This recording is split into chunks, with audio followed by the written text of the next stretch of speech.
खासकर 2014 और 2019 से अलग है, और कुछ कुछ ये 2004 और 2009 के चुनाव की तरह थी कि इसमें कोई राष्ट्रीय एक वोट नहीं पड़ा है, राज्यवार वोट पड़ा है।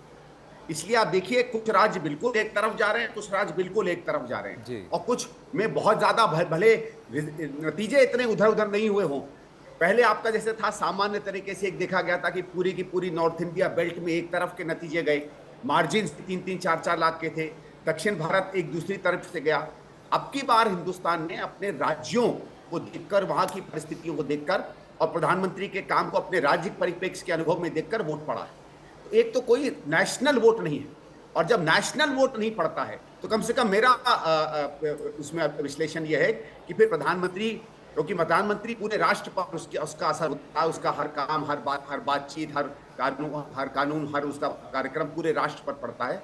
इसका मतलब है जो पहले 2, 4, 5 चुनाव में वो एक राष्ट्रव्यापी असर कर सकते थे, अब कम से कम इस चुनाव में एक राष्ट्रव्यापी असर नहीं रहा, और ये बीजेपी को देखना चाहिए। मुझे लगता है ये एक बहुत बड़ा बदलाव आया है, और इससे ठीक है, अगर इस समय के आप आंकड़े लें तो लगता ऐसा है कि एनडीए दोबारा से सरकार बनाएगी, लेकिन हम लोग एक बहुत ज्यादा सशक्त विपक्ष बनकर इस समय सामने आने वाले हैं जी। और वेरी स्ट्रॉन्ग, दूसरी चीज, हाँ बहुत स्ट्रॉन्ग। दूसरी चीज जो मैं पढ़ रहा हूँ, जो मैंने कहा कि अब की बार देश ने पूरे देश की तरह नहीं, राज्यों में अपने अपने वोट डालने हैं। दूसरी जो बात यह है कि अगर आप पिछले 10-15 साल का ट्रेंड देखें, खासकर जब से नरेंद्र मोदी का उदय हुआ एक राष्ट्रीय परिप्रेक्ष्य में और प्रधानमंत्री बने, राष्ट्र के एक तरीके से बीजेपी के नेता बनकर आए, कि हमेशा भारतीय जनता पार्टी राज्यों के चुनाव में लोकसभा के चुनाव के बनस्पत हल्का करती है। अगर यहाँ उनको 36% वोट मिलता है तो राज्यों में वो 30-32% पर आ जाती है। और उस कॉन्टेक्स्ट में अगर आप आने वाले अगले 2-3 साल के अगर आप चुनाव को पढ़ेंगे तो आपको लगने लगेगा कि राज्यों में बहुत बड़े बदलाव आने वाले हैं। महाराष्ट्र आ रहा है, झारखंड आ रहा है, हरियाणा आ रहा है, उसके बाद के राज्य आ रहे हैं। जिन राज्यों में अच्छी पकड़ आपकी बार दिखी है, वो जैसे मध्य प्रदेश है, गुजरात है, वो बाद के चुनाव हैं। तो आने वाले 2-3 साल भी राजनीतिक रूप से बहुत उथल पुथल के रहेंगे। और ये एक बात मैं और तीसरी बात कहना चाहूंगा कि ये समझ लेना, क्योंकि महाराष्ट्र के असेंबली चुनाव के बाद हमने देखा, मध्य प्रदेश में देखा किस तरीके से राज्य की सरकारें बदली, कि आज घटक दल और उसके अंदर के सांसद अब उस तरीके से अपनी चुनाव के समय में साथ खड़ी हुई पार्टियों के साथ उतने साथ नहीं दिखते हैं जितना वो आने वाले समय 6 महीने साल भर में रखते हैं। अभी तक कांग्रेस के संबंधित, कांग्रेस के घटक दलों के संबंधित लोग इधर से उधर जाते रहे, तो जब यही लोग उधर जाते हैं तो वो लोग इधर भी आ सकते हैं। तो मेरा ये कि अनसर्टेनिटी इस चुनाव में जितनी दिख रही है उससे बहुत ज्यादा रहेगी। जी, महाराष्ट्र के पटल पर अगर देखा जाए तो महाराष्ट्र में बहुत ज़्यादा उथल पुथल हो सकती है, and also that the assembly elections are not so far away. BMC elections are going to happen, and there is a mind of the voter that seems to have been established by the EVM. Neeraj Kumar JDU से हमारे साथ हैं बिहार में, लेकिन परिस्थिति उतनी विपरीत नहीं दिख रही। JDU ने अपेक्षा से ज्यादा परफॉर्मेंस दिखाया है। सीटें सेंग मारी अगर हुई है तो बीजेपी की सीटों पे हुई है, नीरज जी, अभी तक। देखिए, सबसे महत्वपूर्ण पक्ष है कि बिहार में चुनाव, आपको स्मरण होगा कि इंडिया ब्लॉक बनाने की शुरुआत हमने की थी, लेकिन कांग्रेस पार्टी का दुराग्रहपूर्ण रवैया, जो जेल में बंद है आजकल भ्रष्टाचार में, कभी अरविंद केजरीवाल से बुलवाते थे, कभी ममता बुलवाते थे, तो हमारी यूटिलिटी को इन लोगों ने इग्नोर किया। तो आज एहसास तो हो गया होगा कि माननीय नीतीश कुमार जी की उपयोगिता क्या है, कोएलिशन पॉलिटिक्स की उपयोगिता क्या है, गठबंधन की राजनीति की उपयोगिता क्या है। तो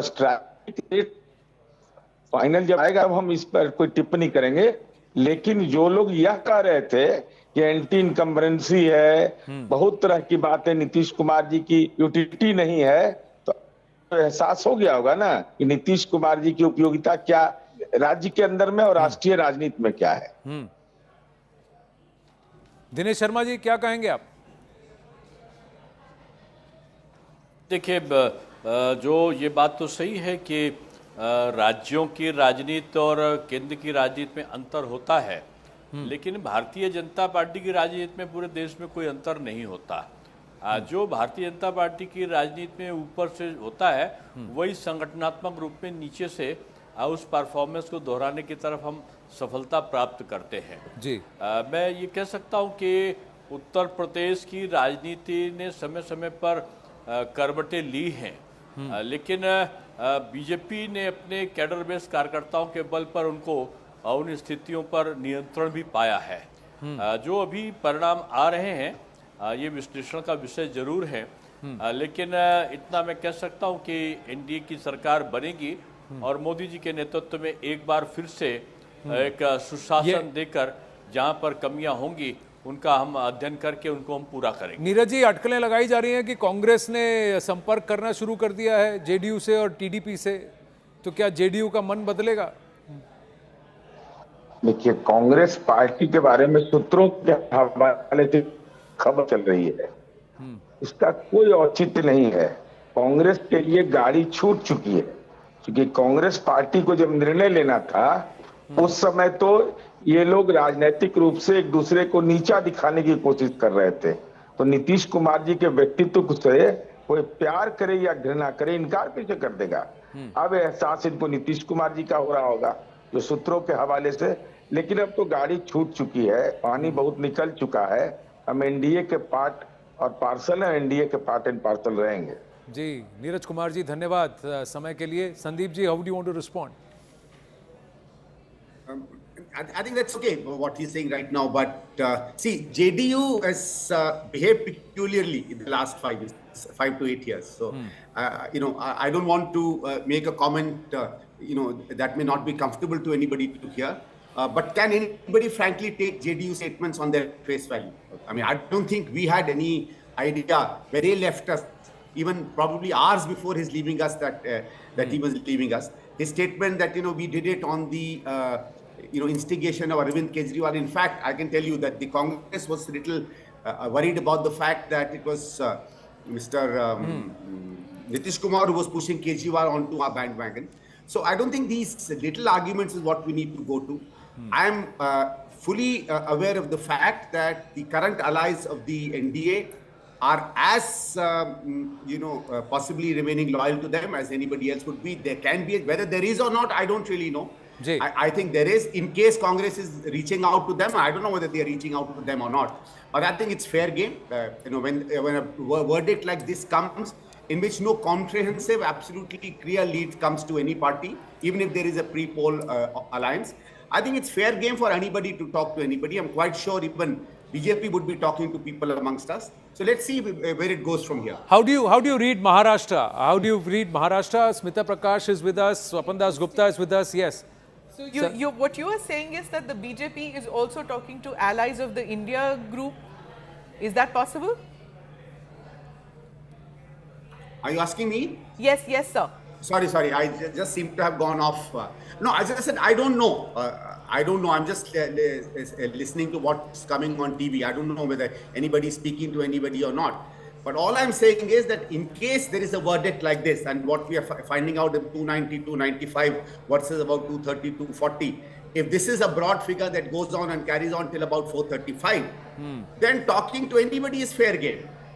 All our allies, with all the respect that we can give them, have shown in the past that they have moved, they have jumped from one ship to another, and once they jump ship and form a government, they all become respectable. So let's see. And this is something that the Congress has experience in dealing with this kind of a situation. The BJP doesn't have experience since the days of Mr. Vajpayee. Can I just ask Mr. Yeah, please go ahead. Anurag Thakur has one from Hamirpur. Just that update, we put it on the screen. Yes, Rahul. Is the India alliance, the India bloc, going to try and form the government? That's the fundamental question right now. I think it will all depend about 5:30 what the results are. See, 290, 300 by itself is a fairly confirmed number of a majority. Yeah. And I think at 290, 300, I don't think anybody would really venture out unless there are some back channel talks and you hear that people are uncomfortable. Okay. And this level of discomfort can continue. The reason I'm asking is because let me just finish. I'll just take 2 minutes. Let me just finish. See, will there be a discomfort with regard to BJP's selection of its CLP, parliamentary party leader, etc.? So that's something we need to do. If they are dropping below 290, if it's going to be a 70, 270, 275, 280 NDA, okay?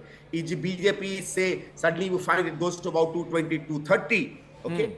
I think these 20 seats is going to give a lot of change. My personal gut feeling is that, because that was also the talk amongst political people overall, both in BJP and otherwise. Overall, there are about 40 seats. Just one second, Mr. Dikshit, many people say that it's easier for the India parties to find partners. We've had a history between Mr. Naidu and the BJP, and of course Mr. Nitish Kumar, where both of them walked out of the previous government because of differences over special packages, for example, for their own states. So, you would fancy your chance to do business with these two individuals, despite all the water that's flown under the bridge. I don't know really fancy. I think fancy is a bit of the word that has a lot of meaning. But you see, there are others. The NCP and the Shiv Sena, I don't know, they're probably getting half a dozen seats among themselves. They are another, motley group that happens to be under the NDA. Okay, there is a couple of seats that maybe Akalis are getting. There are 2-3 seats here and there that some other parties are getting. Chandrababu Naidu very clearly, as I said, although he said this morning that he'll stand with the India Alliance, NDA Alliance, but he's there. I think there are 2-3 seats that Jagan are also getting.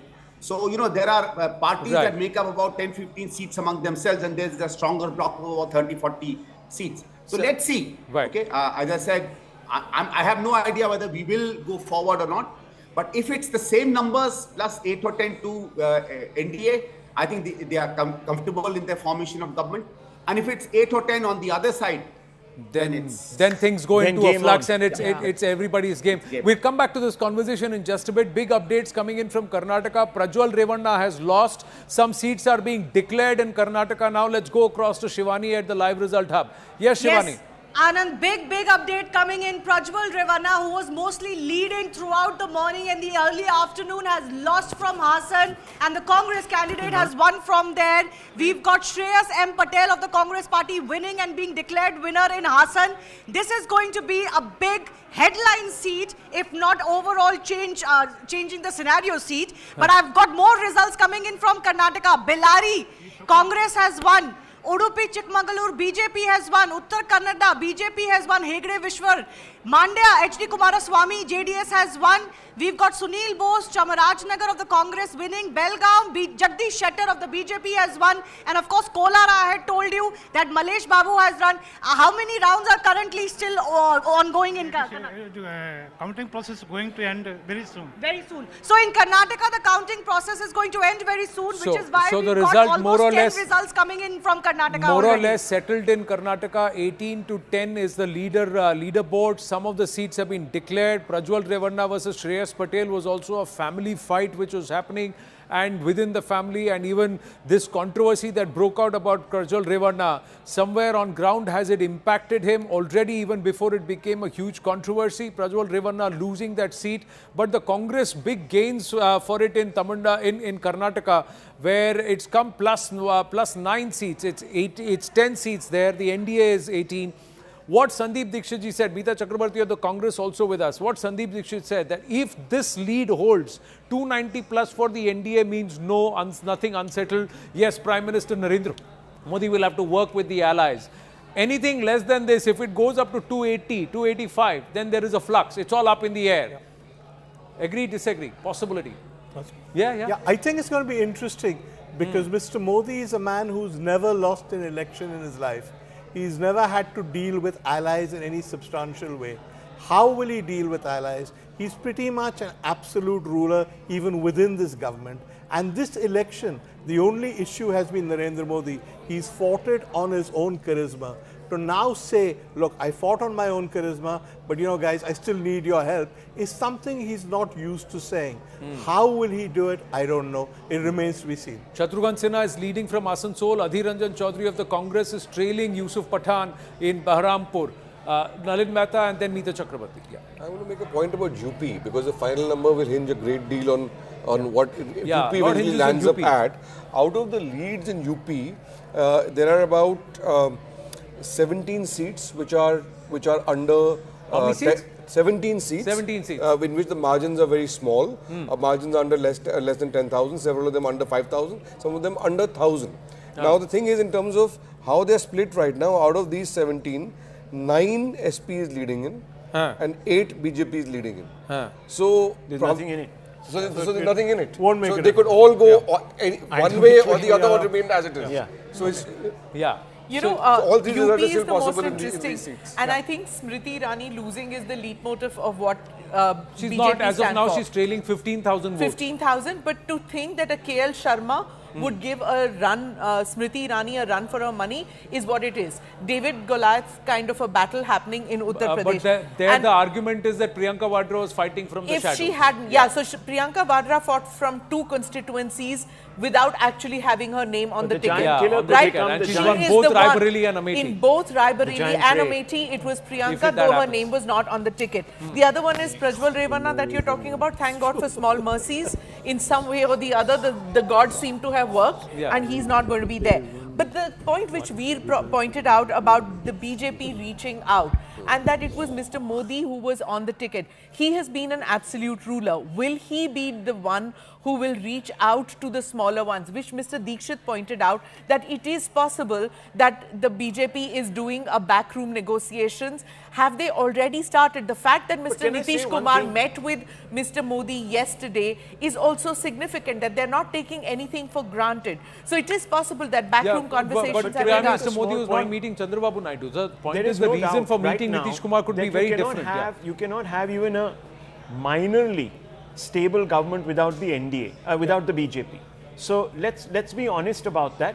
This may be a chastening result for the BJP. It's certainly not an acceptance of the other side. But he did throw, Mr. Sandeep Dikshit did throw an important point that if these results by 435 swing either ways or more towards the Congress party and the Congress inches towards 100 seats, that means the INDI alliance goes to 235 and the NDA slips to about 280. Then this takes you back to the Chandrasekhar kind of government. No, will that happen? Outside support. Yes. Will that happen? He just said that anything can happen. Support. Now, but it's up to both sides because everybody will be talking to everybody. Meeta Chakravarti, congratulations on the first half because it's a phenomenal performance by the Congress party and especially in key states where the Congress has also shouldered bulk of the wins and also winning leads. For 52 the last time around, 95 this time around, inching close to 100 seats. Your thoughts on UP and Maharashtra? Well, thank you very much, but I think we need to wait for the actual results before we start celebrating, and I think the actual numbers will be much more than what is being projected right now as leads. Right now you're projecting 230, 231 for the India Alliance and about 95 for Congress. I'm sure Congress will be in 3 digits. And this despite us not having a level playing field. Months before the election, we know that our bank accounts got frozen. We had opposition chief ministers getting arrested. We had opposition leaders being continuously harassed and targeted by ED, CBI, income tax. We had a section of media also being compromised. I really do not understand. I do not get the rationale and the logic behind the poll surveys, the opinion polls, and especially the exit polls. And the fact that some of the exit polls actually predicted a 400 plus for NDA. So the margin of error, you really cannot just pass it on as a simple margin of error or a simple calculation error.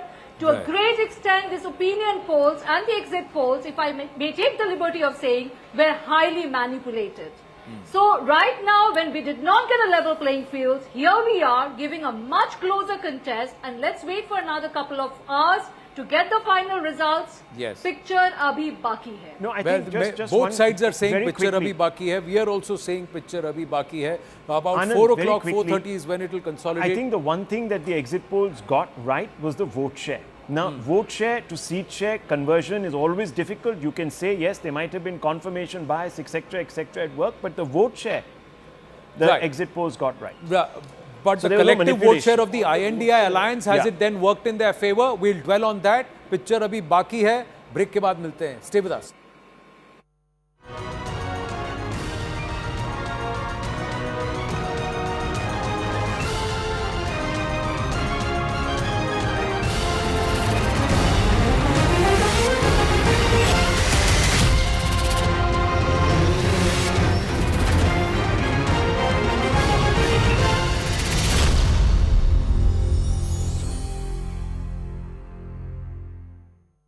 co-presented by. We are still waiting, and what Zaka was saying was right. I just have two, that is Sambit Patra. But let's focus on Assam. Yeah. We are getting a lead for the NDA, 5 out of 14. Just take us through the numbers quickly. At this moment, the BJP candidates from Dibrugarh, which is former Assam Chief Minister Sarbaనంద Sonowal, he is leading. From Sonitpur, the the BJP is leading. From Lakhimpur, the BJP is leading. So how many total for the NDA? Total 7 for the NDA. Okay. We are still waiting for one result from a constituency called Borpeta, which would make it 8. But at this moment, the big thing is that the Congress is leading in 4 constituencies, which is supposed to be a very good. All right, quickly. Let me just quickly go to Odisha. Gaurav Gogoi is actually leading in Jorhat. Odisha update coming through. Yes, Avantika. Yes, Avantika. Sambit Patra is leading in postal ballot, and also in Bhubaneswar, Aparajita Sarangi. Aparajita Sarangi is also leading. So both BJP is leading in 2 seats for the time being. And we are getting. What about Dharmendra Pradhan? What about Pradhan is also leading in postal ballot. And counting is still going on. Okay, so it's looking good for the BJP. Anand, we just have information for 3 seats. From are you getting details anywhere where the EVM countings have also begun? When can we expect round 1 data that is to be consolidated across? Not yet, but it's just about to begin. I've just gone to all the states and just waiting, just a few minutes just now. Waiting. So round 1 data is just going to start then. Just want to run you through the Bengal numbers. Yeah. Bengal numbers are coming in thick and fast. In Purulia, the BJP candidate Jyotirmay Singh Mahato is leading. Neighbouring constituency of Bankura, the TMC candidate Arup Chakrabarti is leading. In Asansol, I mentioned Shatrughan Sinha is leading. In Bolpur, which used to be Mr. Chatterjee's seat many years ago, Asit Kumar Mal of the TMC is leading. In Bashirhat, Sandesh Khali, Haji Nurul Islam of the TMC is leading. BJP has 1 lead in Malda Uttar, where Khagen Murmu is leading. 1 lead, of course, in Alipur Dwar, where the BJP candidate there, Mr. Thiga, is leading. And in Birbhum, Devtanu Bhattacharya. So 3 leads for the BJP in Bengal. 4 postal ballot lead, 17 out of 34. That's the postal ballot number. Yes, Avantika, some big news from the live result hub. Coming in from West Bengal. बताइए जल्दी. 17 और 17 दोनों BJP और तृणमूल 17 सीटों के दोनों भी एक बराबर की हिस्सा भी नेक एंड नेक चल रहा है. और जो सबसे बड़ी खबर अभी तक आ रहा है कि बसीरहाट संदेश खाली मुद्दा जहां से जो पार्लियामेंट्री कॉन्स्टिट्यूंसी से शुरू हुआ था, तो वहां पे तृणमूल का जो कैंडिडेट है वो आगे चल रहा है और रेखा पात्रा जो बीजेपी कैंडिडेट वो पीछे चल रही है. पीछे चल रही है. 17 in Bengal. Thank you for that. 297 for the NDA. Close to 300 already in terms of leads. Postal ballots, EVM data has just started counting at the counting centers, ladies and gentlemen. EVM data along with the postal ballot and the consolidation will start happening over the next 20 minutes to half an hour. By about 9:30, beg your pardon, you would have more of the round 1, round 2 data of the EVMs and some more consolidated leads and more of the leads populating. All 543 should start populating by 9:05, 9:10 a.m. 477 leads so far, 295 to the NDA, 248 for the BJP, 60 for the Congress, 165 for the INDI alliance, 19 to the others. That's the leaderboard right at the top. And of course, the NDA way past the halfway mark in terms of leads on postal ballots. It's already at 294, so 1 seat less. That's where it slipped down.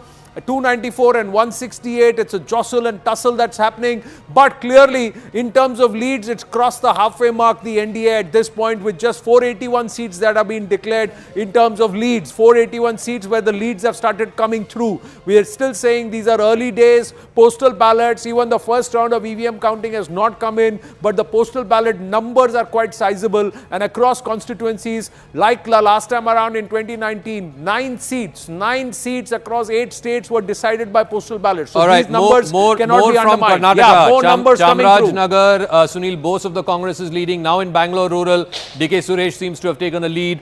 In Kolar as well, where it was a very personal battle. Now KV Gautam of the Congress has taken a lead. So some seats for the Congress as far as the southern part of Karnataka is concerned. Let me also quickly just run you through Haryana, because we're getting more. Mr. Khattar has now taken the lead back in Karnal seat. BJP leading in the Ambala Kant seat. But the Aam Aadmi Party, Sushil Gupta leading from Kurukshetra. He's leading against Naveen Jindal.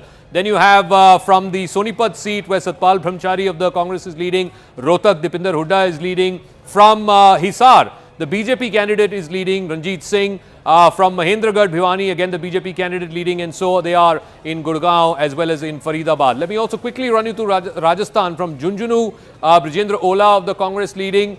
From Jaipur Rural, Anil Chopra of the Congress leading. From Bharatpur, Sanjana Jatav of the Congress leading. Only 3 to the Congress out of 25 in Rajasthan. All the remaining seats except 1 going to the BJP. From Barmer, and this was again a rebel BJP candidate, Ravindra Singh Bhati, fighting as an independent, was denied a ticket. He is now leading in the seat of Barmer. So clearly lots of interesting.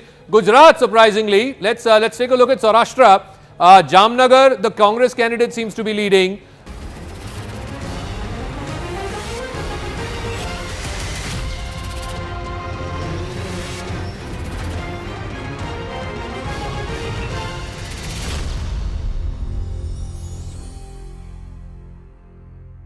Counting begins! On the day that counts, CNN News 18 was way ahead of competition.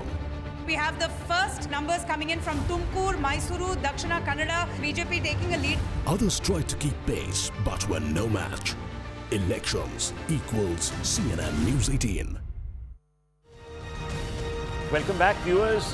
This is live and rolling coverage of the elections, and it is really hung on a precipice, isn't it? Since the morning, that number for the BJP hovering around that 240 mark, and for the NDA 295, just short of 300. It wasn't in any way the dominating impact of Mr. Modi that was predicted. A large number of people, including many pollsters, had suggested that this time the BJP would do better than the 2 scores it got in 2014 and 2019. That hasn't quite happened. It's been a chastening experience for the Bharatiya Janata Party. The big story coming in, of course, from Uttar Pradesh. Anand, the big story coming in from Uttar Pradesh, where we still have a great deal of uncertainty, some very close elections. We've got to check this, but there are at least 50 to 55 seats. I believe that we have Mr. Salman Khurshid with us. Let's go straight across to him. Sure. Mr. Khurshid, how do you see the scenario as it's unfolded right now? Mr. Khurshid, can you hear me? If there was a logic... Yes. Go ahead. Yeah, I can. And I said that if there was a logic that we all accepted when we went in for the alliance, I think that logic has been proved in the results that are now coming. Now, of course, it wasn't an even fight in the sense that we had 17 seats that we contested and the Samajwadi Party had 63. So obviously the strike rate had to be different. But we are just very glad that we put this alliance together and we've got some wonderful results. I think a lot of thinking went into how the alliance was to work itself through. And I think all that has been successful. We are very pleased with the result. And we hope that this cooperation that we showed and our leaders came together to project, this cooperation will go further to consolidate the gains that we've made in Uttar Pradesh. Mr. Khurshid, are you going to try and put a government together? Well, that's something that one always aspires. Now, we have to be realistic. When we actually get the results 2 o'clock onwards and we put them together, so whether we can make a realistic bid or not will become apparent to our leadership, and then they'll take a call. But I think we are very well poised to make a bid. But let's see how it works out in the next couple of hours. Well, the Congress set out to contest the lowest number of seats it has ever done, 329 seats. I think they're at 93 right now. How do you see the Congress's performance in this election? Well, see, I can imagine that if we had contested more seats, we would certainly have got much more than 93. 93 is impressive by itself, but we would have got much more than 93. But then don't forget that if we hadn't worked as hard and sacrificed as much as we did, an alliance hadn't come into existence, then perhaps we wouldn't have had the extra spring in our walk of the alliance to have got these extra seats. So for the larger cause, I believe we did the right thing. And even if it meant that we had to give up something somewhere, etc., but for the larger cause, I think it was just the right thing we did. and I'm very, very glad that it's looking good in terms of how people now perceive our effort. Well, how do you perceive the message from the voter? What do you think they voted for? Well, the voter, I think, has voted for specifics that we put in our manifesto. They voted for acceptance of the alliance logic, that in the past the aggressive manner in which parties in UP treated each other, that we had genuinely given up, and we were trying to cooperate for a larger cause. And I think the voter accepted this in sincerity, and accepted this as a promise for the future. Going forward, how is this going to sort of shape the political discourse now? What do you think is the impact of this verdict on the NDA? They're obviously in a position to form a government. There might be permutations and combinations that they'll have to look at, but it almost does appear that Mr. Modi will be back as Prime Minister. But how does that sort of shape the larger national picture with regards to the opposition now? Well, I think you'd finally have an opposition in terms of substantive numbers. Our greatest disadvantage was that we had the vigor, but we didn't have the numbers, and that was a great disadvantage. Now, I think that disadvantage is gone. We can truly be a substantive opposition in a democracy. But the important thing really is what we have highlighted, the issues that we have highlighted, such as the issues of youth, the issues of farmers, women, security of people, price rise, the young people not getting jobs, etc. Those issues are burning issues, and those issues will have to be taken forward. We can't make this just as a standalone election victory or an election upswing. It has to be taken forward in terms of substantive issues that we raised during this election. Well, congratulations, Mr. Khurshid. We'll speak again, I'm sure, perhaps in the evening or in the days ensuing. Thank you very much. Let's go straight across to Anand. Certainly will. Congress party, but we have to check this, that how many seats are still tight fights. Is there a lot that can change between 1 p.m. and 4 p.m.? And when I say tight fights, that the margin of victory is less than about 10,000 votes and with about 10 to 12 rounds to go. But this is how the parliament now looks. There is a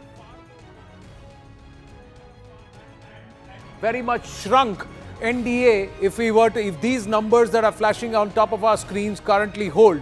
Prime Minister Narendra Modi all likely to continue as Prime Minister. Because the BJP emerges as the single largest party with about 240 leads and victories as of now, leads and wins as of now. Will this further consolidate in favor of the BJP? We have to see. But as of 1:10 p.m. this afternoon, this is how the parliament looks like, and it is a larger spread of the opposition, a far more robust opposition, with the INDA alliance itself with about 228 seats, the Congress 93 seats, about 41 seats more than the last time around, where they have leads and victories already coming into play. This is very interesting. And what's more interesting, ladies and gentlemen, that there are sources that are saying that Nitish Kumar has been approached by the Congress party, and there has been a promise made to him that he will be made the Deputy Prime Minister if he joins the INDA alliance. So that's the conversation. So what's going to be promised to Chandrababu Naidu? The larger question is, if the alliance stays, the opposition stays at 228, will Nitish Kumar getting on the bandwagon and Chandrababu Naidu coming on the bandwagon actually help this? That's it. Let's go straight across. Yeah, let's go across. Go ahead. Yes, can you hear me, sir? Mr. Rahul Shivshankar, I just wanted to ask you, Mr. Kumar, can you hear me?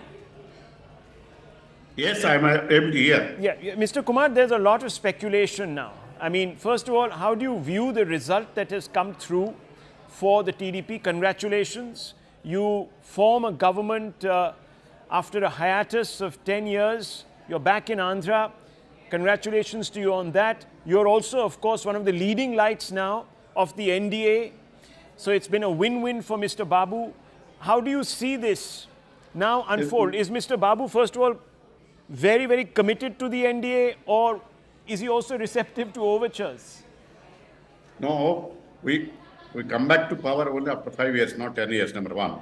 Number two, it's a landslide victory to the Telugu Desam Party, though we joined an NDA. We are a reliable partner for any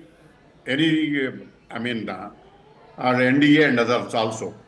Therefore, we are committed to this thing. There is no question of second thought in this. So, as far as the result in the country is concerned, they are at liberty to contact everybody. It does not mean that there are some changes in the alliance. There is no change. As far as we stick to our promises and we are a part of NDA, we will continue in that. Mr. Ravindra Kumar, namaste. This is Anand Narasimhan here. Congratulations on the phenomenal victory in Andhra Pradesh. The TDP is forming government there. 154 out of 175. That's a phenomenal victory. But there are already news coming through that the Congress and the opposition alliance is reaching out to the NDA partners, including TDP and the JDU, offering them key posts, prime berths, etc. Will Mr. Naidu be tempted? Will Chandrababu Garu be tempted? No, our party is a regional party having a national outlook. We earlier also, Telugu Desam Party had an history during our founder N.T. Ramarao and also our leader Chandrababu Naidu. We have placed, participated in key role in the center. Now also we will play the key role. There is no doubt about it. But it is a pre-poll alliance. There is no question of post-poll alliance. Pre-poll alliance is already there. As per the pre-poll alliance, we will continue that. Well, did you expect this kind of a result for the NDA?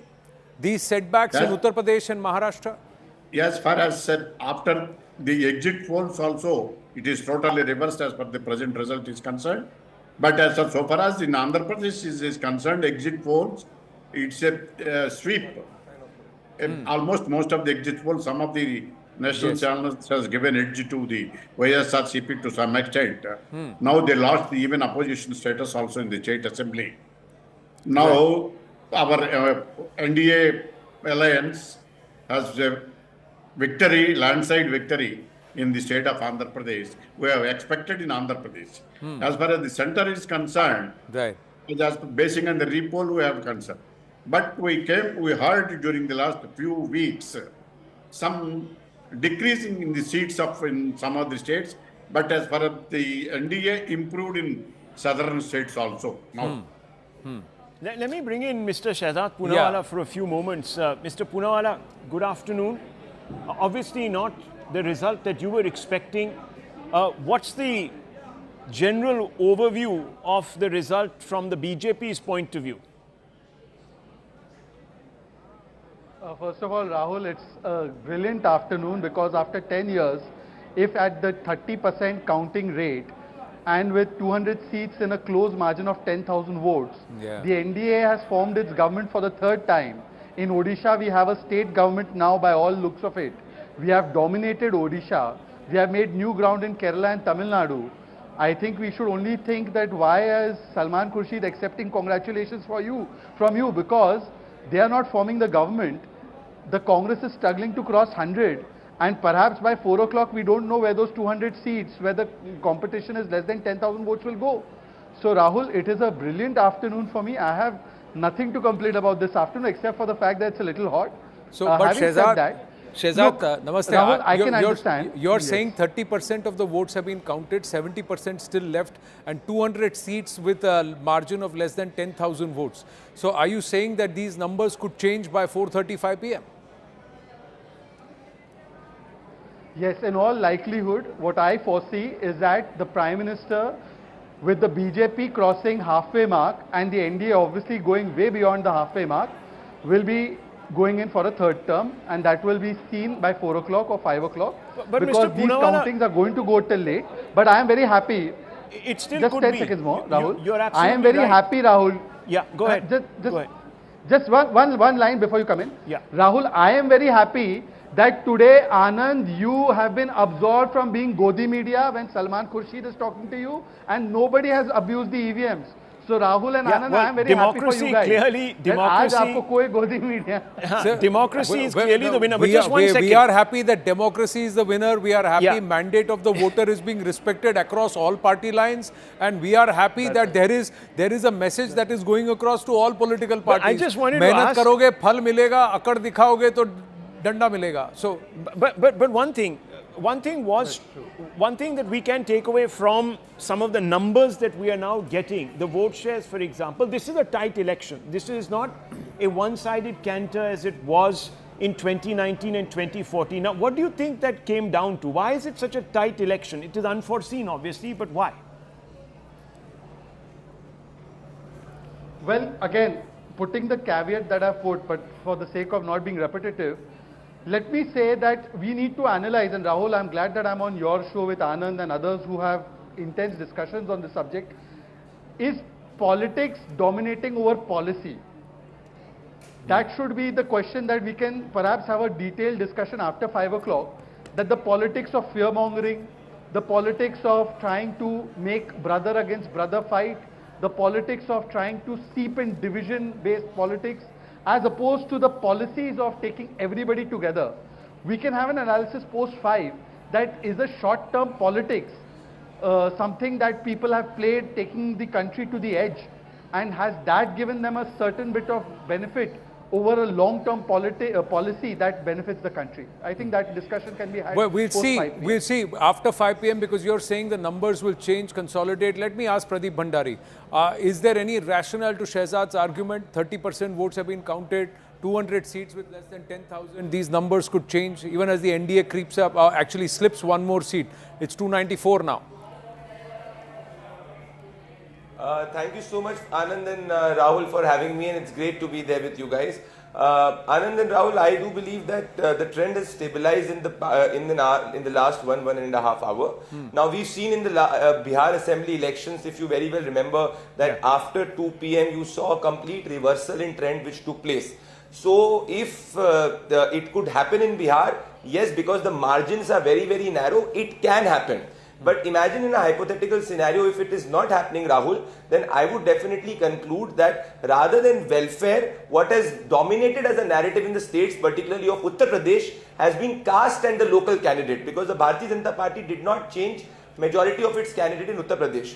But as of right now, I will not conclude, because there are 200 seats where the margin is very, very narrow. And we have seen in Bihar that how the entire reversal took place. Earlier the Bharatiya Janata Party was celebrating, and post-lunch it was Nitish Kumar and RJD who formed the government. So let us hold our conclusions for 1.5 hours, and after that we'll be able to conclude whether this has been a caste in a candidate election or an election which is being dominated by the national narrative, because the state of Uttar Pradesh, Maharashtra, Bengal, these three Pradeep, I'm interrupting you because we have the former Chief Minister of Karnataka, Shri H.D. Kumaraswamy, joining us at this time. Mr. Kumaraswamy, namaskara. This is Anand Narasimhan here. Congratulations. Congratulations on your victory. How would you look at the performance in Karnataka, sir?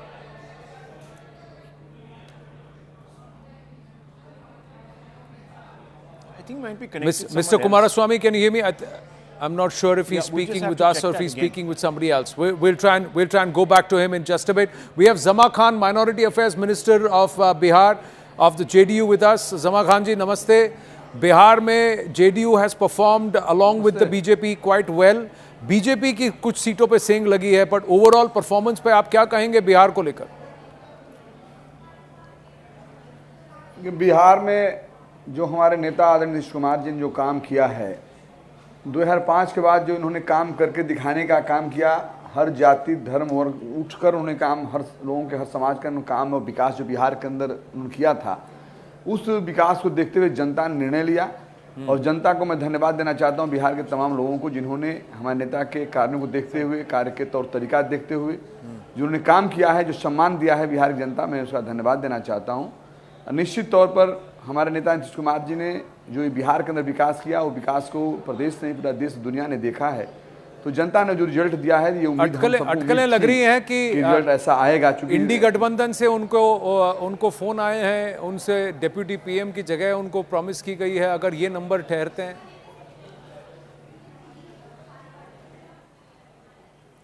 अब ये तो मुझे नहीं जानकारी, जो आप जानकारी दे रही है मुझे जानकारी नहीं है। आपको लगता है कि विपक्ष के साथ हाथ जोड़ना चाहिए? कुमार जी हैं, हम लोगों के देखिए हमारे नेता, हमारे गार्जियन, हमारे अभिभावक हैं, हमारे गुरु हैं, जो उनका निर्णय होगा उस निर्णय के साथ हम सब लोग खड़े हैं।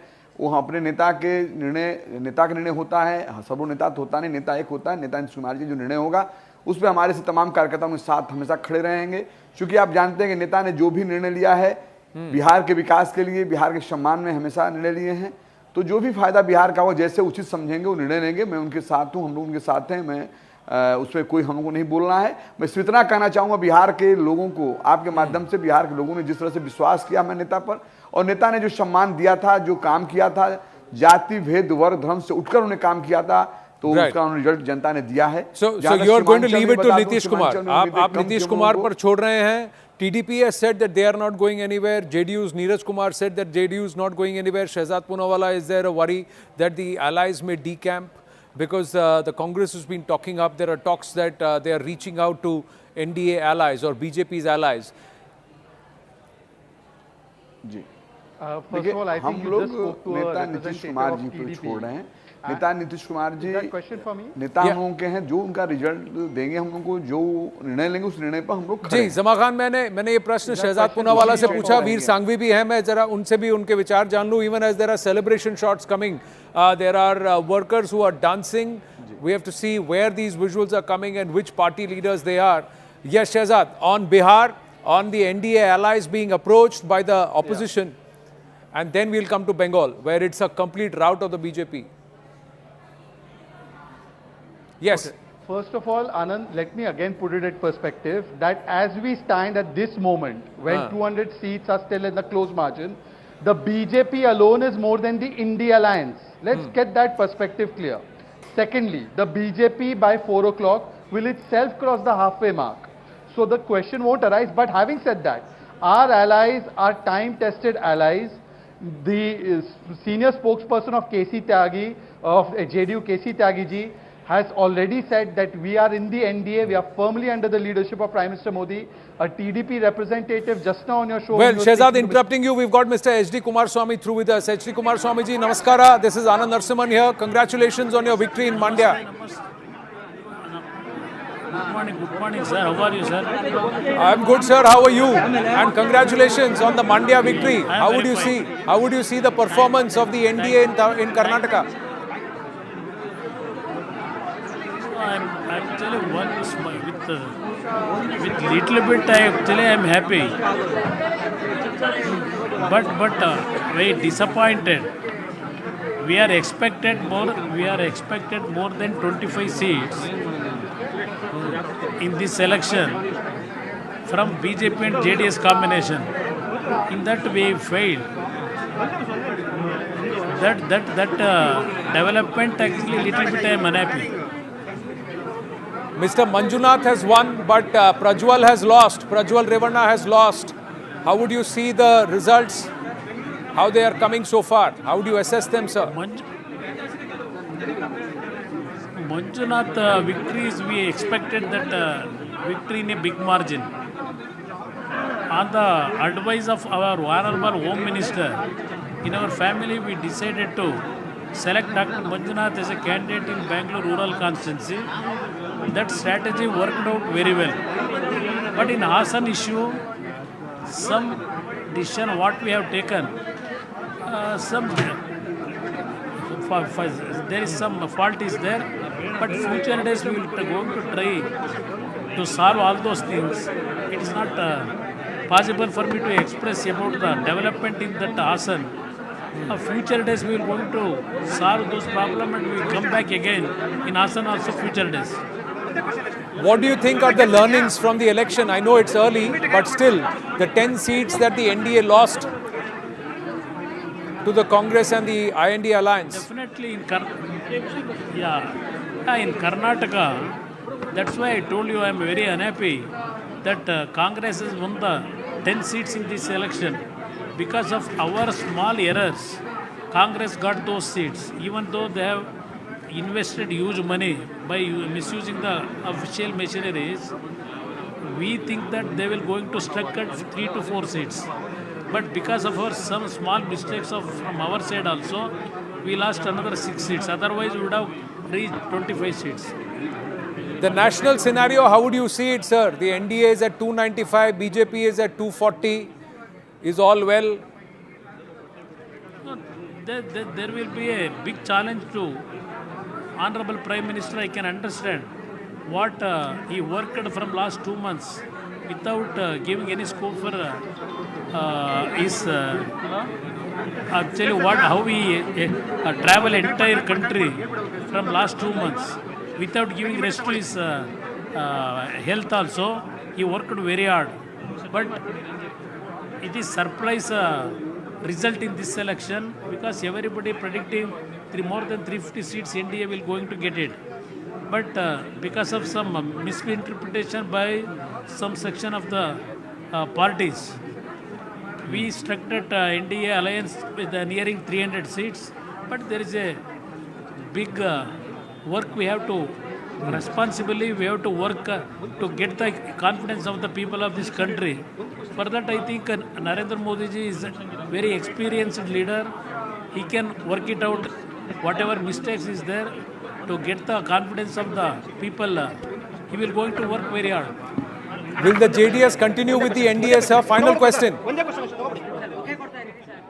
Well, I think that was the aspect that the Prime Minister will feel it as a setback is what H.D. Kumaraswamy is saying, with the assumption that these numbers will stay. We are just getting an update that Prime Minister Narendra Modi has spoken to Chandrababu Naidu. He has dialed the TDP chief, perhaps to congratulate him on that landslide victory in the assembly elections and also a phenomenal turn for the NDA in Andhra Pradesh. Although Odisha, it looks like it is going to be stuck, because the BJP is with 71 seats. It's short of majority there, Veer Sanghvi. The BJD is at 56. The Congress has 17. So there could be a bit of a flux there. Yes, I think that's a reasonable assumption. Overall, I think the way to look at this election, and we were asked to look at it as BJP versus the rest. It's not really. It's a battle of two alliances, the India alliance versus the NDA alliance, and the NDA alliance is one. If you look at it that way, you get a completely different perspective. Our problem, and the BJP's problem essentially, is that the Prime Minister said 400, talked about a 1,000-year reign. He upped the ante. He made it seem that anything less than 400 would be a defeat. Whereas, in fact, if you're a third-term Prime Minister and you've got these results, if you're going to break history, make history and be sworn in for a third term, you've already achieved quite a lot. Why Mr. Modi upped the ante, I do not know. Well, Prime Minister has spoken with Chandrababu Naidu. Payal is joining us with the details before we get into the analysis. Yes, Payal, what's the conversation about? Or we'll go across to Payal in just a bit. Yes, if you look at phase 1 and phase 2, you'll see that both those phases haven't really kicked in for the BJP. If you just look at that in the data set, right, let's see. That'll give you the picture. And I think that's really where you have to press the panic button, so to speak. Let me bring in Mr. Poonawalla on that, if he's still there with us. Mr. Poonawalla, just wanted to ask you, the conversation here is veering around to the fact that the Prime Minister really went hell for leather after the second phase. Is that because the BJP had sensed that there was a certain degree of perhaps dissipation in support on the ground? Look, Rahul, once again, the BJP and the NDA alliance, already NDA plus was 400, and therefore we set a high benchmark for ourselves. We always knew, as we've been already validated, that we were going to come back to power for a third time. The only question was that could we reach or better the target that we had set for ourselves. Perhaps Veer has a point that we set our ambitions too high. We could be guilty of the burden of expectations weighing too heavily on us. But now, just think of it. Had this been 2014, the 2014 NDA was about 310 or 315 seats. We are not very far away from that. By all likelihood, in 4 o'clock or 5 o'clock, we'll be making that mark. Right. At that time, that was considered as a wave. And today, it's not being considered as a wave. No, and see, I'm just looking at, Zaka wanted to know, beg your pardon, Rahul wanted to know, in phase 1 and 2 together, the opposition has actually taken 26 seats, plus 26 seats. The NDA is minus 23. And in that, if I have to look at the breakup of the NDA, The BJP has got 72 seats. They are minus 23 overall. So that's the breakup. And if you look at phase 1, 2 and 3, let me add to the filters and add phase 3 also. If you look at phase 1, 2 and 3, overall, the NDA is minus 34 seats. Yes. So the first 3 phases is where the BJP and the NDA has suffered a lot of losses. Bulk of the losses are from the BJP. And that's the area where the SP has really capitalized in Uttar Pradesh also. If you overlay those 3 phases. If we look at the Uttar Pradesh region, and let's look at the region, let's go back and we'll look at the states. I've got Payal with me. Just a minute. Yes, Payal. Chandrababu Naidu has dialed, has been spoken to by the PM. What's the conversation about? Yes, Payal.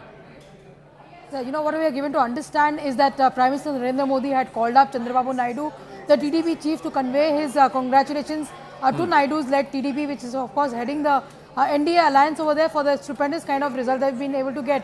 If you remember, the 2019 elections were just the reverse when Jagan Mohan Reddy swept the entire election, but this time around it's the reverse which has taken place. Also, very importantly, although there were a lot of talks within the Congress circles that they will approach Chandrababu Naidu for an alliance, but Chandrababu Naidu, in no uncertain terms, has conveyed to the Prime Minister that irrespective of whatever is going the rounds, he still solidly continues to be with the NDA. Now, Chandrababu Naidu is somebody who's been with the Atal Bihari Vajpayee government also. He was with the government in 2014. He walked off the alliance in 2019 before the 2019 elections, but he's come back just a few months ago, so he's very much solidly behind the alliance and very much solidly behind the NDA. That's what Chandrababu Naidu has conveyed in his brief conversation with Prime Minister Modi. Right. So, just quickly understanding between the JDU and the TDP, any of these allies who are a little dicey, is the BJP worried about them decamping or leaving the NDA because they're being wooed openly by the opposition? Well, that cannot be confirmed as of now, because, you know, like I know that Chandrababu Naidu has conveyed, you know, in fact, to the Prime Minister himself that he's going to be with the NDA. Nitish Kumar is known as the Palturam, is known as to have several flips and flops. It'll be important to see what the BJP's conversation will be, because I'm sure the BJP will put the likes of Vinod Tavde and the others who are in charge of Bihar to have a conversation with Nitish Kumar to make sure that they are on the same page. Because much to the surprise of BJP, although they were expecting Nitish Kumar's some seats to be lost, interestingly Nitish Kumar has done better than the BJP really expected. So will Nitish Kumar stage another flip-flop? We'll have to only wait and watch, but as of now, the BJP is very, very sure that their alliance partners will stay with them. Right. So as of now, the alliance partners. I think we should ask Mr. Poonawalla if there will be any more conversations. Shehzad Poonawalla, if you can hear me, do you believe that the BJP itself? Okay, we've lost his line. No. See, you wanted to understand where the Samajwadi Party has actually made gains. Yes. The gains are there in the first phase. Yes. You see this, the first, second and second phase. But look at this. This is the final phase. Yeah. This is the final phase where the bulk of the gains have happened. And they've also made inroads even through phase 4, 5. Yeah. If you look at in Uttar Pradesh. As of now, these are a lot of tight contests in Uttar Pradesh. But this is the story. If there is one hero or somebody who's perhaps the man of the match of this for the opposition, it's Akhilesh Yadav. Akhilesh has quietly gone ahead and fought this election smartly. Well, the threshold always for any government, the pain threshold is 30. If the opposition starts getting more than 30 in Uttar Pradesh, that's when it starts hurting incumbent governments. And we've seen that throughout the last 20 years. And here you have the India bloc at 43. Right. Well above the pain threshold. No, and not just make a point about Uttar Pradesh? Look at this. Sorry. Can I just make a point about a quick point? It was believed going into the election that the BJP would sweep Uttar Pradesh because of the Ram Temple. In fact, people who covered Uttar Pradesh, journalists campaign, said the Ram Temple hardly ever came up in conversation. Okay. The second element was the attack on Muslims who were infiltrators, who were going to get your Mangal Sutras, etc. And Akhilesh was portrayed all the time as the candidate of the Muslims. The fact that that hasn't harmed him suggests that that whole campaign was a mistake. True. The other story is Abhishek Banerjee, who's gone to call on Mamata Banerjee. 30 seats that where the Trinamool Congress is leading, or it's already 1 out of 42 in Bengal. It's a story in itself. Will that change over the course of the next 2 or 3 hours? We'll have to wait and watch. Going straight across to Prakash Javadekar ji. Prakash Javadekar ji, namaste. This is Anand Narsimhan here. First up in Kerala, the NDA entering and getting on the leaderboard in Kerala. Yes, this is a new beginning for Kerala politics. Modi ji had changed the politics of Kerala. It was bipolar between LDF and UDF for 75 years. Now, BJP is well entrenched and nearly 20% votes. We will be making the whole lot of difference. And this is because Modi ji's 3-4 actions. One, all the beneficiary schemes, welfare schemes, reached 100% to all the targeted people without discrimination. This is very important. If there are 28% Muslims, there are 35% beneficiaries are Muslims. So he has done it without discrimination. Second, the large infrastructure project, railways, Vande Bharat, and highways, 6-lane highway. So that is also done. Stature of India has gone up like anything. And there are large scale of diaspora of Kerala in other countries. They are saying that our stature has increased, our esteem has increased in the eyes of the people in these countries. So what they called themselves to their families and said, vote. But as of now, Mr. Javadekar, the only seat where the BJP is leading is Trissur. Even Mr. Rajiv Chandrasekhar now is trailing in Thiruvananthapuram. Mr. K. Surendran, the state BJP president, is trailing. Mr. Muralidharan is trailing. These are seats you are very confident about. We have never won even a single seat. So 1 or 2 seats, whatever we win, is a news and is a very good beginning. And once that is done, next year it is the municipal and local body elections, and 26 it is assembly elections. We will all make jointly progress in that direction where everybody works. So some inroads in Kerala, ji. Constituencies. Some inroads in Kerala, sir, but national picture, there is a big slide, Uttar Pradesh and Maharashtra. What all the exit polls told, not figures, but the result. And result was that NDA will become the ruling party for next 5 years, and Modi will become the Prime Minister. And that is what is exactly going to happen. So that is the main headline. The figures in this state, this much or that much, that is different. See, every election is a different election. I'm working since 1971 Parliament elections. I worked first time, 53 years. Hundreds of elections, different kinds of elections. And I was in charge in 10 states. So, and I'm keen observer of elections.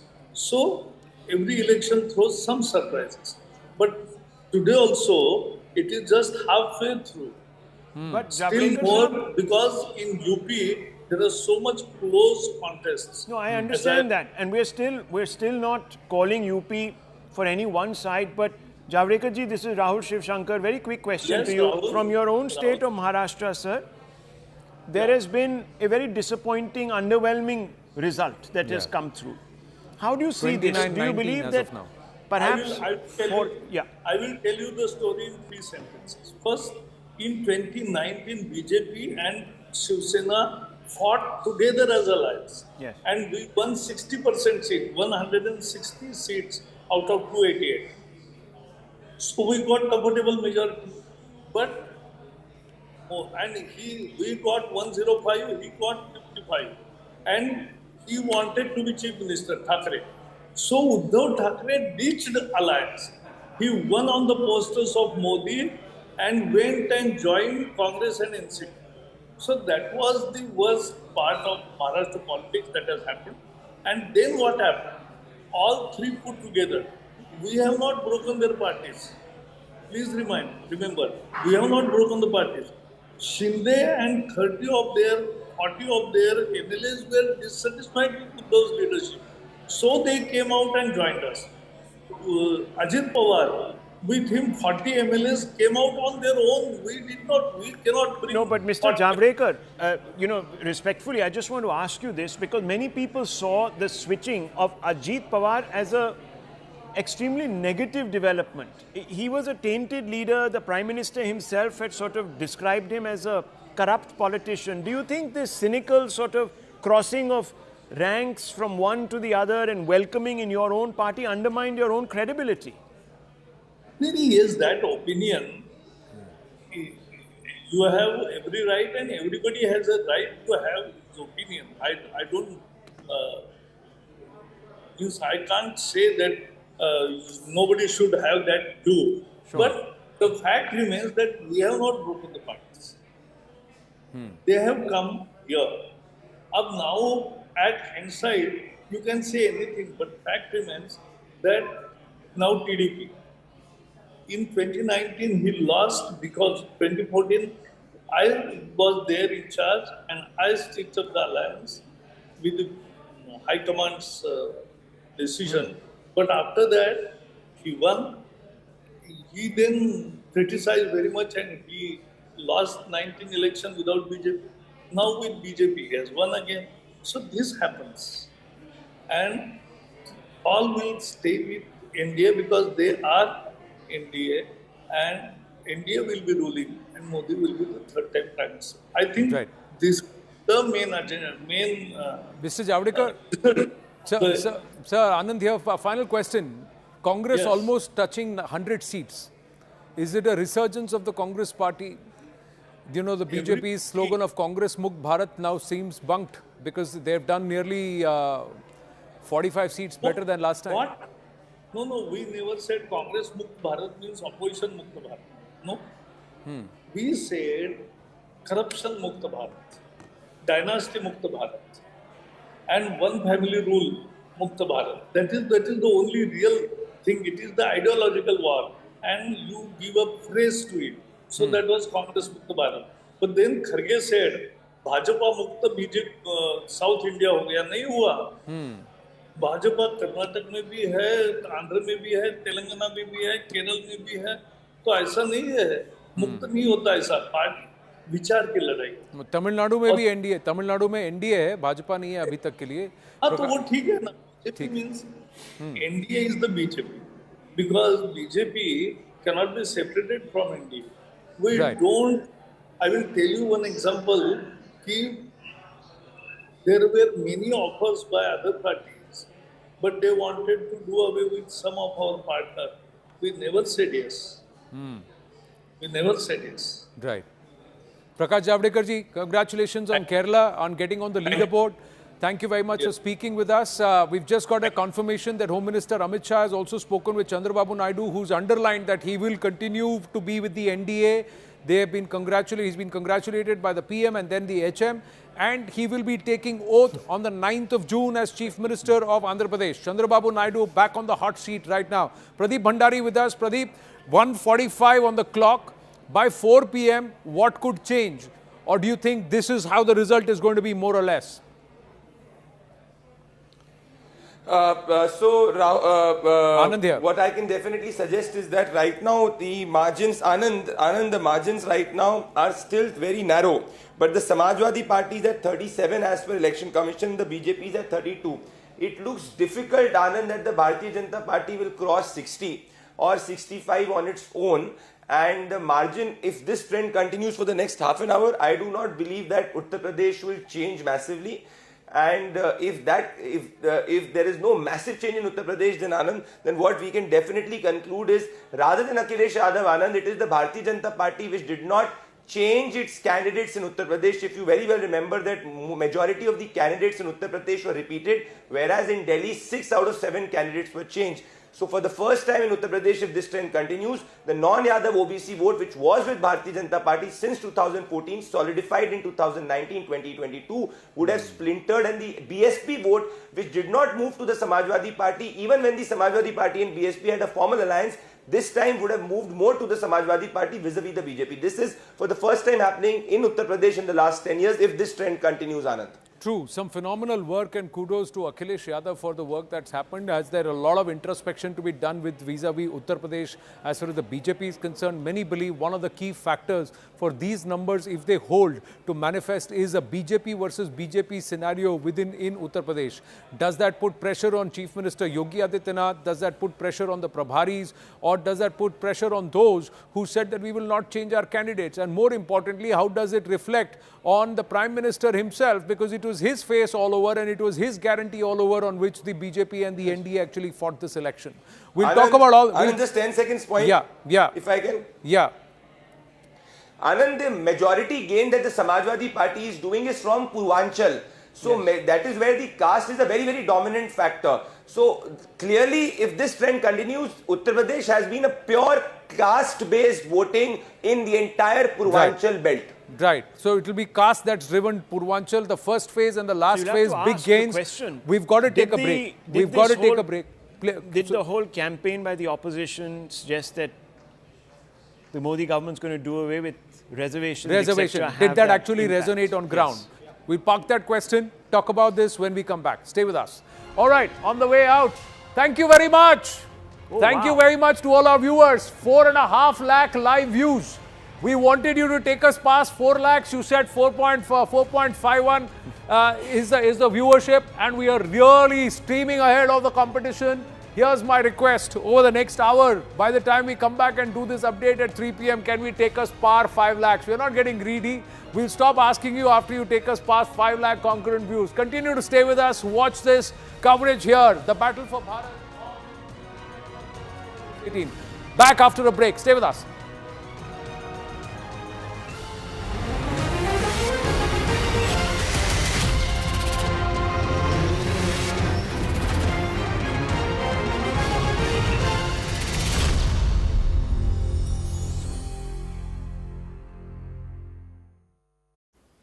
Bandar, the Lalit Vasoya seems to be leading. That, of course, is where Mansukh Mandavia is fighting from. And in Junagadh, also the Congress candidate seems to be leading. So in Saurashtra, the story is not over just yet. Also in Patan, Chandanji Thakur of the Congress seems to be leading. From Mehsana, Ramji Thakur of the Congress leading. Mehsana is where the Prime Minister hails from. Sabarkhanta, which is a reserve seat there. The other coast, Bengal, we'll go to the very tight. Just as he sets that up, Avantika has got an update from the live result hub. Yes, Avantika. Yeah, so very quickly, Anand, from Tamil Nadu, DMK is taking a lead, 32 out of 38 so far, AIDMK 2. Very interesting, Tirunelveli is looking very interesting for BJP. This person, Nayanar Nagendran, the candidate, is leading, right? Yeah, as far as Tamil Nadu is concerned, we have seen, as per the exit poll prediction of DMK is leading in most of the seats, but surprisingly, BJP now leading in postal votes. That's very important because in postal votes, most of the government employees are expected to vote in favor of the ruling government, that is DMK, but now even in postal votes, we are seeing BJP is leading, that too with a good margin, that is BJP have got 202 votes, whereas DMK got only 92 votes in post votes. So that's a very good. Right now, Nayanar Nagendra is leading. He's leading in Tirunelveli. Yes, and Congress is gaining momentum in Karnataka. And very quick update, Puducherry, even Congress is doing really well in Puducherry as of now. All right. We are still waiting, and what Zaka was saying was right. I just have two, that is Sambit Patra. But let's focus on Assam. Yeah. We are getting a lead for the NDA, 5 out of 14. Just take us through the numbers quickly. At this moment, the BJP candidates from Dibrugarh, which is former Assam Chief Minister Horbakanda Sonowal, he is leading. From Sonitpur, the the BJP is leading. From Lokhimpur, the BJP is leading. So how many total for the NDA? Total 7 for the NDA. Okay. We are still waiting for one result from a constituency called Borpeta, which would make it 8. But at this moment, the big thing is that the Congress is leading in 4 constituencies, which is supposed to be a very good. All right, quickly. Let me just quickly go to Odisha Gaurav also. Gogoi is actually leading in Jorhat, Odisha update coming through. Yes, Avantika. Yes, Avantika. Sambit Patra is leading in postal ballot and also in Bhubaneswar, Aparajita Sarangi. Oh, Aparajita Sarangi is also leading. So both BJP is leading in 2 seats for the time being. And we are getting. What about Dharmendra Pradhan? Dharmendra Pradhan is also leading in postal ballot. And counting is still going on. Okay, so it's looking good for the BJP. Anand, we just have information for 3 seats. Are you getting details anywhere where the EVM countings have also begun? When can we expect round 1 data that is to be consolidated across? Not yet, but it's just about to begin. I've just gone to all the states and just waiting, just a few minutes just now. Waiting. So round 1 data is just going to start then. Just want to run you through the Bengal numbers. Bengal numbers are coming in thick and fast. In Purulia, the BJP candidate Jyotirmay Singh Mato is leading. Neighbouring constituency of Bankura, the TMC candidate Arup Chakrabarti is leading. In Asansol, I mentioned Shatrughan Sinha is leading. In Bolpur, which used to be Mr. Chatterjee's seat many years ago, Asit Kumar Mal of the TMC is leading. In Bashirhat, Sandesh Khali, Haji Nurul Islam of the TMC is leading. BJP has one lead in Malda Uttar, where Khagen Murmu is leading. One lead, of course, in Alipur Dwar, where the BJP candidate there, Mr. Thiga, is leading. And in Birbhum, Devtanu Bhattacharya. So 3 leads for the BJP in Bengal. 4 Postal ballot lead 17 out of 34. That's the postal ballot number. Yes, Avantika, some big news from the live result hub. coming in from West Bengal. बताइए जल्दी. 17 और 17 दोनों BJP और तृणमूल 17 सीटों के दोनों भी एक बराबर की हिस्सा भी नेक एंड नेक चल रहा है. और जो सबसे बड़ी खबर अभी तक आ रहा है कि बसीरहाट संदेशखाली मुद्दा जहाँ से जो पार्लियामेंट्री कॉन्स्टिट्यूंसी से शुरू हुआ था, तो वहाँ पे तृणमूल का जो कैंडिडेट है वो आगे चल रहा है और रेखा पात्रा जो बीजेपी कैंडिडेट वो पीछे चल रही है. पीछे चल रही है. 17 in Bengal. Thank you for that. 297 for the NDA. Close to 300 already in terms of leads. Postal ballots, EVM data has just started counting at the counting centers, ladies and gentlemen. EVM data along with the postal ballot and the consolidation will start happening over the next 20 minutes to half an hour. By about 9:30, beg your pardon, you would have more of the round 1, round 2 data of the EVMs and some more consolidated leads and more of the leads populating. All 543 should start populating by 9:05, 9:10 a.m. 477 leads so far, 295 to the NDA, 248 for the BJP, 60 for the Congress, 165 for the INDI alliance, 19 to the others. That's the leaderboard right at the top. And of course, the NDA way past the halfway mark in terms of leads on postal ballots. It's already at 294, so 1 seat less. That's where it slipped down. 294 and 168, it's a jostle and tussle that's happening. But clearly, in terms of leads, it's crossed the halfway mark, the NDA at this point, with just 481 seats that are being declared in terms of leads. 481 seats where the leads have started coming through. We are still saying these are early days. Postal ballots, even the first round of EVM counting has not come in, but the postal ballot numbers are quite sizable and across constituencies. 2024, many believe this is on the cusp of us writing our destiny as a nation, ladies and gentlemen. We are leading, ladies and gentlemen, and thank you very, very much. हमने 3 लाख पार कर दिया. 3,42,000 live views right now. 400 par looks an impossible. Suku for state and Modi for Delhi. This is a definite grievance vote now, taking shape a little bit. India Alliance is gaining at the cost of the BJP, no doubt. Whether for the BJP and the NDA the numbers are going up or not, but for us they are going up. सरकार में viewership हमारी है, इतना मैं कह सकता हूं, but the fact is that we need our viewers to help us a little more. We want it to be 5 lakhs.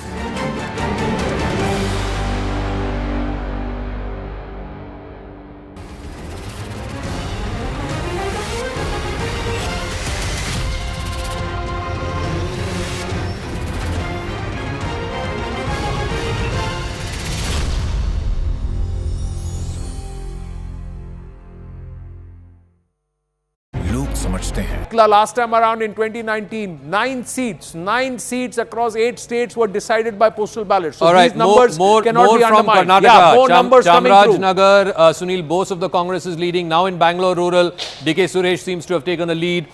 In Kolar as well, where it was a very, very personal battle. Now KV Gautam of the Congress has taken a lead. So some seats for the Congress as far as the southern part of Karnataka is concerned. Let me also quickly just run you through Haryana because we're getting more. Mr. Khattar has now taken the lead back in Karnal seat. BJP leading in the Ambala Kant seat. But the Aam Aadmi Party, Sushil Gupta leading from Kurukshetra. He's leading against Naveen Jindal. Then you have from the Sonipat seat where Satpal Brahmachari of the Congress is leading. Rohtak, Dipinder Hooda is leading. From Hisar, the BJP candidate is leading, Ranjit Singh. From Mahendragarh, Bhiwani, again the BJP candidate leading, and so they are in Gurgaon as well as in Faridabad. Let me also quickly run you through Rajasthan. From Junjunu, Brijendra Ola of the Congress leading. From Jaipur Rural, Anil Chopra of the Congress leading. From Bharatpur, Sanjana Jatav of the Congress leading. Only 3 to the Congress out of 25 in Rajasthan. All the remaining seats except 1 going to the BJP. From Barmer, and this was again a rebel BJP candidate, Ravindra Singh Bhati, fighting as an independent, was denied a ticket. He is now leading in the seat of Barmer. So clearly lots of interesting. Gujarat, surprisingly, let's take a look at Saurashtra. Jamnagar, the Congress candidate seems to be leading.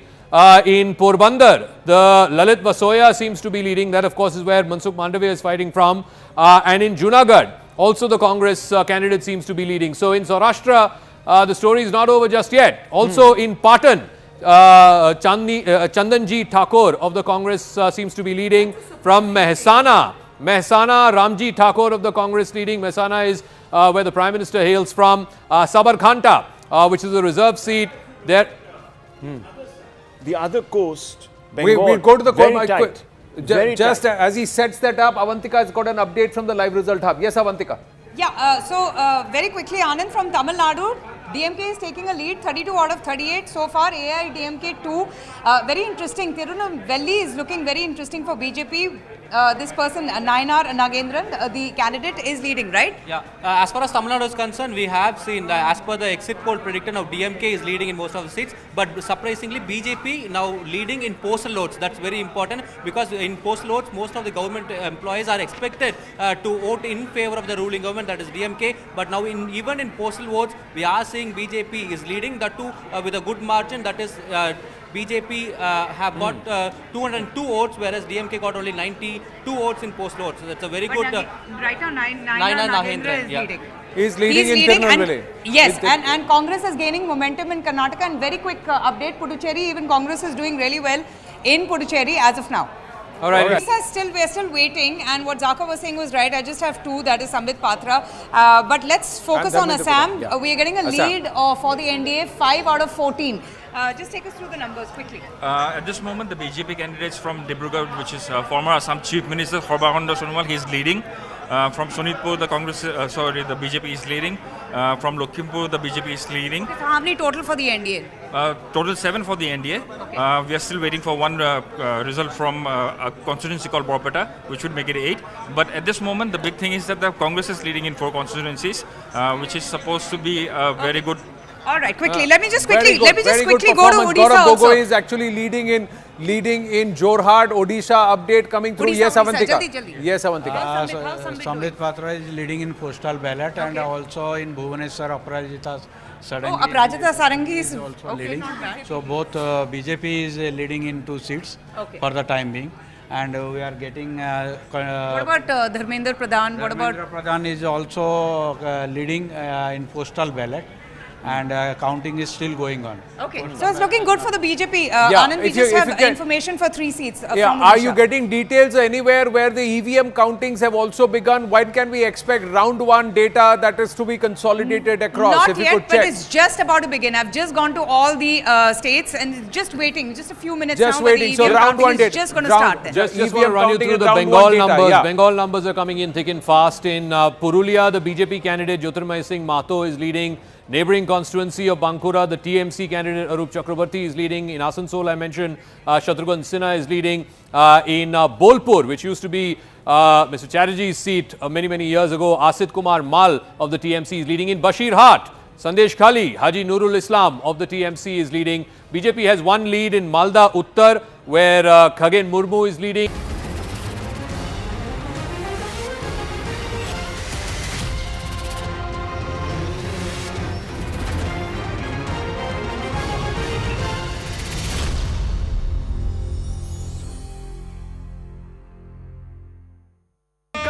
Begins. On the day that counts, CNN News 18 was way ahead of competition.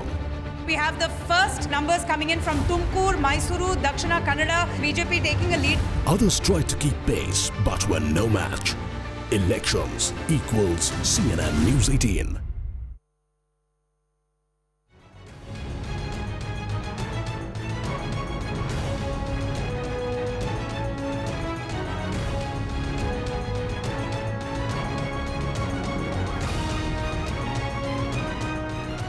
Good afternoon, everyone. Thanks a lot for staying with your election hub, CNN News 18. I'm Shivani Gupta joining you from our studios. And what a morning and an afternoon it has been. Nobody literally saw this coming. Certainly none of the exit pollsters, because the trend that has now come as far as the numbers are concerned at 2 p.m. this afternoon is not what anyone saw. Barring, of course, the best of the most optimistic supporters of the India Alliance. The big numbers are flashing on the top of your screen. 290 for the NDA right now. They've been hovering around the 290-300 mark. 233 for the India Alliance. Who would have thought?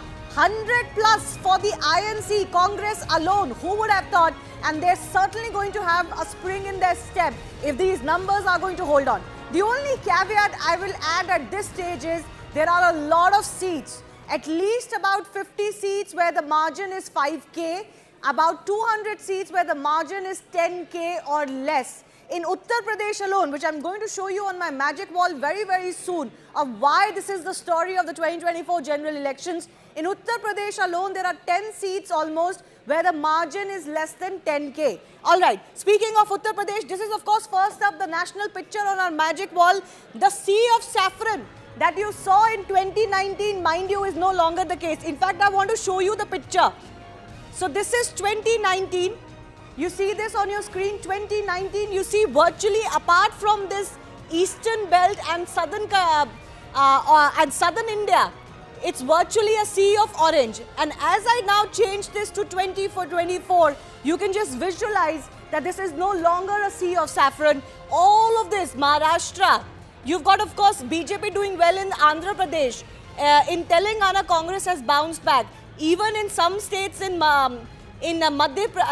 Chhattisgarh, Rajasthan, Karnataka, they have gained. Of course, Maharashtra, they seem to have gained a lot. So I'm going to focus a little bit on the areas where the BJP has declined, mostly or majorly, and the areas where they have managed to pick up, because they're still, of course, touching almost 300. The big question will be BJP will get 272 on its own. So first one, of course, I have to talk about Uttar Pradesh. This is Uttar Pradesh. This is not looking like what anybody saw coming, except, of course, the Samajwadi Party was insisting quietly behind the scenes that they are confident of about 30 to 35, which is why the India Alliance came out with a number of 295, remember, 2 days ago. Again, I want to do the same thing, just visualize what has happened in 5 years. This is 2019 Uttar Pradesh. Yes, BSP won 10 seats. There were about 1 for the Congress, a few for the Samajwadi Party, but it was virtually a sweep still for the BJP, and this was less than 2014 for them. Now visualize this as this map changes. Look at the pockets of green now, particularly in eastern Uttar Pradesh. The pockets of green. This is still actually a lot of the seats that the BSP won last time around, they've gone to the SP. Last time around, the contention was that BSP gained because of SP, not so much the SP because of BSP, and that gains have come back to the Samajwadi Party. But look at these regions everywhere, western Uttar Pradesh, southern Uttar Pradesh, eastern Uttar Pradesh majorly, the BJP has gained. This is a loss. This is a gain of 37 for the India Alliance, and the Samajwadi Party is turning out to be the star for them. It's going to be a big party in the parliament. And of course, minus 28 for the NDA. Nobody really saw this coming. The other big is, let me show you Karnataka. Karnataka, 8-seat loss for the NDA. It's not as good as pollsters said it would be for the BJP. They've managed to lead on 18. Most of these results have also come out. But the trend tells you the Congress has gained. Maybe not so surprising because the Congress won the recent state elections there. Let's also look at West Bengal. Now look at West Bengal. West Bengal, a loss of 7 seats for the BJP. They were hoping to increase from the 18 last time around, but actually they've gone down from the 18 last time around. Again, I want to do the same thing. Visualize the map from 2019 to 2018. 2019, BJP swept Upper Bengal and Western Bengal plus pockets of the border area with Bangladesh. As we get into 2024 leads, this is now majorly TMC, the green. Yes, BJP has retained some, not all in Northern Bengal. They've lost what they won in Western Bengal. Couple of seats in that border area, Matua community, they have managed to retain, I think, but not all. So these are the areas where they're losing predominantly. Rajasthan, they've lost 10 seats as it stands. In Rajasthan alone, it was supposed to be tricky for them, but nobody saw this coming. And look at Haryana. Haryana is even Stevens at 5-all. Loss of 5 seats for the BJP. So this is the kind of area where they have lost predominantly. Of course, there are areas where they have also gained. And I'm going to come to those areas in just a bit. Let me quickly show you Bihar as well. Because Bihar is where the NDA had done well. They had swept 39 of the 40 seats, minus 6 this time around. I've got my colleague. We've got some breaking updates now coming in. NCP Sharad Pawar sources are telling us that Sharad Pawar, the patriarch of the NCP, and of course the Chanakya on the other side of the political divide, he has dialed Nitish Kumar. That is what we are getting to know. He has dialed Nitish Kumar, has spoken to him. You know, this is where Sharad Pawar is going to come in very handy for the India alliance. He is known to be able to manage pushes and pulls that maybe not many can manage, and given the numbers that have come in as far as the NCP and the India alliance is concerned, certainly this is going to give them fillip. But JDU plus TDP, both sources have told us that they are not going anywhere. These are the NDA alliance that are going to be targeted.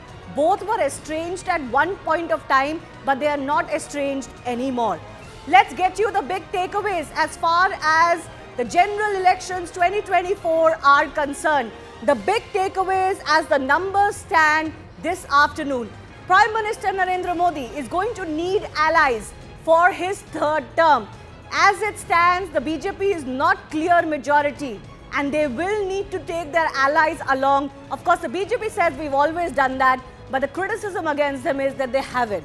Anti-incumbency clearly hurting the ruling BJP. Their allies have done okay. They've not really pulled down the BJP as was the suspicion. It's the BJP that has lost its share as well. Big Uttar Pradesh fall for them.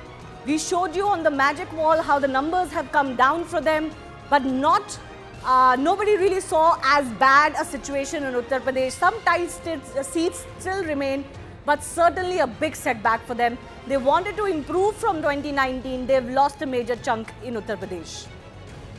BJP's losses are also coming from Dalit strong constituencies. They've lost a chunk of the Dalit vote share. Is that because of the reservation, caste census narrative of the opposition mounted by Rahul Gandhi is the big question. Big boost for the India alliance, of course, at the number that is crossing 200, they have surpassed even their best friends, expectations. Congress has doubled its seat share. Congress alone is crossing a 3-figure mark, which is a big gain for them. Again, not many saw this coming. Akhilesh has emerged as the alliance's superstar. We showed you the UP scenario. He is really the one that has propelled both the alliance's fight in Uttar Pradesh, which is the key state leading to Delhi, and of course overall in the India alliance numbers by about 30 plus. Mamata Banerjee, still Bengal's lady number 1, leading lady, and she has held on despite the fact that virtually everyone felt that the BJP will either hold on or improve from their 2019 number. The Jod Tod in Maharashtra seems to have boomeranged. The Prime Minister himself had talked about the sympathy factor, but it seems the sympathy factor has gone to the other side. Now, jobs, rural distress have been talked about. The expectation was that they're not going to hurt the BJP as much, but it has hurt as far as the verdict is concerned. And Odisha, we will talk a little bit about the state results in Odisha and Andhra Pradesh too. But Odisha win for the BJP, displacing the BJD and emerging as the single largest party in majority is the only solace really for them today. This is soothing their heartland slum. Dinesh Gundu Rao, Minister of Health and Family Affairs, Karnataka government is joining us. Dinesh Gundu Rao, let me come to you first as Tohin Sinha, Matthew Antony, Ram Pratap Singh of the Samajwadi Party, Abhijit Majumdar all with us. Also my colleague Christine Walia with me in the studio. But Dinesh Gundu Rao, this is better than what you expected, or are you still expecting more?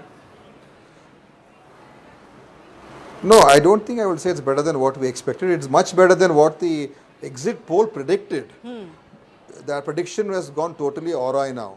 But I think we were expecting a little bit more seats. Even in Karnataka, we were expecting a little bit more seats.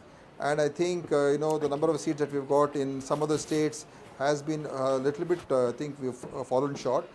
So I would not say that this is met our expectations, but I think this election has been a defining election, because we were not just fighting a political party, we were fighting the entire establishment, including the institutions, including the media, which was one-sided, and it was a battle where we had to go all out. And if you look at it from that angle, the BJP not getting a majority is and falling way short of majority. Let's wait for the final numbers. Yeah. But I think it is going to be good for India, good for India's democracy. You say that this is not better than what we expected. I just have a counter question to that before I toss over to Christine as well. Why is it that you didn't expect more? After the numbers you got in Karnataka State Assembly, this was the state where the Congress was expected to do well. So why are you in any way surprised? Exactly. No, exactly. We were expecting better results than this. Even in Karnataka, we were expecting at least 14 seats. So we are falling few seats short. So whatever it may be, I think let's wait for the final numbers. But I think this election will curtail the arrogance and the totalitarian approach of the Bharatiya Janata Party and the Prime Minister Modi. Mr. Modi himself is struggling to win his own election. And Uttar Pradesh, where in fact, this is in a way, I think, Lord Ram telling the entire nation that follow the principles of Dharma. And this is an election where I think the blessings of Ram has been there to save the nation from a dictator and someone who would have usurped all powers and would have been really the death knell of India's democracy if BJP had come back to power in a brutal majority, like what the exit poll predicted. So in that sense, I would say this is good for India.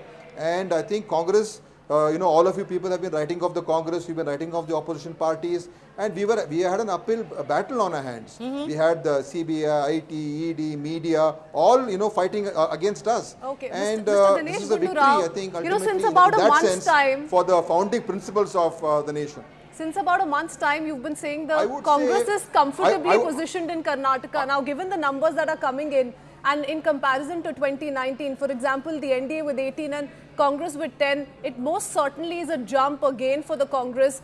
But as for the other takeaways are concerned, what's your biggest talking point? What do you project for the INDI bloc? We're putting out the numbers, but remember, it all goes down to the last vote, really. See, I think what has happened in the last 10 years, there's a big division that has been taking place in this country, which has been created by the establishment, by the central government and the political party BJP. They were building walls between communities, between societies, and they were creating a nation, India versus Bharat. Now, I think this election is not India versus Bharat. India is Bharat and Bharat is India. We are all together in this. So do not, I think, in the next government, whoever forms, I think this message is loud and clear that take everybody along. We need work on the ground, we need jobs, we need our economy to improve. We don't want the rich and the super rich to enjoy at the cost of the poor people. Okay. If you look at the results, I think rural India has spoken in a loud voice more than urban India. Rural India has realized the distress India is going through. Okay. Rural India has understood we'll look that at the those numbers. I want when that statement is made. If you look at the numbers, I think I would say hats off to the rural voters. Sure. The voters who we say are less educated, break that down on our magic wall as well. Less poor, less rich.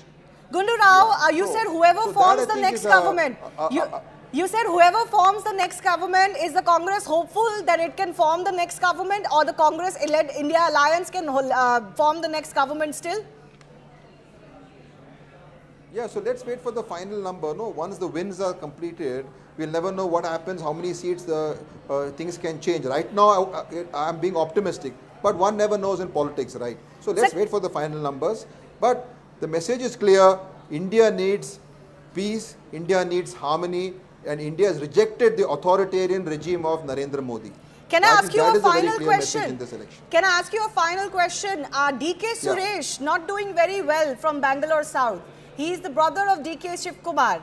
What does that mean for the Congress party internally? See, in Karnataka, in the old Mysore region, the alliance of JDS and BJP coming together has helped the BJP and helped JDS. So, this alliance, if this alliance had not been there, definitely this would have been a much different result.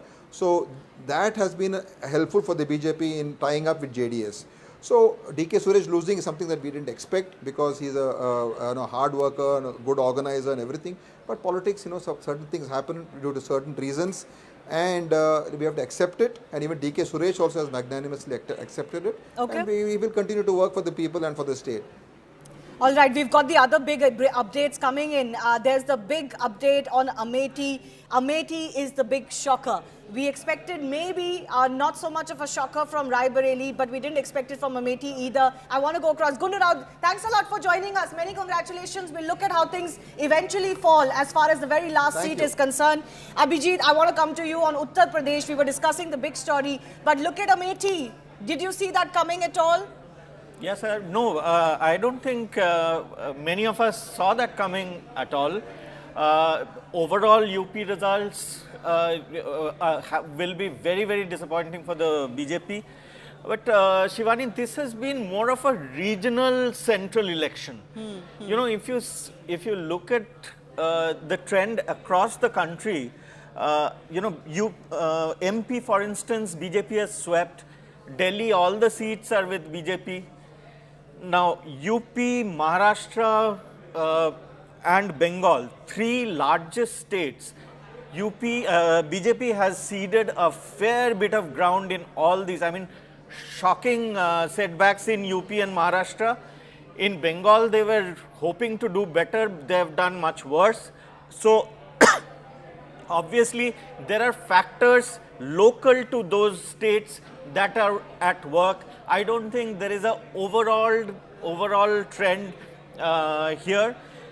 The trend is probably that the regional leaders, regional parties have risen again.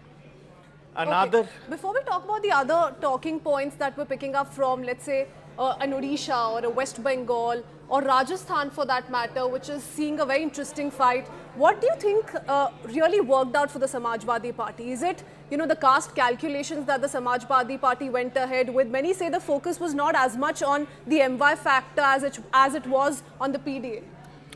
I think, this election has seen the comeback of the Muslim vote. Okay. The relevance of the Muslim vote. Muslims, it seems, have voted strategically, determinedly, and that has been a big factor in UP, especially helping the Samajwadi Party and eventually, of course, the larger India Alliance. That is one. The Dalit vote, which has completely vanished from behind Mayawati, probably is another very big factor.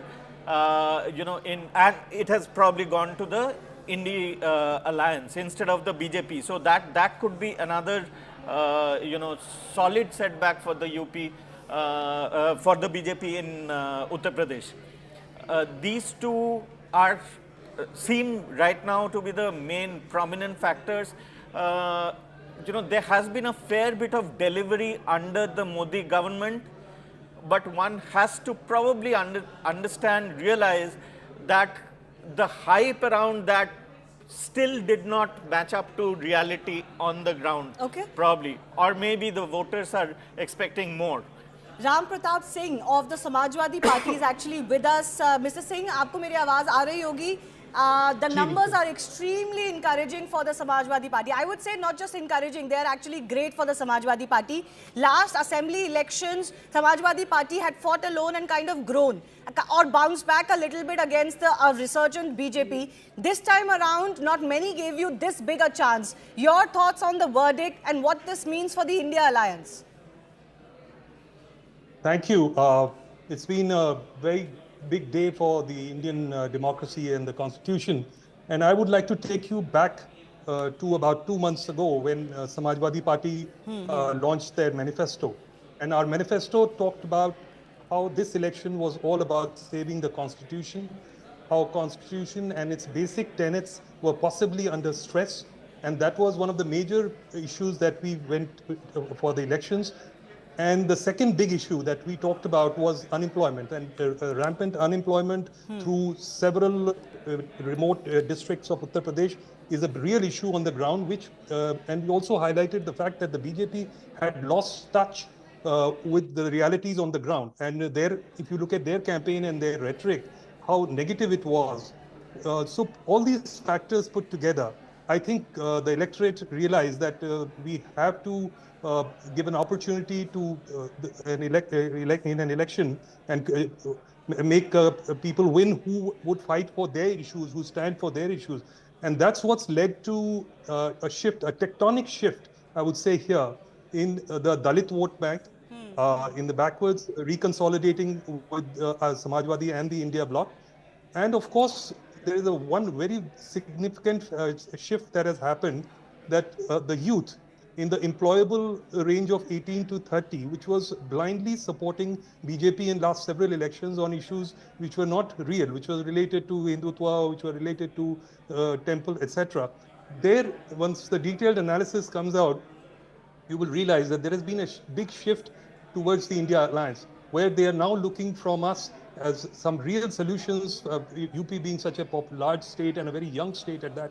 So possibly the impact of unemployment is being felt hugely here. And then add to that the agrarian distress, which did not end with the do you actually believe it was more about the local issues, about unemployment, the Agniveer scheme, so on and so forth, as the Samajwadi Party is very well trying to project as well? Or was it about a very calculated, strategic move on part of the Samajwadi Party to get the caste equations right? And I keep reiterating that, Shivani, because look at the choices made by the Samajwadi Party. 15 Dalit candidates fielded, 27 other OBCs and 4 Muslims.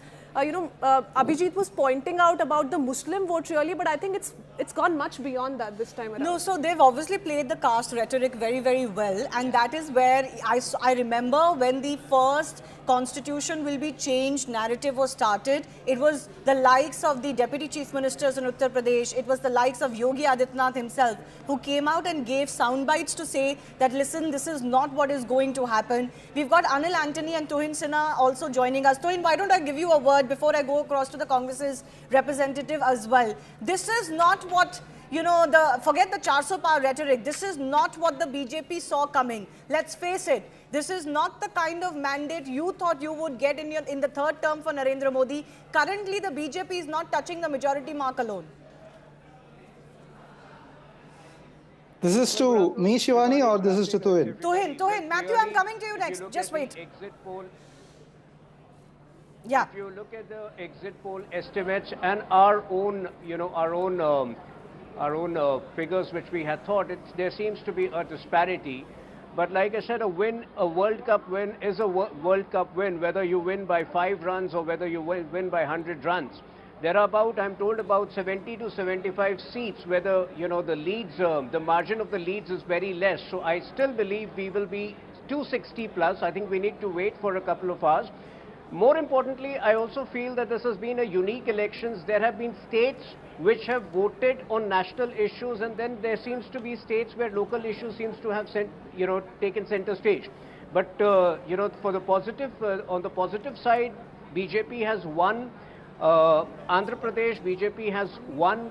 Odisha, we are going to form governments in both the states. Odisha, in fact, has been a clean sweep for the BJP. We continue to keep we continue to be in a very strong position in Madhya Pradesh, in Gujarat, and in several other states. So I think, I don't think there is much to worry. The mandate is very clearly for a BJP-led NDA government at the center. You're talking about Odisha, you're talking about the gains made by the Bharatiya Janata Party, and that has to be given to the BJP. But what about seats like Amethi? What about developments like Sharad Pawar, for example, now dialing Nitish Kumar? Is that not trouble for the Bharatiya Janata Party? Do you not sense all is not well there?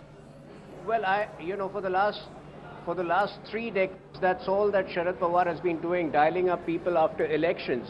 So I think, the fringe players do that. But I don't think that would impact the existing coalition. The existing coalition is based on very strong factors, and we are all set to form a government in the Andhra Pradesh. So I don't think there is going to be any change. At 300 plus or 310 plus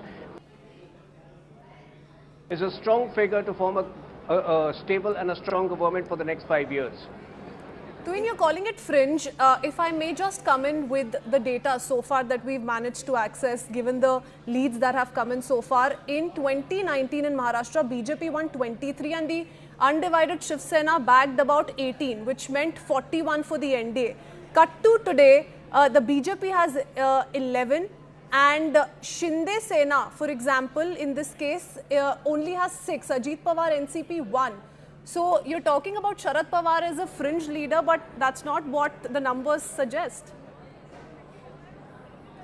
The Mahavikas Aghadi is quite comfortable in Maharashtra. So far as the numbers are concerned, obviously, so far as the numbers are concerned, we will get back to the drawing board. We will get back to, introspecting on what really did not shape up the way, because in Maharashtra we were very clear that BJP per se would not be suffering any losses. Yes, there has been a realignment of forces 2 to 3 times in the last 5 years, but that was not our doing. The 2019 assembly elections were very clearly for Prime Minister Modi-led BJP coalition in Maharashtra, but it was, the other side which went back on the coalition. So, the realignments seem to have had a toll, it seemed to have caused some amount of confusion in the minds of the people, but that's a call which that's something which we will get down to by evening once all the figures are there, once all the results are out. Okay, Matthew Anthony, for the Congress party, touching 3 figures for the India alliance to be roughly around 220, 230. Give me your sense of what it means as far as the opposition in the country and the India alliance is concerned. And also added to that, are you hopeful of maybe doing what the BJP is generally known for, get a few people on your side post-verdict and see where things go? Shivani, it's a good day for us as far as we are till now. However, we need to wait till the evening for us to have the final numbers in place. I've been maintaining this in your show from the very beginning for the last 4-5 months that we will be making our numbers for this election because the people of India have called out on the unemployment, people of India have called out the government on the price rises and also the lies which has been played on them all these years by the Modi government. This is significant loss for the Modi guarantee which has been played across because BJP on themselves is not making the 272 mark. They are well short from the majority on their own. Now, we all know how BJP was arrogant towards their NDA coalition partners in the last 10 years' time. And we all know that how Congress is one of the best alliance partner managers when it comes to UPA 1 and 2. So there are a few more hours to see, and we don't want to do the BJP of blackmailing and all of the things like that. However, we are of the view that we have been one of the best managers of the coalition partners in the country's political history. And there can be possibilities in politics. Nothing can be ruled out till the time something is formed, something is shaped up and something is But is there a plan in place, if I may ask, given the figures that we have so far, about 9,900, which is a double in itself for the Congress party from 2019. The figures for the Bharatiya Janata Party, we just talk about the BJP, so far have not been able to cross the magic number, the halfway mark. And if we just talk about the alliance, remember we're already seeing a lot of phone calls being dialed left, right and center. So is there a plan in place on part of the Congress? There will be a plan and there is a plan, but what is the point in me talking the plan out in the public till the time it works out into a shape?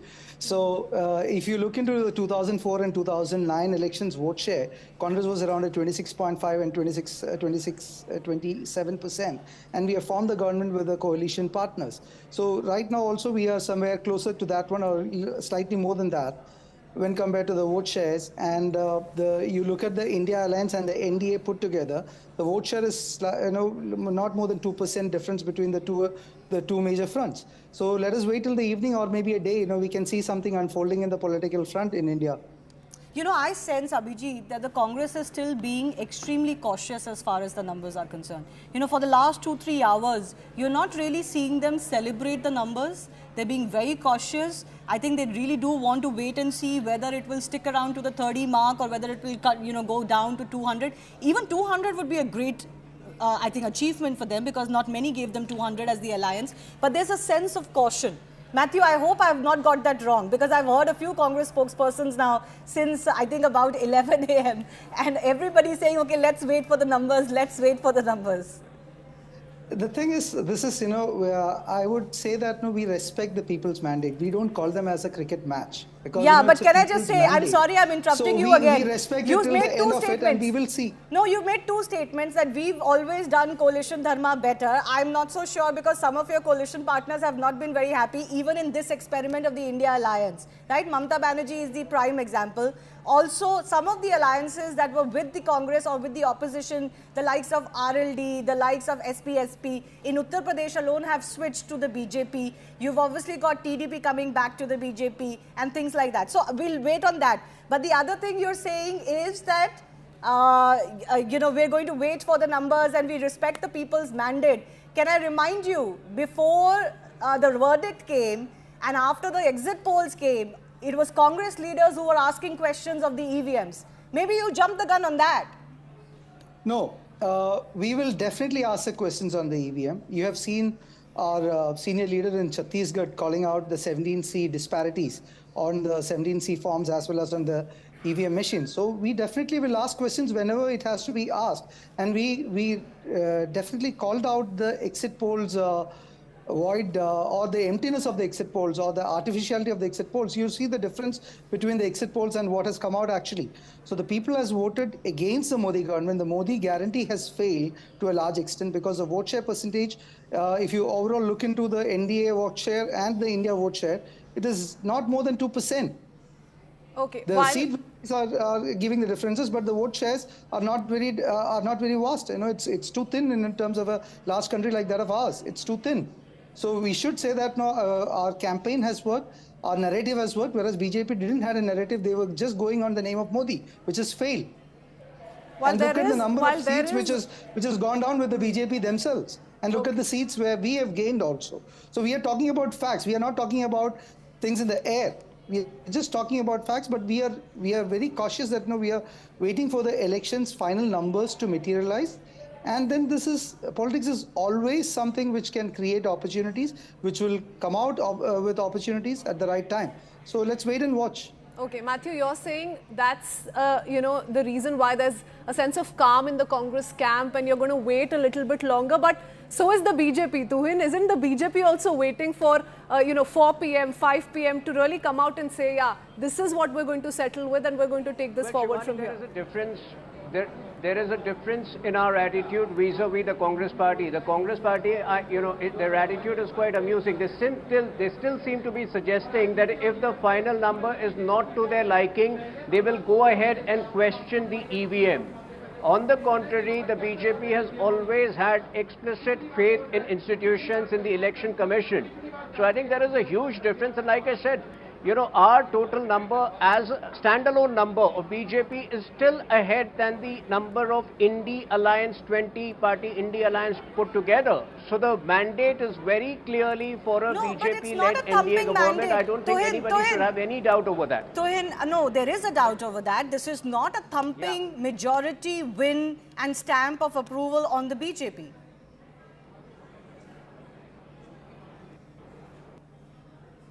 Tuhin, could you get me? Okay, I think we're facing some trouble. Okay, Abhijit, I want to ask you, what is your sense? Do you think this could be trouble as far as government formation is concerned? As it stands, 290 NDA, 235 for the India Alliance. Could some of their partners desert them, switch sides, maybe, maybe act up a little bit and things like that? See, first of all, this is a tectonic change in Indian polity. We will most probably be seeing Narendra Modi in a coalition. That an itself is big. Where they're not in majority. In terms of vote share, BJP has actually, improved its vote share by about a percent or slightly more. Congress has improved its vote share by almost 4.5% from a smaller base, of course. But Congress's alliance partners have actually performed spectacularly. That is something that, one has to see. I mean, if you look at TMC, if you look at Samajwadi Party, if you look at DMK. They are the stars of it. But on West Bengal, since you follow West Bengal very closely, your takeaway of why this has happened, because everybody was, very buoyant about the BJP doing very well. Also, what does this mean as far as state politics is concerned? Will Mamata Banerjee get the hint from this election that, it's better for me to be solo? No, Mamata anyway has been going solo in the state. But the thing is, in West Bengal, there are so many factors. One still wonders whether the BJP actually understands West Bengal well. First of all, even now, much of its campaigning is Hindi-led, which BJP has to sort of look at. Women vote. Mamata, all said and done, Sandeshkhali, it seems that the women of Bengal have, chosen to sort of not vote for, against the horrors of Sandeshkhali, but for Lakshmi Bhandar, which is, 500 rupees, 1000 rupees a month.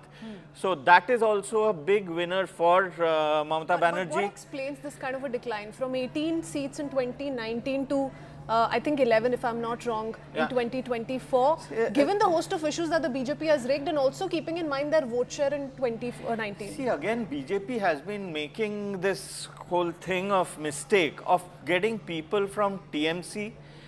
BJP has to have a hard look at the state leadership. Getting somebody to lead the party who is actually tainted in some of the scams that TMC is accused of, that itself is a problem. Mamata still, commands a lot more, popular appeal and respect on the ground than the BJP leadership. If I am right, even the BJP state unit president is trailing. Shukanta Majumdar is trailing. So, one has to understand that Mamata starts anyway at 30% votes, which is the minority vote. So, in the demography itself. We've got numbers which are about 31 for the TMC, about 10. So they've lost about 8 from last time around. But do you get a sense that the entire vote share got consolidated behind the TMC? Abhijit, their vote share is 46%. I'm going by the Election Commission website right now. 46%, BJP at 38%. But you look at the CPI, CPM is about 6%. And INC is about 4.5%. Yeah. So, of course, I think the left share has been more or less the same. Their vote share had collapsed in the state elections. But there is one more very important factor, Shivani, which is the fear factor in the West Bengal voter. What happened before and after 2021 assembly elections was there for everybody to see the kind of absolutely brutal, violent retribution. But wasn't it better this time around in West Bengal? No, it was better, but just look at Bashirat, the constituency under which Sandeshkhali falls. Who does Mamata go ahead and field from there? Haji Nurul Islam, who was at the forefront of the Diganga riots. So the voters there will, they have to live there. They will have to live there. So you're saying they're worried about the retribution. Exactly, they have got no confidence that the party or the center will do something to actually save their lives, dignity.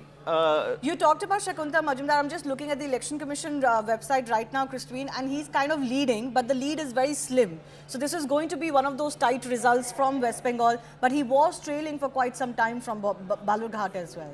Okay. Now, Tuhin, interestingly, since we're talking about the BJP and its strategy in West Bengal, there's a lot that BJP also has to think about, and isn't it? 2024 Lok Sabha elections in Bengal for the Bharatiya Janata Party was supposed to be another turning point after 2019, and clearly that's not happened. Well, clearly the results today are, very disappointing, but I would say there is more to it than meets the eye. In the final phase of elections on last Saturday, which took place in the urban constituencies around Kolkata, you have seen the kind of violence that was unleashed by TMC cadres. There is a lot of violence which gets unleashed in the rural areas, much of which does not even get reported. So the kind of fear psychosis that our workers have been living in for a very long time, I think that also had a role to play. Having said that, You know, like I said, the BJP is a party that works 24/7. But so by evening, once we have all the data with us, a comprehensive introspection on what went wrong would take place. But clearly, we were expecting 20 plus seats. The organization has been consistently growing, and Mamata Banerjee's, two very indicting experiences with the High Court in the last 1 month. You know, one where her involvement with the teacher scam was called out, and second, the OBC theft, reservation theft, which the Kolkata, the TMC government had been carrying out since 2011. We had clearly anticipated that those would have an impact on the elections. Why they did not have the impact that they were supposed to have is something we will, kind of figure out in the days to come. Okay, so anticipating that there is a strategy that the Congress has in place, that the INDI bloc has in place, Matthew, even the fact that Mamata Banerjee has emerged a formidable force in West Bengal once again, she's proven the BJP wrong, isn't that going to be a little bit of a challenge to the rest of the INDI, given that she's come out to say, no, I'm not going to fight with the Congress party in West Bengal. She's also come out to make it very clear that she's going to extend outside support to the INDI alliance if it comes to power. This, if the INDI has a strategy in place, given the numbers that are coming up right now. See, we have always maintained that we have an inclusive mindset by spirits as well as in practice. Not like the BJP, which says, inclusiveness, and then they practice just the opposite of that. So we have maintained all across from the beginning till the time now that TMC is very much as a part of us in terms of the alliance. We will be talking to them. The alliance partners will be talking to them. And as I said, that it is Congress which has got the best expertise in managing diverse coalition partners. When Shivani earlier spoke about Congress alliance partners moving out of Congress, these guys have moved out before, and they have come back also. So there are certain people who likes to jump, as well as the political opportunities shapes up for them. We can't do much about it, but Congress has been pretty good in managing the coalition partners with mutual respect rather than pressurizing them with ED, CBI, and all other things like that. So I think we you're will referring see to how Nitish exactly Kumar. this will. Are you expecting him to jump again? Yeah. So we will see how exactly things will unfold, and we have shown, Congress has shown in the India Alliance formation about sacrificing a number of seats where we could have contested by ourselves, whereas we accepted including parties like AAP where we have significant differences with, in order to have a common goal of getting the polarization, the party which is polarizing this country, as well as that will give you. I think Matthew, that rule which BJP was trying to. I think that you have a point in. The Congress did do. It may have been painstaking. It may have been prolonged, but eventually the seat sharing did happen. In Maharashtra also, it was a painful process. But eventually it did happen, and the Congress, which had the tendency or was criticized of being the big brother, eventually did let a lot of its alliance partners have the share that they wanted, and they've reaped rewards for the India alliance. But Shivani, again, players like Adhir Ranjan Chaudhary, for example, are going to continue spelling some sort of trouble for this alliance. So all may be well when it comes to Mallikarjun Kharge and Mamata Banerjee for that matter, but not when it comes to Adhir Ranjan Chaudhary. Actually, interesting you mention Adhir Ranjan Chaudhary. I should look at what he's doing as far as his constituency is concerned. Should be comfortable he's for him. no, he's trailing. I would like to he's add trailing. one point He's to been that, trailing for most of the morning and most of the sure. afternoon. Adhir Ranjan Chaudhary has been trailing. Yusuf Pathan, Behrampur, TMC leading, and the complaint that Adhir Ranjan Chaudhary would have is that nobody supported me. So that's nobody from the Congress party came. Nobody from the Congress party came and campaigned for me. But anyways, we'll talk about those granular things in just a bit. Matthew, I'll give you 10-20 seconds to finish. I want to go across to our Samajwadi Party representative again. Yeah, I am saying, that with respect to the coalition dharma, we have the things to pride, that we respect our coalition partners rather than backstabbing and splitting them, just like how they did in Maharashtra. They split the two regional parties, which has its origin from Maharashtra, and the results are proving it right for them in terms of how the people. Okay. Okay. You missed me? Yeah. Okay. Yeah. No, we got you. We heard you fully. And Ram Pratap Singh, I want to give you the final, or at least before we slip into a break, I want to give you another word in. Just give me a sense of where does the Samajwadi Party see itself as far as national politics is concerned. You've got a bumper crop of almost 30 plus MPs now going into the next parliament. What role do you see for yourself nationally and particularly as far as the India Alliance is concerned? Thank you. So at Samajwadi Party, we would definitely be playing a very constructive role in the India Alliance, and if the India Alliance does get an opportunity to form the government, then of course we would have a very positive role in policy making and seeing that, because we have come back with this mandate because the people of Uttar Pradesh want change, people of Uttar Pradesh want jobs, people of Uttar Pradesh want liberation from divisive politics. So we have to stand up to all that, and we will continue to do so as we go along with the India Alliance. Okay. I request all of you to stay with us.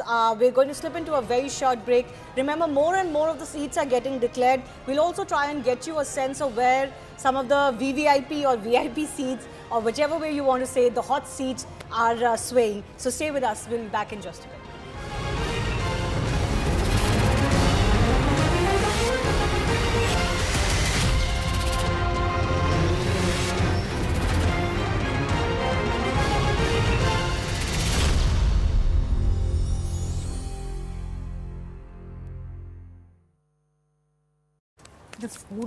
In Alipurdwar, where the BJP candidate there, Mr. Thiga, is leading, and in Birbhum, Devtanu Bhattacharya. So 3 leads for the BJP in Bengal. 4 postal ballot lead 17 out of 34. That's the postal ballot number. Yes, Avantika, some big news from the live result hub. coming in from West Bengal. बताइए जल्दी.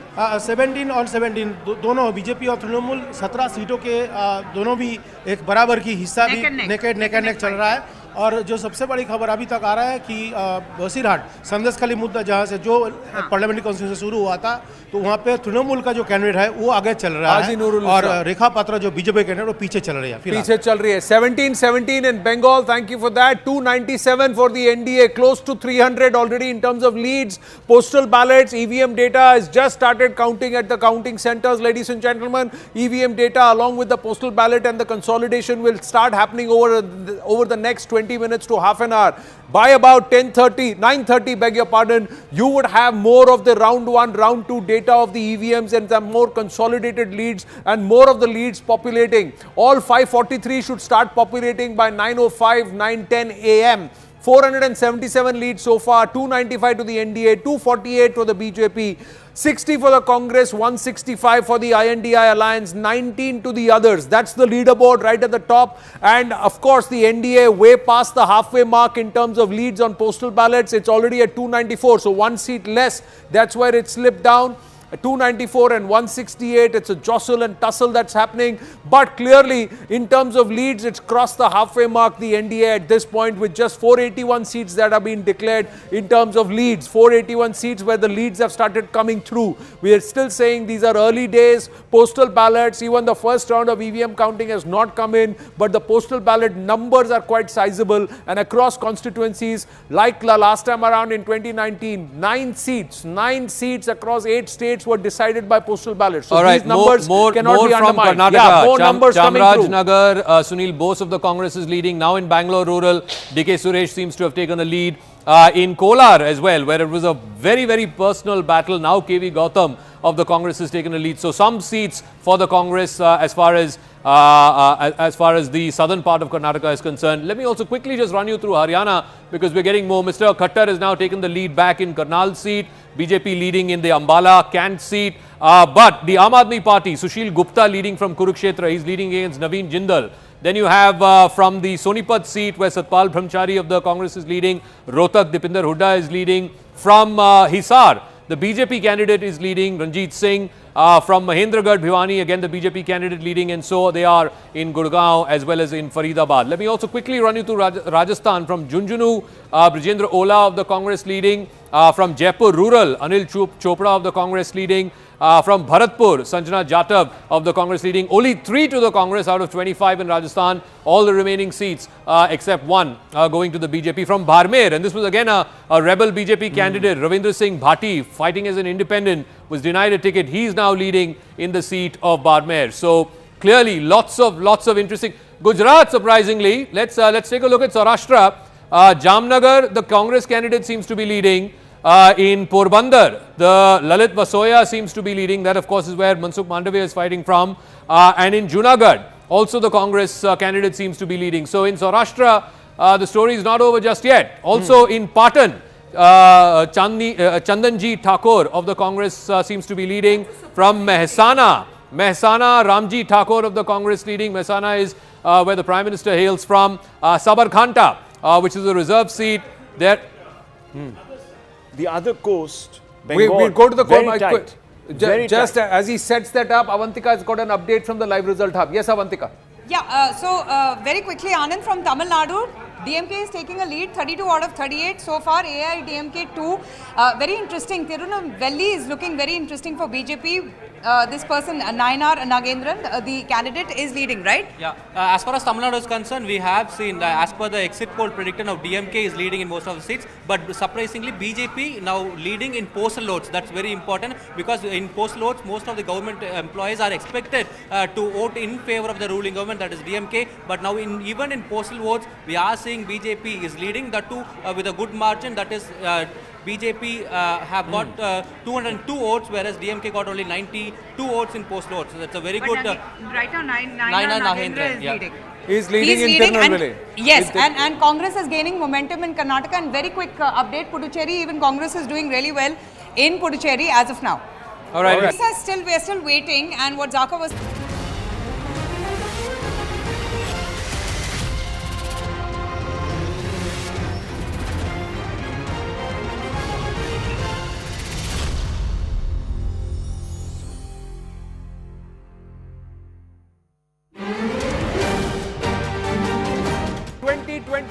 Many believe this is on the cusp of us writing our destiny as a nation, ladies and gentlemen.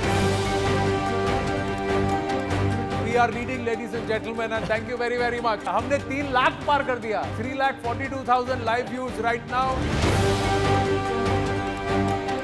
400 par looks an impossible.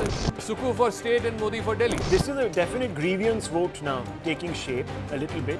India Alliance is gaining at the cost of the BJP, no doubt. Whether for the BJP and the NDA the numbers are going up or not, but for us they are going up. Sarkar ne viewership hamari hai. We wanted you to take us past 4 lakhs. You said 4.51 is the viewership, and we are really streaming ahead of the competition. Here's my request: over the next hour, can we take us past 5 lakh? We'll stop asking you after you take us past 5 lakh concurrent views.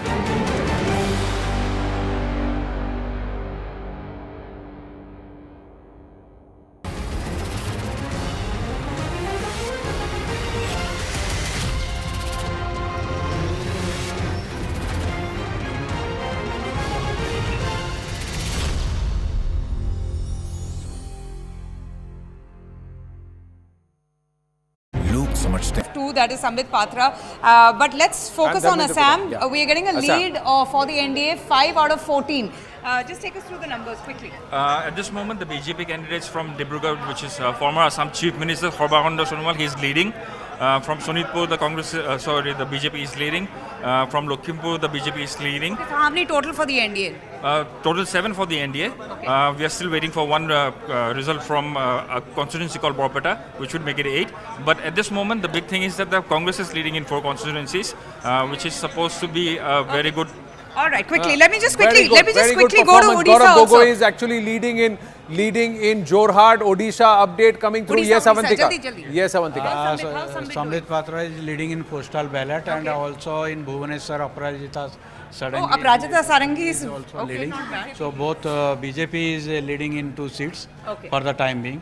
And we are getting. What about Dharmendra Pradhan? What about Dharmendra Pradhan is also leading in postal ballot, and counting is still going on. Okay, so it's looking good for the BJP. Anand, we just have information for 3 seats. From are you getting details anywhere where the EVM countings have also begun? When can we expect round 1 data that is to be consolidated across? Not yet, but it's just about to begin. I've just gone to all the states and just waiting, just a few minutes just now. Waiting. So round 1 data. Just going to start then. Just want to run you through the Bengal numbers. Bengal numbers are coming in thick and fast. In Purulia, the BJP candidate Jyotirmay Singh Mato is leading. Neighbouring constituency of Bankura, the TMC candidate Arup Chakrabarti has spoken to Chandrababu Naidu. He has dialed the TDP chief, perhaps to congratulate him on that landslide victory in the assembly elections and also a phenomenal turn for the NDA in Andhra Pradesh.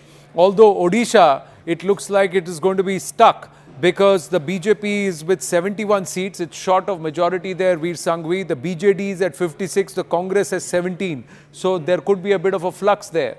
Yes, I think that's a reasonable assumption. Overall, I think the way to look at this election, and we were asked to look at it as BJP versus the rest. It's not really. It's a battle of two alliances, the India alliance versus the NDA alliance, and the NDA alliance is one. If you look at it that way, you get a completely different perspective. Our problem, and the BJP's problem essentially, is that the Prime Minister said 400, talked about a 1,000-year reign. He upped the ante. He made it seem that anything less than 400 would be a defeat. Whereas, in fact, if you're a third-term Prime Minister and you've got these results, if you're going to break history, make history and be sworn in for a third term, you've already achieved quite a lot. Why Mr. Modi upped the ante, I do not know. Well, Prime Minister has spoken with Chandrababu Naidu. Payal is joining us with the details before we get into the analysis. Yes, Payal, what's the conversation about? Or we'll go across to Payal in just a bit. Yes, if you look at phase 1 and phase 2, you'll see that both those phases haven't really kicked in for the BJP. If you just look at that in the data set, right, let's see. That'll give you the picture. And I think that's really where he had to press the panic button, so to speak. Let me bring in Mr. Poonawalla on that, if he's still there with us. Mr. Poonawalla, just wanted to ask you, the conversation here is veering around to the fact that the Prime Minister really went hell for leather after the second phase. Is that because the BJP had sensed that there was a certain degree of perhaps dissipation in support on the ground? Look, Rahul, once again, the BJP and the NDA alliance, already NDA plus was 400 and therefore we set a high benchmark for ourselves. We always knew, as we've been already validated, that we were going to come back to power for a third time. The only question was that could we reach or better the target that...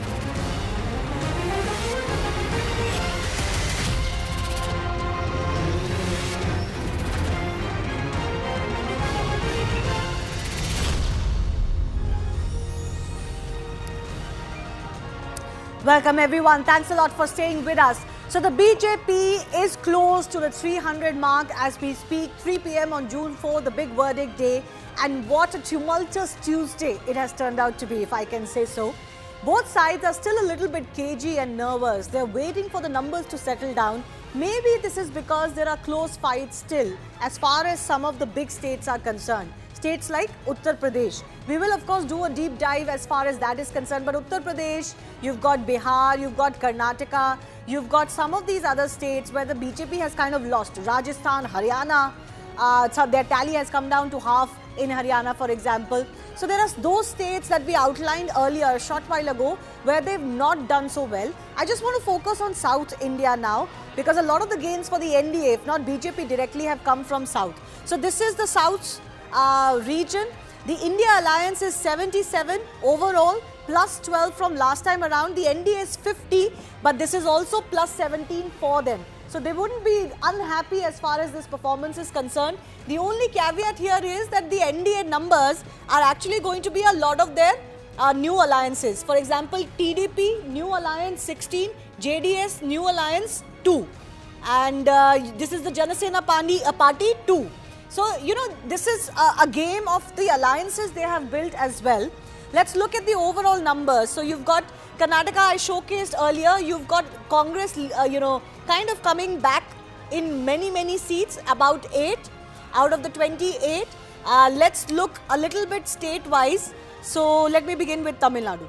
Tamil Nadu, not a surprise. The India alliance, this is of course the DMK plus the Congress and others. They are sweeping the Tamil Nadu landscape. From out of the 38, DMK alone is 22, down 2 though from last time. Congress is 8, retaining, CPI, CPM retaining, IUML is retaining, and so has VCK, I think. But you look at the fact that ADMK is the only one that has managed to open their account, and this is the one from Tirupur, where K. Subbanarayan of the CPI has taken a lead. Let me see which one is the AIADMK seat, and you've got Nagatipattam also, okay. So this is what it is looking like. No real leads for the NDA right now. We will try and of course get you the vote shares as far as Tamil Nadu is concerned, but that in just a bit. Let's look at Kerala. Kerala was the other breakthrough state where they were looking to actually kind of get into Kerala politics. You've got Trissur, where Suresh Gopi has been leading consistently. This is the one that they were most confident about. But I see one more. This is for the LDF, I think. So the LDF has come back. LDF has retained 2. The UDF is -1 only because the NDA is leading in Trissur. So not much changes for them as far as this is concerned. And let's also look very quickly at Andhra and Telangana. Now these are the catchment areas for the BJP. So this is where the NDA is now in lead. Andhra Pradesh, 22 for the alliance, 19 plus. YSRCP has become, almost crashed completely, -19. And this of course majorly will be the TDP as far as the state is concerned. 16, 4, 2. 4 for the BJP is actually not bad. They've not opened their account last time around. So they have done well as far as this state is concerned. And very quickly, I want to quickly go across to Telangana, because this is the other big area where they were wanting to gain from last time. They were hoping to double from last time. So from 4, they were wanting to go to 8. They're +3 right now. Congress is at 9. Congress wanted 9, because if you convert their performance from last time around in the state of Telangana, in the state elections, the assembly extrapolation for the Lok Sabha was 9 Lok Sabha seats. All right. So these are the numbers that are coming in as far as this is concerned. CN Ashwath Narayan, BJP leader and former Deputy Chief Minister, Karnataka, is joining us. Neeti Jain of the BJP, Lavanya Balal of the Congress Party also with us. Let's talk about Karnataka. Karnataka, there is a dip for the BJP. Some saw it coming, but maybe not as much as this. Ashwath Narayan, are you disappointed from the results from Karnataka? Because this was a prestige issue for the BJP to be able to deliver to that 400 part target, and a lot hinged on Karnataka too. Karnataka, let me make it very clear, the performance in the state of Karnataka, the NDA performance, the BJP performance is extremely good. Probably the Congress, what they were targeting, what they were expecting, they have not got up to their expectation. In Karnataka, the people of Karnataka have rejected Congress in the state of Karnataka, and their performance is very poor, and we have got extremely good numbers. We are having more than 20 numbers in the state of Karnataka, and the performance is really good. If you compare now the party in power in the state of Karnataka is Congress, and being in power, having so much of guarantees, they did all whatever they could do. But with all their might and their hard efforts, they were not able to make it. Probably people again have blessed NDA and BJP with great numbers, and we are extremely happy with the performance in the state of Karnataka. Okay, you're happy with the performance, but Mr. Ashwath Narayan, is the benchmark the 2019 Lok Sabha elections or the previous assembly elections for the Bharatiya Janata Party? If you look at when the 2019, it was just alliance of Congress and JDS. This time they had a comfortable majority. They had almost 136. You look at the numbers, what Congress was claiming in the state of Karnataka. If you look at that numbers, probably we have done much more better than expected levels. We are extremely happy. We could have done much more better. But it's not that we are extremely happy with the performance, but we are happy, but we could have done better. Our target was 28. That's not reflecting in the numbers so far. But if you compare with the last election and this election just recently they got a huge majority, which we have not seen in the past 36 years. The numbers what Congress party got in the state of Karnataka, it's a very big majority, very big numbers. Probably which they are also Congress very proud of it. If you look at now, the numbers has gone slided like anything. It's a big slap on the Congress government in the state of Karnataka. They were depending on the guarantees. They were not talking about the national agenda. They were not talking about the national leadership. They were not talking about the governance. They were just talking about the caste-based politics, negative politics. It is only guarantee. It was something not in a positive way what Congress campaigned in the state of Karnataka. It was only negative campaigning. People have rejected Congress and it has been shown their place. We'll talk about Karnataka more. I do thank CN Ashwath Narayan for joining us. They are still confident that these numbers are actually looking good for the BJP. In the larger context, yes, the numbers look good because this is the state where they've actually managed to still hold on a little bit pristine than some of the other states where they've been reduced. TKS Ilangovan, DMK spokesperson, is also joining us. I want to go across to him for the big Tamil Nadu picture. The Tamil Nadu picture is virtually what the exit polls had shown. There was a possibility the BJP could break through with maybe one seat win, but it was always pegged as difficult. Mr. Ilangovan, your first thoughts on the verdict that is coming in from Tamil Nadu? No, we don't expect BJP to gain even a single seat because BJP is not a party which the people of Tamil Nadu will prefer. And ideologically we are different, so the people of Tamil Nadu will not vote for BJP, but they are in alliance with some old parties in the state like PMK. Maybe with that support they might have gained a little vote, but I don't think they will have a single seat in the state. Well, seat-wise, they're not looking very well. But, sir, if I may, ask you about the vote share itself that you were talking about. The vote share for the DMK was 53% last time around, right? At least I'm going by the Election Commission website right now. The DMK vote share seems to have come down, sir. Okay.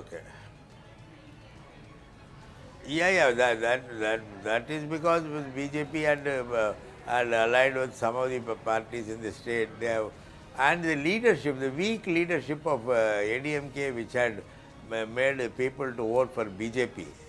Otherwise, BJP has no role to play here.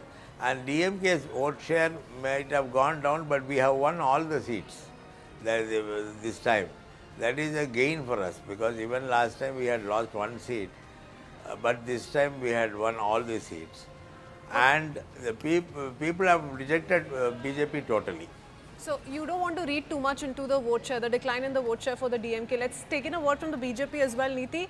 What do you make of the BJP's performance in Tamil Nadu? The BJP was hoping for maximum gains, a lot of gains in Tamil Nadu. In fact, throughout the campaigning, we also saw the Prime Minister speak about Tamil Nadu pride, so on and so forth. His campaigning also came to an end when he meditated in Kanyakumari at the Vivekananda Rock Memorial. So a lot of inferences were made throughout to Tamil Nadu, Tamil pride, and focus of the BJP was on the southern part of the country as well. That seems to have not materialized really for the Bharatiya Janata Party. Look, for Prime Minister Modi, I think the Southern Connect has always been there and he's done his bit for the southern states and he has spoken about all of those things. Like you said, we have increased our vote share in this state and it is going to be a gradual process. I don't know how much of the counting has been done. Are you calling the Tamil Nadu election entirely? But again, the point is if we have increased our vote share, so you cannot completely reject the BJP that we have made inroads in the state. Whether it turns into a seat or it doesn't is a secondary matter. I think if we have the vote share, I think the next time maybe we can look at more seats in Tamil Nadu. No, actually the vote share increase, Mr. Ilangovan, I just want to press you a little bit more. You can't just dismiss it as the BJP coming together with some alliance partners like the PMK and others, because actually this is the first time where they are leading from the front in Tamil Nadu and their partnership with the AIA-DMK broke. Last time around, the BJP as a party got 3.62% of the vote share. They had one seat in 2014, they lost that seat in 2019. Today, the BJP's vote share, I'm going by the Election Commission numbers as they stand last, is 10%, 10.5%. So that's an increase of 7%. You can't dismiss it as just alliances. No, no, I am not dismissing it. That is because, you see, when the people who doesn't want to vote for DMK, they had not preferred ADMK because of the weak leadership of ADMK. Mr. Palanichami is not a good leader or a great leader. So people thought instead of voting for ADMK, we can vote for BJP. And because of the other alliances, they had strong some parties, particularly casteist parties are together. They were with BJP. Maybe that might have helped them in getting more votes, that's all. No, so again, I just want to say, just because, of course, this number could change, the situation could change a little bit. But actually, if you look at the AIA-DMK vote share from last time around and this time around, as it stands on the Election Commission website, it's actually even Stevens. So it's not like the AIA-DMK has lost its vote share. Clearly, the BJP has one vote share. Where has that come from? Right now, it looks like it has come from the DMK's kitty. I request our guests to stay with us. Let's also get you a quick check of the big takeaways of the results so far. Prime Minister Narendra Modi, possibly for the very first time, has to rely on allies for the third term because the BJP has failed to touch 272 on its own. Anti-incumbency hurting the ruling BJP because their numbers, their tally is also down. Big Uttar Pradesh fall for the BJP, and this is going to be something that they look for something face-saving here, but it hasn't come so far. Even some of their big names have lost from Uttar Pradesh. BJP losing a chunk of the Dalit vote share, and this is where a majority of their loss could have come from, particularly as far as the Hindi heartland is concerned, because the opposition did run the narrative of caste survey, of OBC reservations and more. Big boost for the India Alliance, no prizes for guessing. A number of in excess of 200 is extremely good performance from them. Congress has doubled its seat share, well, roughly doubled. They were 52 last time, they're just short of the 100 mark as we speak, but they could gain a few seats. Akhilesh Yadav has emerged as the Alliance's superstar because he's really turned it around for the Alliance in Uttar Pradesh. It is by far the best performance of any of the alliance partners. Mamata Banerjee, you can understand. DMK, of course, you can understand.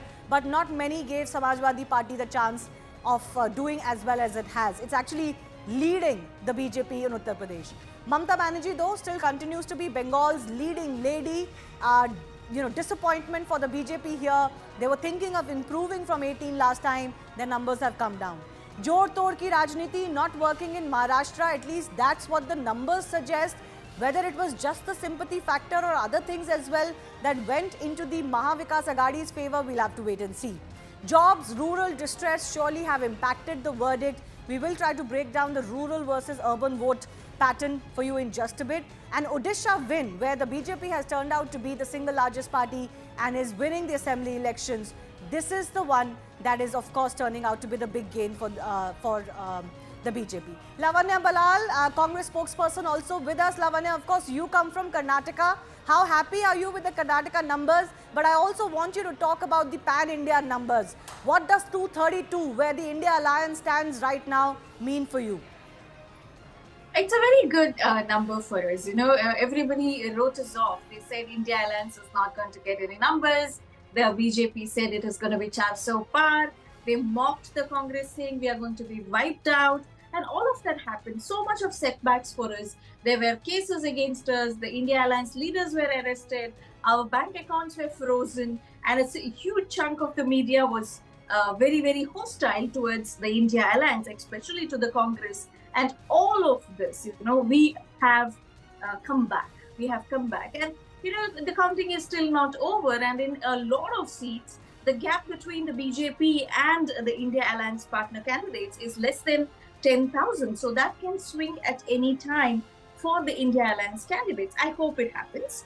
It's a good number. We are very happy. Karnataka, we have increased our tally from last time. If you look at it, in 2019, we just won one single seat in Karnataka. Okay, but Lavanya, it's still short of the 290 plus that the Congress was very confident of. So where did the Congress really calculate the 290 plus for the India bloc? That's still a question that needs to be asked. But nonetheless, we keep up with these visuals coming in of JP Nadda. I believe he's reached Amit Shah's residence. So Amit Shah, I beg your pardon, the Home Minister reaching BJP National President's residence. Now, a lot of hectic meetings are going to be witnessed in the next few hours. Given these numbers, it's the big verdict day and a lot of calculations that everybody is going to go at. So right now, as we speak, a meeting is going to shortly take place between JP Nadda and Home Minister Amit Shah. Shivani, very interesting what the BJP strategizes next. The BJP, how it's going to put to use these numbers. You know, given these numbers, the BJP is in a comfortable position to form the next government, but the allies are going to play a big role. Perhaps nobody saw this coming this way. Shivani. No, absolutely. I think there's going to be some thinking that the BJP will have to do. Amit Shah, of course, is known as the Chanakya of the BJP or of Indian politics on the centre right side. He's going to be pitted against maybe somebody like Sharad Pawar right now, Christine, who's the Chanakya or the person who can swing a few things for the India alliance on the other side, and both of them will pit their heads. Neeti, can I bring you in here? You know, there must be a little bit of deflation from 400 Par. Even if 400 Par was a psychological psyops that was played on the opposition, you were surely hoping to better the 303 from last time around for the BJP alone. Right now, the NDA is falling short of that. Certainly, this means a bit of a humble pie for the BJP. That's how the opposition will see it. Shivani, the point is, I don't understand what the opposition is being so jubilant about. We are the party that is the single largest party right now. We are forming the government as NDA. So I honestly don't understand. मतलब आप हमको बोल रहे हो that distinction नहीं आया इसलिए आप कटघरे में खड़े हो. लेकिन the opposition is happy just because they failed with a lesser margin. No. So that seems very inappropriate. The other part is Neeti, you've not passed. No, distinction. As NDA, we are forming the government, Shivani. Okay, as you may be confident the NDA is forming the government, but you are only about 13 seats ahead of the majority mark as the NDA. The BJP hasn't touched the majority mark. Surely you wanted that. It all comes down to the 272 number, Neeti. No, of course we wanted that, but again, like Lavanya also said, that the margin in most of the seats right now is 500,000, 5,000, and that can swing in our favor as well. So let's not call this election right now. Let's just wait for it to be called, and then we'll decide what is to be done. But as things are right now, we are the largest party, and we are forming the government as NDA as per the current numbers that reflect it. One can sense nervousness, Neeti, and let's not deny it. Given just going by the optics, if a Sharad Pawar, for example, is dialing Nitish Kumar, the Home Minister Amit Shah is also dialing, TDP Chief Chandrababu Naidu. That's what we've learned as per sources. So there is a little bit of tension on the ground, and that can be sensed. It can be seen clearly by one and all. I think Lavanya wanted to come in. They will be called. Yes, when I said there is a lead of 5,000 to 10,000. I made it very clear that the lead is maintained right now by the BJP or the NDA candidate. So I meant to say that lead can swing anyways. It can swing towards the India Alliance partner as well. So it need not be, it is not end of the counting. We still have a couple of hours to go, and the numbers can change anyways. And BJP is. Yes, it is. But if Lavanya, as per you, the BJP is being too ambitious in thinking about the 272 mark, then so is the INDI bloc. You're at 232, and the whole of INDI, not just the Congress. People can mock us. They have mocked us multiple times. People still mock us and say, oh, you people are very happy with losing the election. Let me make it very clear. Nobody gave us a winning chance. Everybody wrote us off. Everybody, a huge section of the media and the BJP wrote us off. But here we are, the India Alliance is here. Okay. And we have shown that you're not invincible. Your 400 Par is shattered. Where is 400 Par? Okay. And you but claim Lavanya, that, Bengal is going to be ours. Bengal is going to be ours. Where is Bengal? No, but that is done from all sides. Bengal? Where is Maharashtra? Let's be fair. That's done from all sides. Every side plays on the front foot and suggests that they are going to win or sweep an alliance. Let's not forget that you came up with a number of 295 just 2 days ago. But Mr. Ilangovan, I want to ask you, is there a need for the opposition to be tempered about these numbers? As I see them, the India Alliance, which is an alliance that did not exist in 2019, is up by 100 seats. But this includes parties like the TMC and others which were not part of the alliance last time around, right? As far as let's say the Congress-led front is concerned, there was a separate third front. The NDA is down by 55 seats, 55, 56 seats, right?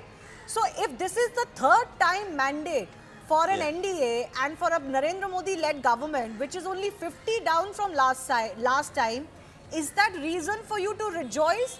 Or is that reason for you to also say, listen, this was the third term that we were fighting against him and yet the BJP has managed to sneak in a victory?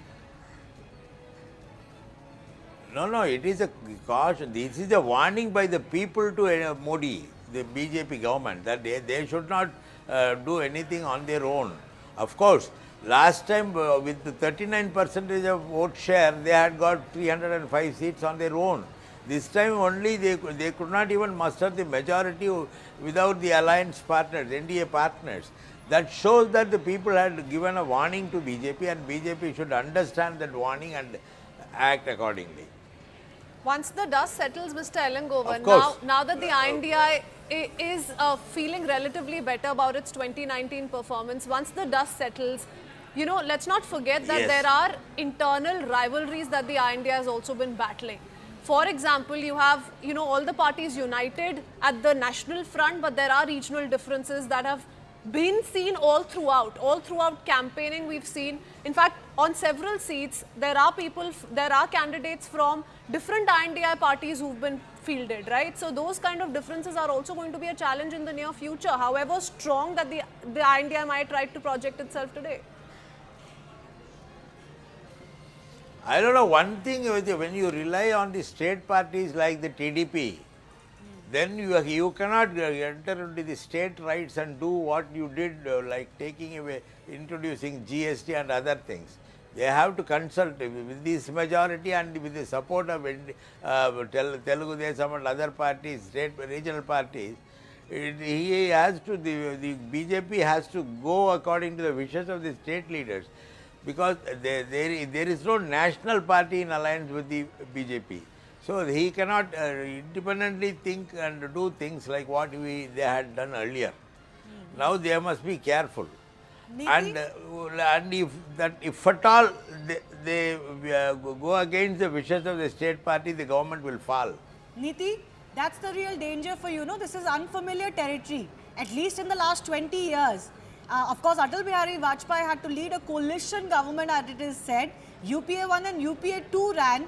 First of all, one of the big headlines from this verdict is that many felt that coalition era is gone, but it seems the coalition era can still survive if you mount a decent challenge. That aside, this is the challenge for the BJP. You've been criticized heavily for not giving your alliance partners the respect or the breathing space. Now you'll have to. No, I honestly don't agree with that, Shivani. Whatever policies, whatever decisions were taken were all discussed in the parliament. If the opposition doesn't want to sit in the parliament, that is not our fault. So all of the decisions were taken as per the due process that is required in the country to be taken. So to just say that all of that has not happened, and the alliance has been with us. So like you said, we were in majority and yet we had our alliance. The NDA alliance has always existed. So I don't agree with what you're saying, and going forward also I think we want to take everybody along. All the decisions that are taken will go to the parliament and they will be discussed like they were discussed for the past 10 years as well.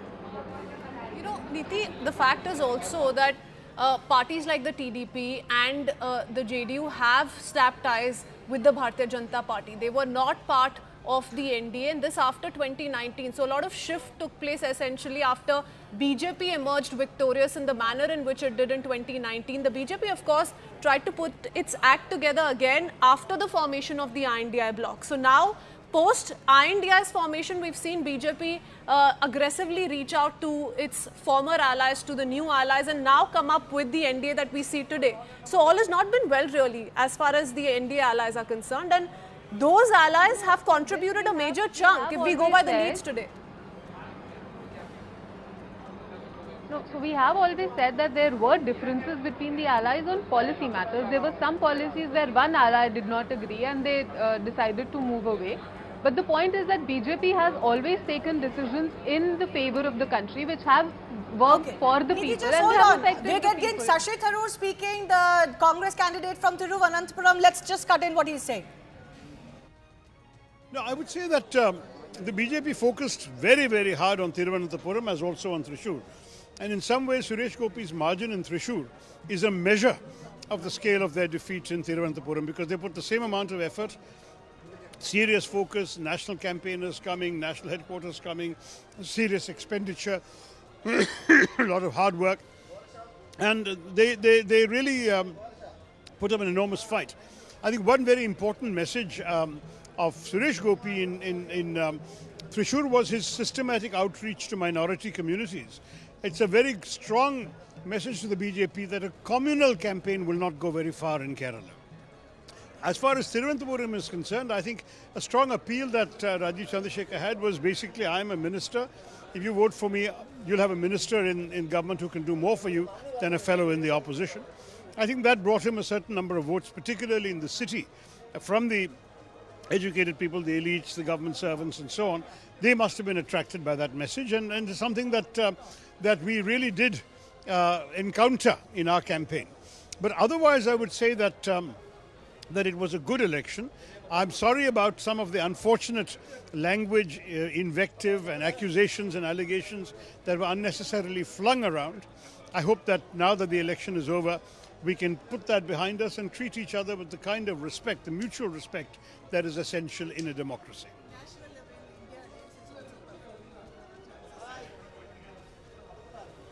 Look, I think we have to wait and see the final results. I've been focused on Thiruvananthapuram and I haven't had the time to look at the rest. But you may remember when I came back here from Delhi after my campaigning all over the country, I said that I don't believe the exit polls because it's not what I've seen on the ground. And what I've seen on the ground, very frankly, I think is much closer to the results we are seeing today. And that's why I do feel that people like me who stuck our neck out and said this are feeling quite vindicated. Thank you very much. Well, Trivandrum is that one big result, Christine, we are all waiting for. I did cover this seat pretty extensively. So can I just give you the numbers as far as the Election Commission website is concerned? Shashi Tharoor was trailing for a fair bit by anywhere between 11 to 16k votes. Now he's in the lead by about 15,800 votes. But it was pegged to be a very close contest, and it has turned out to be a very close contest, which is why Mr. Tharoor is not, of course, very, very confident of which way this will go. He's asking for a little bit of patience to see exactly how long it takes. Suresh Gopi is the other man he mentioned. That's, of course, the BJP's leading candidate from Trissur, the one seat that they were very confident about. He is still leading by 75k. His lead is actually expanding, Christine. Unlike, you know, in Trivandrum, it is going up and down and changing hands. But I think I remember from a couple of hours when I was in a live results hub as well, he had about, about 60k at that time. Now he's about 75k now. So clearly, it looks like this is that one seat the BJP will manage to wrest. Otherwise, as far as Karnataka is concerned, you've got a sweep virtually of the UDF again, along with the IUML, 14 plus 2. And you've got the LDF restricted to 2. And I think you've got the BJP leading in 1. So out of the 20 seats, this is what it is looking like. 14 plus 2, 16 for the UDF, CPIM, KEC, 1 plus 1, BJP 1, RSP 1. But, you know, this is going to be an interesting state to watch out for. Absolutely. And, you know, the contest that you were just talking about, Shashi Tharoor versus Rajiv Chandrasekhar, many have been speaking about this contest in the run-up to the big day. And as far as Mr. Tharoor is concerned, he was also one of the few, apart from Mallikarjun Kharge, to really predict the 295 for the INDI bloc. He, in fact, did really take strong objection to the observations made by the exit pollsters and said that, you know, they've not been able to get in a sense of the pulse of the people on ground. So he's been one of those Congress leaders who were talking about the 295, Lavanya. But again, speaking of the 295, if it's too optimistic for the Bharatiya Janata Party, then it's even more optimistic for the Congress Party. If the Congress is speaking for the entire INDI bloc, they're way short of the 295 mark that they'd projected. Absolutely. I mean, we have not reached the magic number that we wanted, the 295 number. But, you know, at this point of time, I have to reiterate, the Election Commission was quite not. We have raised objections about the Election Commission's way of functioning when it came to campaigning, when it came to this divisive campaign by some of the leaders from the BJP, as we all know. So there were a lot of things that were a huge, challenge for the India Alliance, but we did manage a good job. And I think at this point of time, I would like to say the rural India has spoken. The agrarian community has spoken today, and that is what I think we all should be proud of. And BJP might continue to say, oh, we have listened to all our alliance partners for the 10 years. Absolutely not. Everybody knows the instances of BJP switching off the mics of opposition MPs in the parliament. And, the arrogance of the BJP in saying, hey, we have always listened to our partners, we will continue to do so, reeks of arrogance. But that's how BJP has always been functioning. Okay, I want to give in some updates. A Congress party delegation is set to meet the Election Commission shortly. I wonder what it is on. I did see a tweet from Jairam Ramesh earlier where he said that counting is slow in certain pockets of Bihar and Uttar Pradesh. Rahul Gandhi and Mallikarjun Kharge are set to address the press conference, speak to the media at about 5:30 p.m. in the national capital. I also want to just ask our team to focus on the magic wall screen there if you can, because I opened the rural seats there. And the rural seats is what a couple of the Congress spokespersons have mentioned. Is it really so that the rural seats is the major swing? What do the numbers say? Out of the 338 rural seats, out of the 543 last time around, NDA won about 220 or 228. They're down to 188, so minus 40. The INDA alliance is at 140. They've doubled from the last time with plus 73. The others have lost, and I think this is going to include the likes of BJD, BSP. This is going to include the likes of YSRCP, all the non-aligned parties in this others category. Actually, that has also kind of changed the dynamics of the numbers we're looking at, because the India alliance as it stands today is very different than what it used to be in 2019. So is this the major chunk of what the BJP has lost? Well, if you look at the fact that they are stuck actually well below the 270 mark right now, they've lost in other places as well. But yes, you could argue that rural distress, quote unquote, has hurt them. Niti Jain, if you're still with me, you want to respond to that?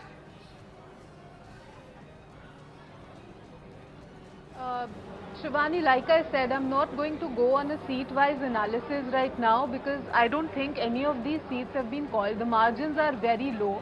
And whatever you're asking, I think you'll have to give us some time to at least consolidate whatever has happened, come up with the reasons of it and everything. But right now, like I said, on the seat-wise analysis, I'm not going to call the election.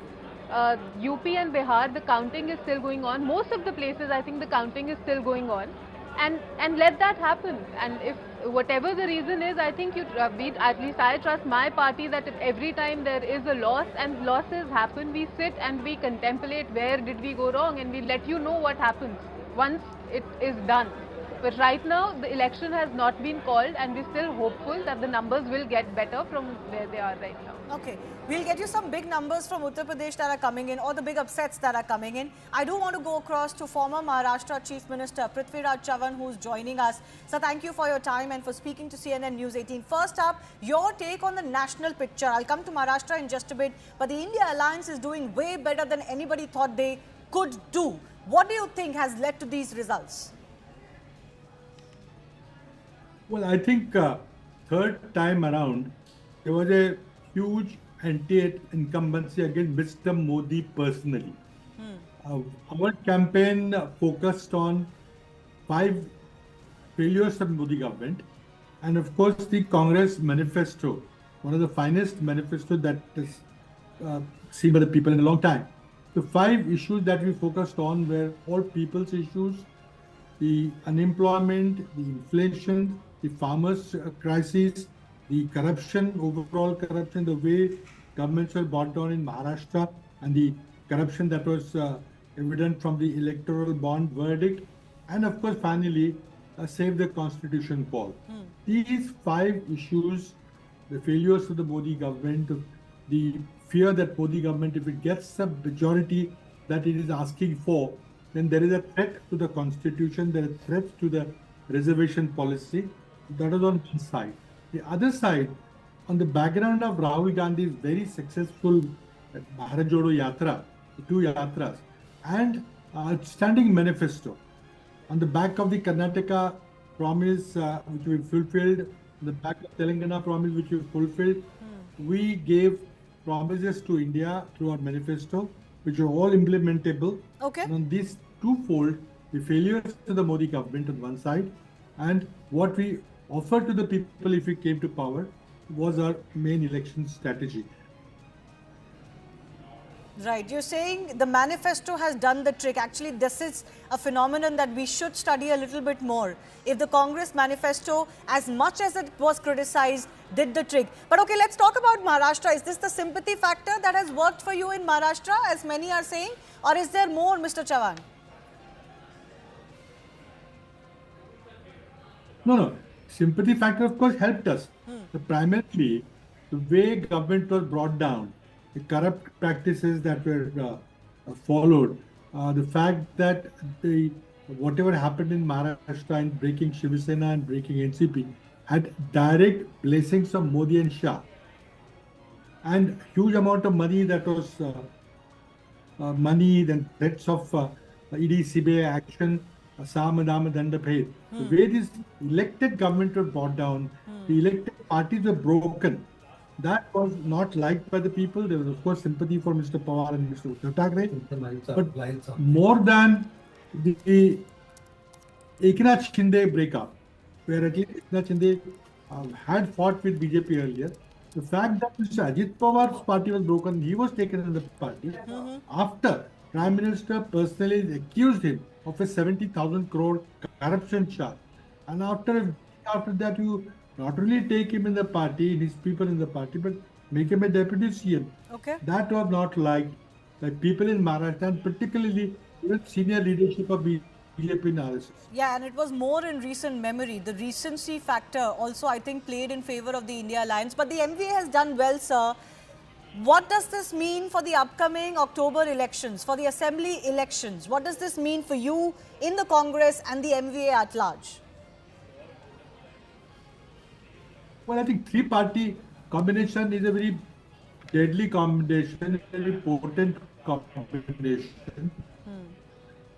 This combination will reveal, will analyze where we went wrong. We took inordinately long time in finalizing seats. There was a dispute on 2-3 seats, which the results have shown that we were right in whatever we are asking for. I think if you look at that, I think there's no reason why we should not go into a three-party Mahavikas Aghadi alliance in the Assembly. Okay. And I think looking at the trends that we see now, we're sure to win the Vidhan Sabha election in October 2024. All right, sir. I do thank you for your time. This is going to set the template, Prithviraj Chavan says, as far as the assembly elections are concerned. This is what I was talking about earlier. This has been a very painstaking effort to divide the seats in Maharashtra. It took inordinately long, but it eventually has turned out to be successful. I want to go across to Neeti very quickly on the Maharashtra numbers. Neeti, the BJP itself has lost quite a bit. It's not just the alliance partners. And the MVA is clearly setting forward now with a spring in its step. The MVA, I mean, as far as assembly elections are concerned, this must be nervous bells for you. Shivani, of course, in Maharashtra, in a lot of places, we expected better numbers. But again, they have not been called. But I'm going to assume that if these numbers stay, we'll accept the mandate, whatever the people have given. We'll work on whatever went wrong. We have worked very sincerely for the past 10 years for the people, and that fact remains. What went wrong is going to be worked out. But again, let the elections be called, because the margins are very low wherever we are talking about. Neeti, talking about Maharashtra itself, one of course is the aspect that Shivani spoke about, a sympathy wave that may have been created for the factions of Sharad Pawar and Uddhav Thackeray. That's one aspect of things. But what about the reservation? If Maratha consolidation is, in this case, perhaps worked for the INDA, then a reverse OBC consolidation should have worked for the NDA or the Mahayuti. Why has that not happened? If we were to just deep dive.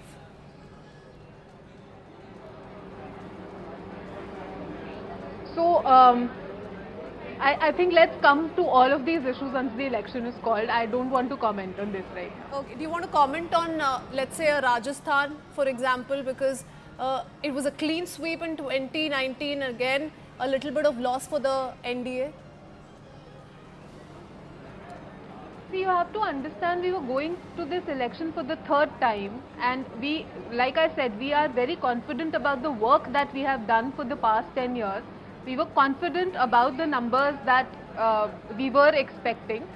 What has gone wrong is going to be worked out. We'll have to work it out. Again, whatever the mandate is, we'll have to accept it, and we'll accept it very humbly. But it does not take away from the work that the Modi government has done for the past 10 years, and we intend to do for the next 5 years as well. Okay, so the takeaway from the Hindi Heartland, Shivani, also becomes very interesting. Much focus has been, in the run-up to the elections, all through campaigning, that the Hindi Heartland is safe with the Bharatiya Janata Party. And the focus was on whether or not the BJP is able to make inroads in the southern part of the country. And that's happened to an extent if we just focus on the vote share, for example, in Tamil Nadu and elsewhere. Kerala, for example. Now, the opposition may want to downplay it, but the BJP hopes to gain in the assembly elections, subsequent assembly elections there. But what about the Hindi Heartland picture? Do you think that's really changed for the Bharatiya Janata Party on unexpected lines? Which assembly election you're saying the BJP hopes to gain? For example, Tamil Nadu. The BJP was focused on Tamil Nadu in the Lok Sabha election to sort of look at it as a precursor for the assembly election. Yeah, I mean, for the BJP, you know, it's a hungry party, it's an ambitious party. It never really says, okay, this is how it goes in Raebareli and Amethi. This is how it goes in Hyderabad. This is how it goes in Trivandrum. So there's no point putting our fight there. They will actually go to the bastions of the opponents and say, we are going to try and turn it around. So you have to give the party that much. Also, as far as the South is concerned, it's not so much about, you know, just looking at the next elections. Of course, the next elections are going to be the big playground, but this is also about the BJP wanting to always forever expand. They're not happy being a Hindi heartland party. They did so in the Northeast, they're doing so in Odisha, they've done so in West Bengal in the past, although they've suffered a bit of a decline, and naturally they would want to do it in South. And in South, they wanted the bragging rights that we would be bigger than the Congress individually. We'll look at those numbers again, but I just want to very quickly give you a sense of the Dalit seats. So as far as the data on our magic wall is concerned, because the Dalit factor has been talked about, the reservation factor has been talked about, the caste survey has been talked about. So that's not the magic wall I'm talking about. I've got this on my screen here. But the 160 Dalits, 20% or stronger seats. The INDIA has won 95, which is plus 55. From last time around. That's a massive swing. Significantly. And NDA has won 59 of those, which is minus 38 from last time around. Others have also lost 17, and I again feel this is going to include the likes of the BSP that had won last time. I request our guests to stay with us. Christian and I have to slip into a very short break. We'll be right back with lots more.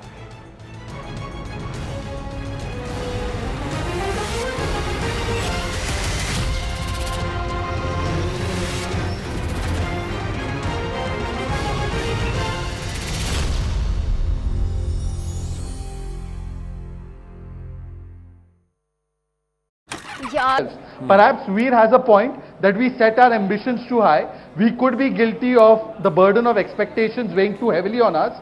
But now, just think of it. Had this been 2014, the 2014 NDA was about 310 or 315 seats. We are not very far away from that. By all likelihood, with 4 o'clock or 5 o'clock, we'll be making that mark. Right. At that time, that was considered as a wave. And today, it's not being considered as a wave. No, and see, I'm just looking at, Zaka wanted to know, beg your pardon, Rahul wanted to know, in phase 1 and 2 together, the opposition has actually taken 26 seats, plus 26 seats. The NDA is minus 23. And in that, if I have to look at the breakup of the NDA, the BJP has got 72 seats. They are minus 23 overall. So that's the breakup. And if you look at phase 1, 2 and 3, let me add to the filters and add phase 3 also. If you look at phase 1, 2 and 3, overall, the NDA is minus 34 seats. Yes. So the first 3 phases, is where the BJP and the NDA has suffered a lot of losses. Bulk of the losses are from the BJP. And that's the area where the SP has really capitalized in Uttar Pradesh also. If you overlay those three phases. If we look at the Uttar Pradesh region, and let's look at the region, let's go back and we'll look at the states. I've got Payal with me. Just a minute. Yes, Payal. Chandrababu Naidu has dialed, has been spoken to by the PM. What's the conversation about? Yes, Payal. So, you know, what we are given to understand is that Prime Minister Narendra Modi had called up Chandrababu Naidu, the TDP chief, to convey his congratulations to Naidu's led TDP, which is of course heading the NDA alliance over there, for the stupendous kind of result they've been able to get.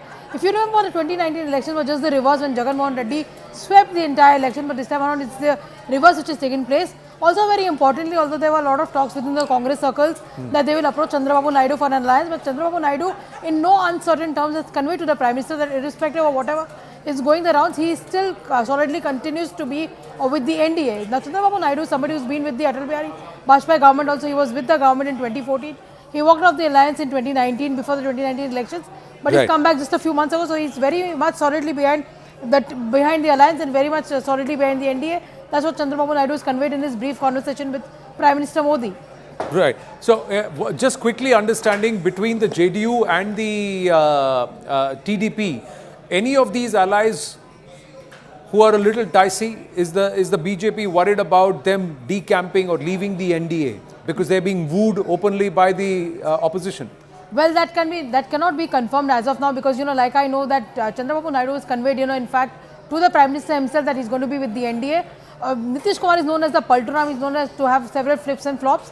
It'll be important to see what the BJP's conversation will be, because I'm sure the BJP will put the likes of Vinod Tavde and the others who are in charge of Bihar to have a conversation with Nitish Kumar to make sure that they are on the same page.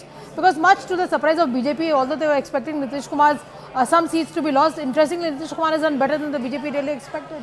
So will Nitish Kumar stage another flip-flop? We'll have to only wait and watch, but as of now, the BJP is very, very sure that their alliance partners will stay with them. He has spoken to Chandrababu Naidu.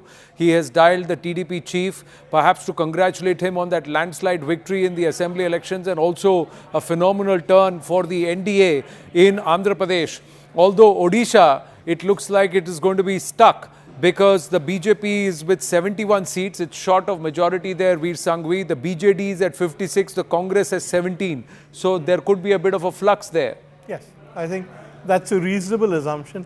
Overall, I think the way to look at this election, and we were asked to look at it as BJP versus the rest, it's not really. It's a battle of two alliances, the India alliance versus the NDA alliance, and the NDA alliance is one. If you look at it that way, you get a completely different perspective. Our problem, and the BJP's problem essentially, is that the Prime Minister said 400, talked about a 1,000-year reign. He upped the ante. He made it seem that anything less than 400 would be a defeat. Whereas, in fact, if you're a third-term Prime Minister and you've got these results, if you're going to make history and be sworn in for a third term, you've already achieved quite a lot. Why Mr. Modi upped the ante, I do not know. Well, Prime Minister has spoken with Chandrababu Naidu. Payal is joining us with the details before we get into the analysis. Yes, Payal, what's the conversation about? Or we'll go across to Payal in just a bit. Yes, if you look at phase 1 and phase 2, you'll see that both those phases haven't really kicked in for the BJP. If you just look at that in the data set, right, let's see. That'll give you the picture. And I think that's really where you have to press the panic button, so to speak. Let me bring in Mr. Poonawalla on that, if he's still there with us. Mr. Poonawalla, just wanted to ask you, the conversation here is veering around to the fact that the Prime Minister really went hell for leather after the second phase. Is that because the BJP had sensed that there was a certain degree of perhaps dissipation in support on the ground? Look, Rahul, once again, the BJP and the NDA alliance, already NDA plus was 400, and therefore we set a high benchmark for ourselves.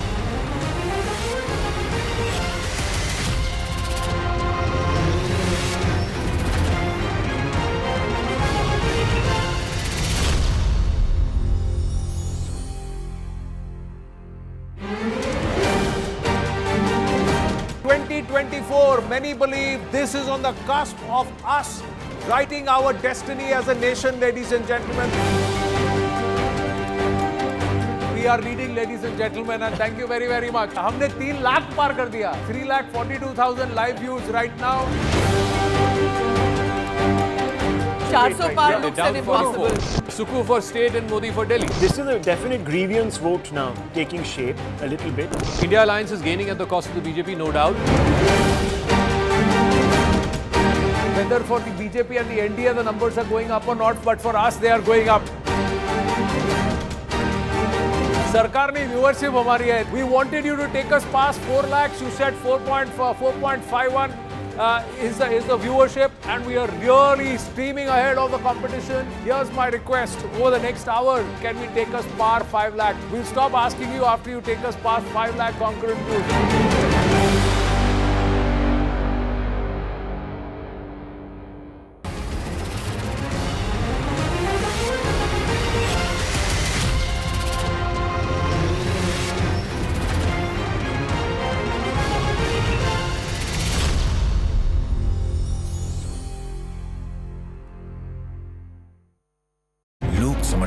As we've been already validated that we were going to come back to power for a 3rd time.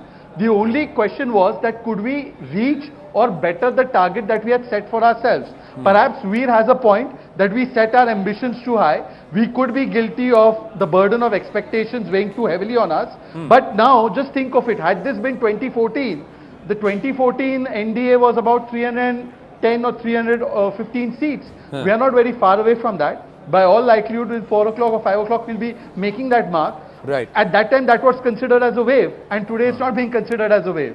No, and see, I'm just looking at Zaka wanted to know, beg your pardon, Rahul wanted to know, in phase 1 and 2 together, the opposition has actually taken 26 seats, plus 26 seats. The NDA is minus 23. And in that, if I have to look at the breakup of the NDA, the BJP has got 72 seats.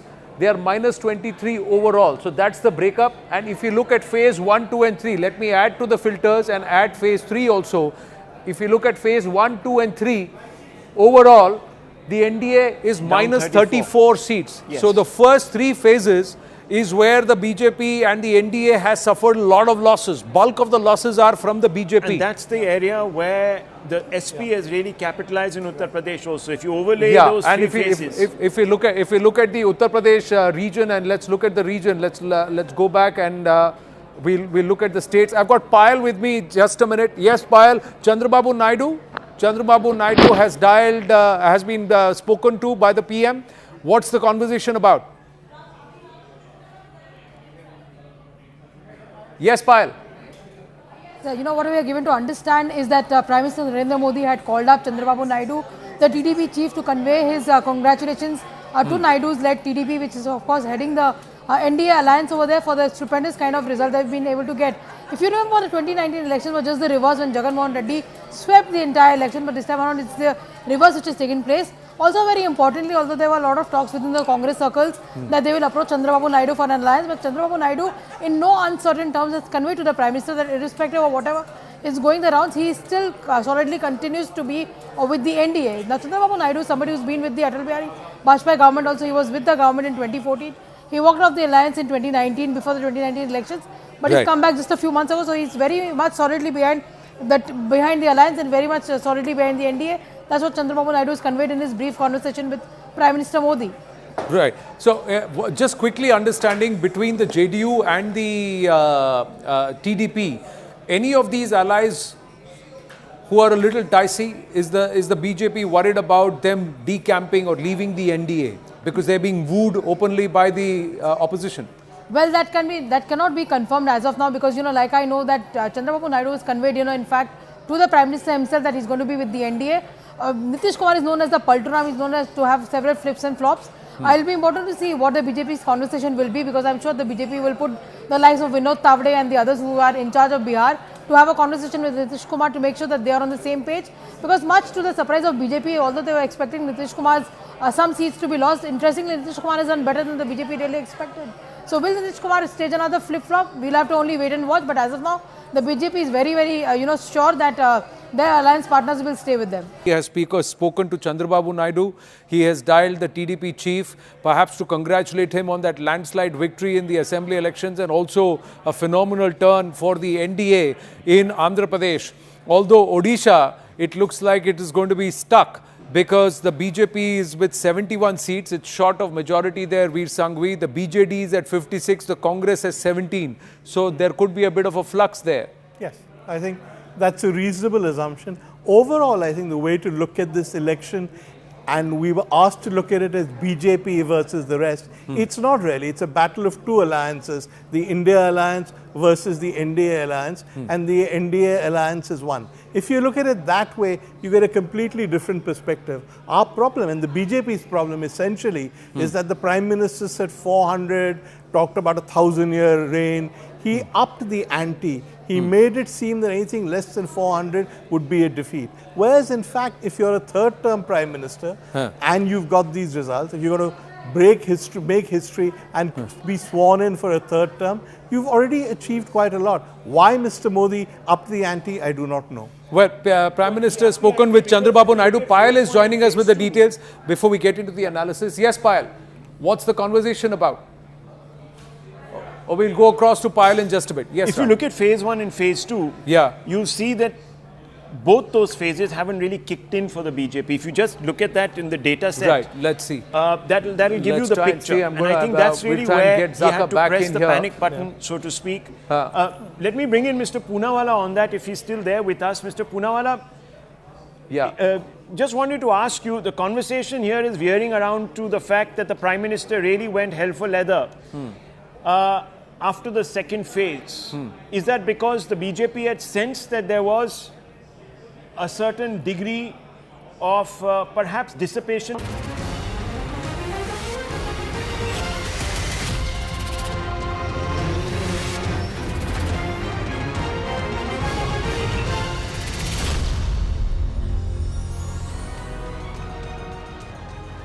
Good evening and welcome. You're watching our very special broadcast as CNN News 18 has been tracking the Indian election 2024, and wow, there have been so many surprises, twists and turns. I'm Avantika Singh. And I'm Akanksha Swaroop, and bringing you all the latest trends that are right now emerging.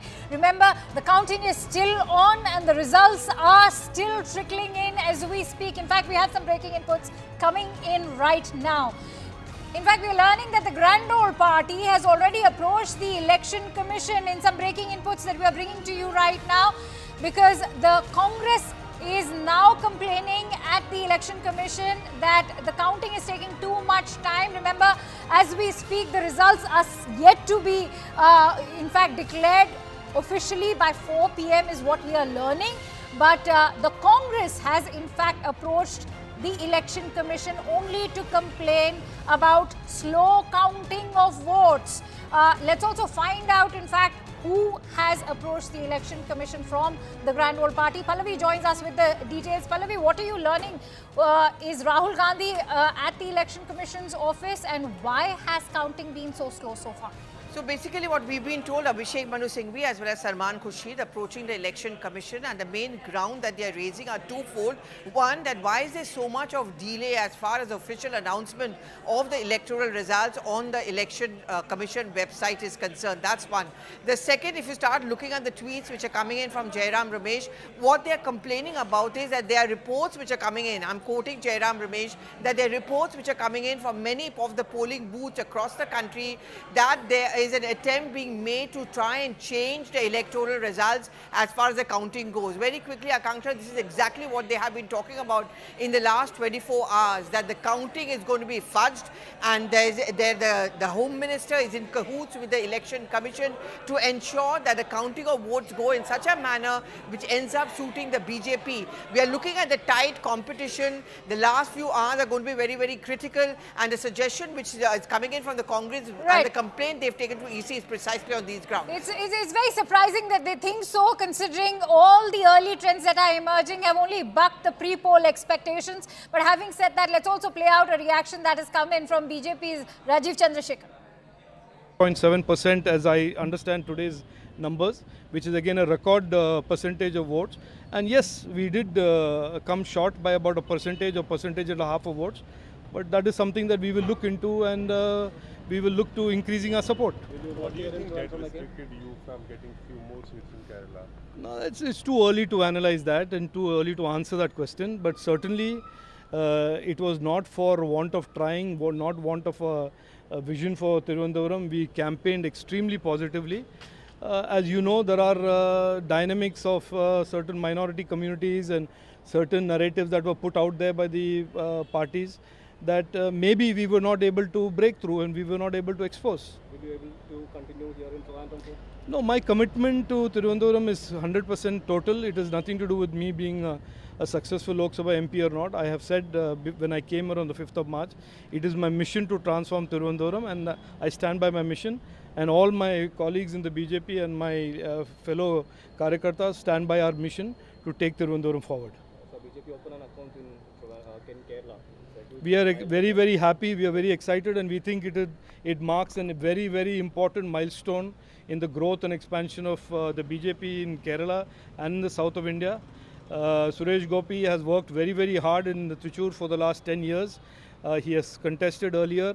This is his third time at electoral politics, and to win by such a huge decisive margin and to put the Congress candidate into third place is certainly a very, very important signal and certainly an important encouragement for the BJP in particular in Trissur and in Kerala in general.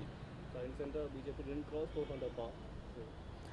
No, obviously it is disappointing given the fact that the last 10 years our Prime Minister has worked very hard and transformed India significantly. The expectation was that the NDA would be 350 to 400, and we have come short as I see it on TV. We will see the results, and we will see what.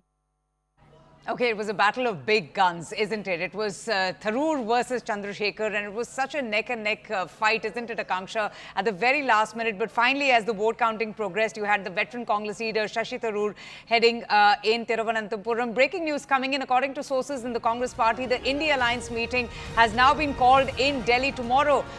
We are still waiting for a time. What we're getting to hear from sources is that they haven't decided on a time, but Sharon joins us now for the very latest. Sharon, over to you. So, a big surprise there. Lots of pleasant surprises for the Indie bloc, specifically for the Congress, who have doubled their number this time around. What are you hearing? Well, Avantika, that is right. In fact, this result is something that is more than what they were expecting, though they were saying 295. But this result is, of course, something that they are positive about. And right now, Congress sources have in fact been suggesting that personally from the Congress President office, Kharge ji has in fact called in all the India Alliance leaders to come to Delhi. The time of the schedule of the meeting is something that will be decided. But tomorrow's meeting is going to be very crucial because that is where the strategy and other plans or their mode of action is going to be decided in the meeting tomorrow. Whether they will in fact be approaching, because right now there has been no talk or any sort of approach that has been done with regards to Nitish Kumar or Chandrababu Naidu. So whether that should be done, what is going to be their strategy, all this will be decided in the meeting tomorrow. So all the 28 parties of the India Alliance have been called in the national capital for the meeting tomorrow. All right, many thanks to you, Sharon. We're in fact getting in more breaking inputs. Let's quickly bring you the trends that are now emerging as far as Maharashtra is concerned. In fact, we are now learning that Navneet Rana of the Bharatiya Janata Party has lost from Amravati and Supriya Sule has won from Baramati. In fact, Baramati was a very closely watched contest, Avantika, considering it's been a Pawar versus Pawar and it was a family fight. contest. Exactly. And so the results have given it away. Supriya Sule has won from Baramati. In fact, very sad and news Navneet for Rana, a Navneet firebrand BJP candidate who was, in the midst of that entire Hanuman Chalisa row. She, in fact, is also a very aggressive candidate.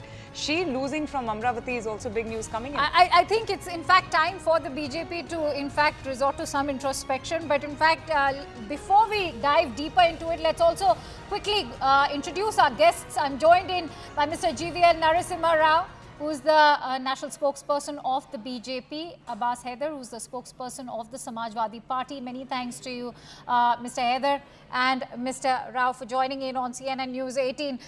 First of all, Mr. Rao, what do you make of the losses in Maharashtra, first of all? Yeah, certainly we are disappointed by the results. We expected the coalition in Maharashtra to, if not retain the old numbers, but to sustain a large part of it. But I think certainly Maharashtra, though this was not totally unexpected, we have suffered significant losses in Maharashtra. Real problematic state has been Uttar Pradesh, where we were hoping to at least retain our previous strength, 2019 strength of 62 seats. But that is the state which has really sort of, I think, given a mandate which did not suit us, which did not encourage us.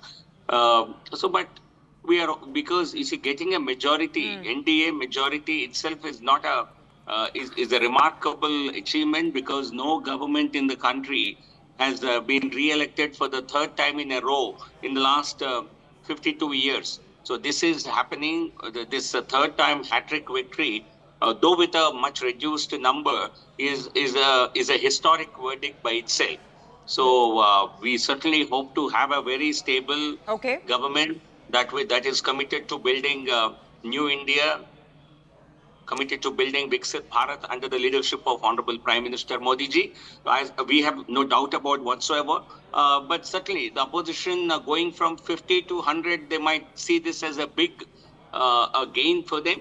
So good luck to them. But we have achieving a third time victory in a row is itself a historic verdict, and that will slowly sink in, because today we are being measured against our target of 400 seats.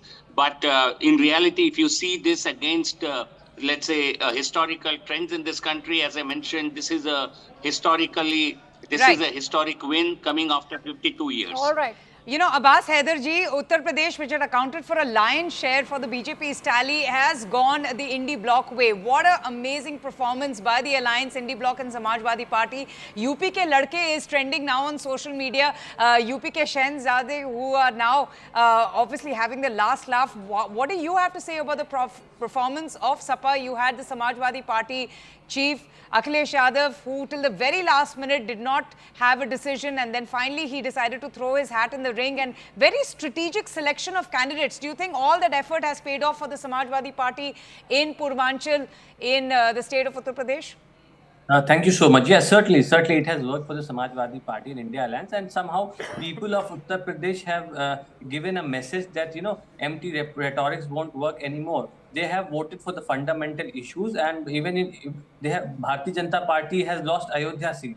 I'm getting the news now. So you can understand what is happening in Uttar Pradesh. They were claiming that Prime Minister Modi is winning with a margin of 10 lakh vote. He'll win with a margin of 10 lakh. And what happened? Initially, he was trailing behind the India candidate. And now it is like, you know, a margin of just 1.25 You know, I remember, if I'm not mistaken, Akhilesh Yadav during a rally in Chandauli had said that Purvanchal will be the decider, and Purvanchal is going to be that area, that particular area of the state of Uttar Pradesh that is going to deal a severe blow to the BJP. And surprisingly, that kind of prediction has come true.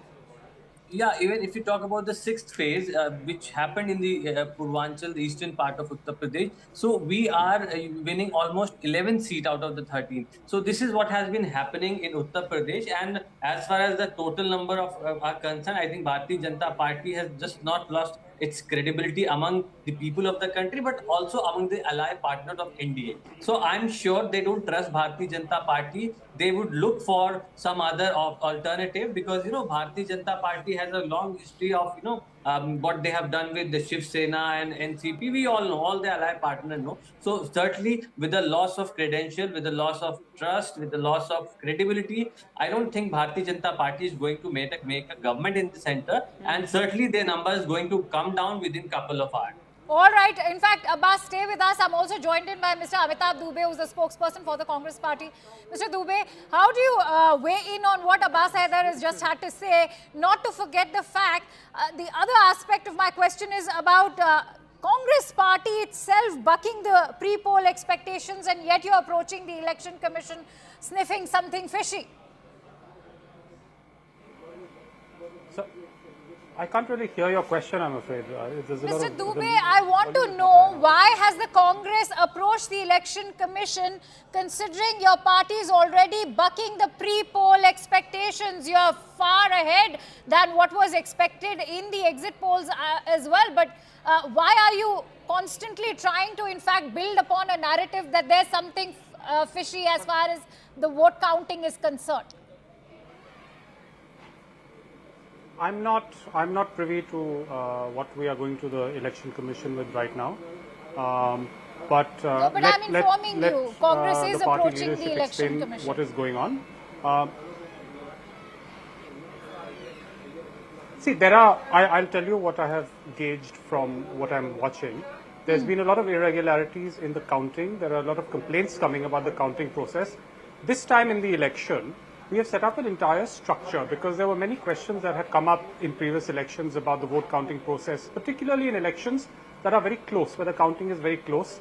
There were fears that the local administration might be involved in affecting the result one way or the other. So we've set up an entire structure to analyze that and observe it as it's going on, and we're getting feedback from that structure. So it's quite possible that that feedback is leading our leadership to approach the Election Commission wherever there may be complaints. I don't have details about the specific complaints at this point of time. All right, GVL Narasimha Rao, if I could bring you in on how the BJP is now being attacked for the alliance formula that seems to have failed, especially when you look at states like Bihar and Maharashtra. It's being said that ये तोड़-फोड़ के alliance आपको सहायता नहीं कर पाए. What is your assessment? No, I think Bihar, we have done very well. So I don't think, but as far as Maharashtra is concerned, the allies have, together we have not done as well as we have expected, but we have not sort of junked our ally. All right, considering you're talking about Bihar, I would also like you to weigh in on, are you very confident that Nitish Kumar will now be with you in this new alliance that forms? Yeah, certainly. I think anyone who has been a part of a pre-poll alliance will certainly stay together. There is no question of anybody, because they know the other side, the so-called alliance, is not at all a cohesive alliance. The BJP with nearly 240, 250 kind of strength holds as a strong pillar of this NDA alliance, whereas Congress may not be able to even cross the 100 mark. So certainly nobody considers that as a viable coalition or a viable alternative. So the NDA is not only going to form government under Prime Minister Modi ji, it will also be a very stable government for the next 5 years.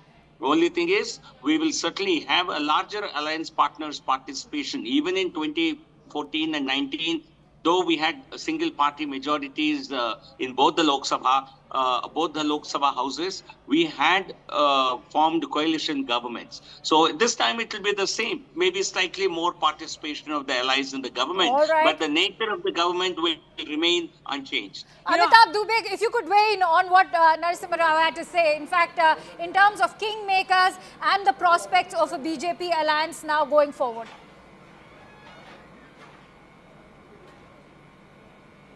So let us have the final results come in. At the moment, the BJP is obviously the single largest party, short of a majority.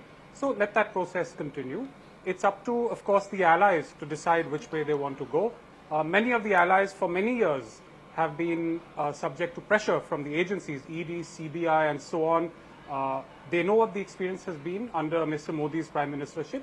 This is their one chance to see if they can make a change there, but that's for them to decide. It's not for us as an opposition party to get involved in the internal processes. But as an analyst, I can say that this is one chance when the BJP and the NDA can decide what kind of future they want for their government. Right, we'll come back to you, all of our guests, in just a bit. But let's just shift our focus to Kerala, because that, has been a very interesting contest. We've seen the BJP opening an account there from Trissur. But our reporter got a chance, Neetu got a chance to speak with Rajiv Chandrasekhar. He, in fact, has been a very prominent face, a BJP candidate, a last-minute entry into the race, a direct context with Mr. Shashi Tharoor. So let's just listen in what he had to say about these elections and him trailing behind Mr. Tharoor.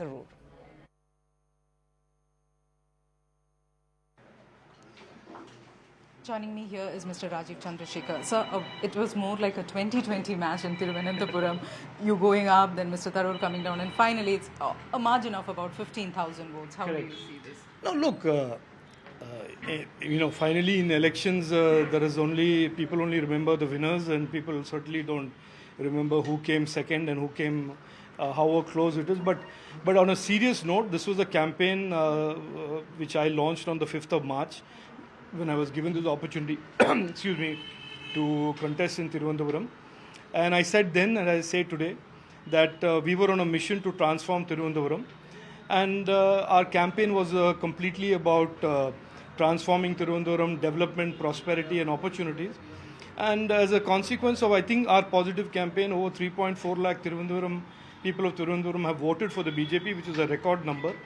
And about 35.7% of vote share the BJP has got in Thiruvananthapuram, which is again a record number. So I am pleased with the support and the response and the love and affection that the people of Thiruvananthapuram have given me. Of course, I'm disappointed with the results, and I think I would have been a good MP for Thiruvananthapuram. But it is what it is, and we will continue to work hard and to grow our party. For the first time, Kerala has given a seat for BJP in Trissur constituency. How are you seeing this change? No, I was very confident, as we were all, that this time in these elections, the BJP will succeed significantly in Kerala. We were expecting 3 seats, and as you can see, Trissur, we have succeeded. Suresh Gopi has done a wonderful job over the last 10 years in Trissur. Artingal, my colleague V. Muralidharan, has done a very solid fight where he has come up very short, close to the ultimate winner. And the Thiruvananthapuram contest as well. And then Shobha Surendran Alapura, who has done an excellent job in growing the party and the vote share and the number of votes.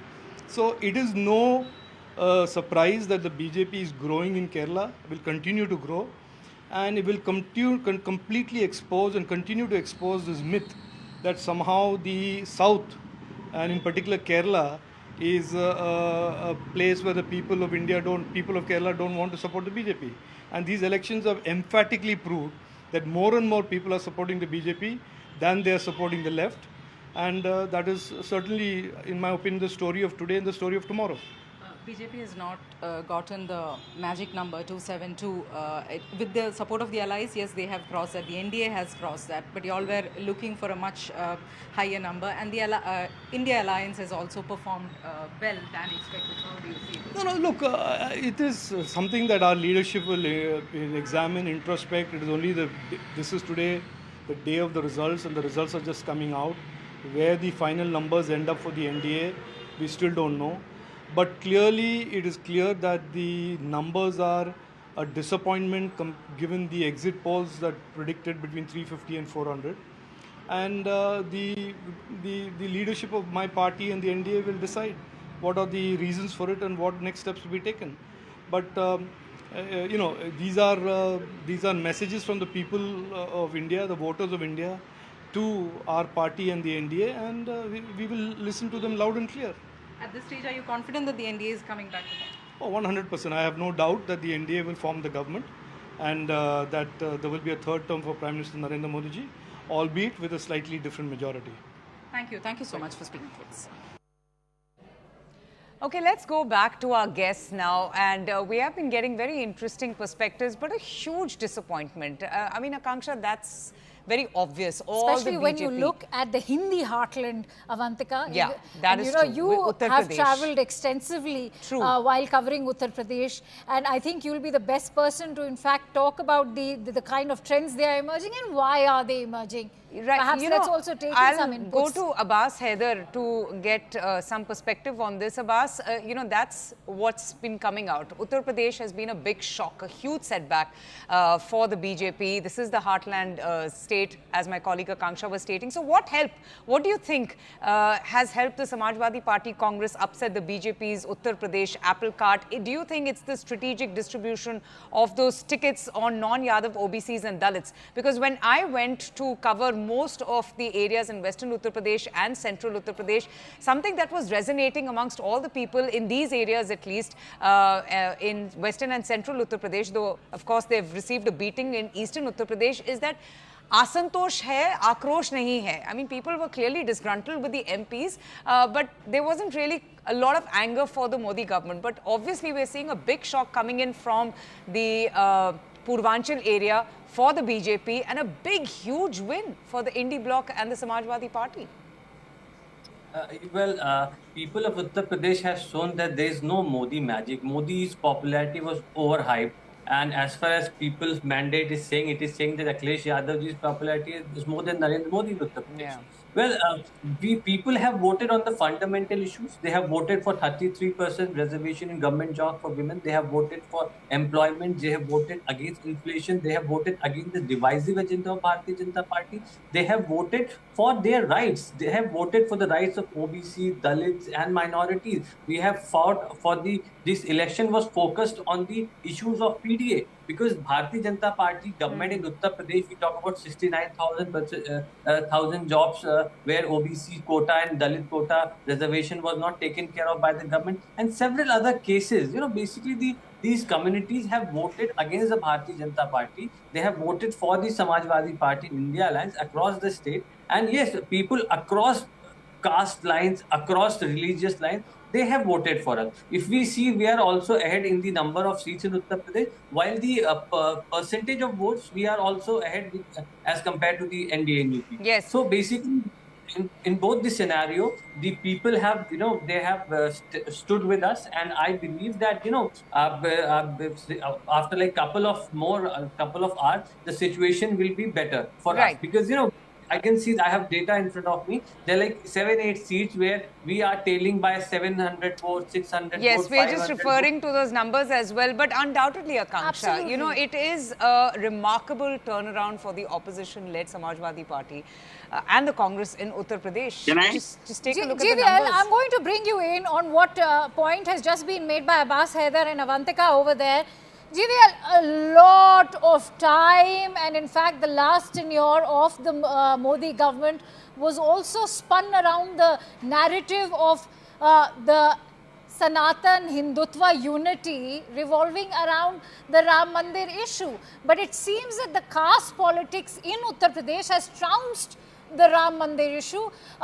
It doesn't seem to have worked. Yes, you will say in your defense that that Ram Mandir was meant to be a promise that you were supposed to deliver, that your government was supposed to deliver.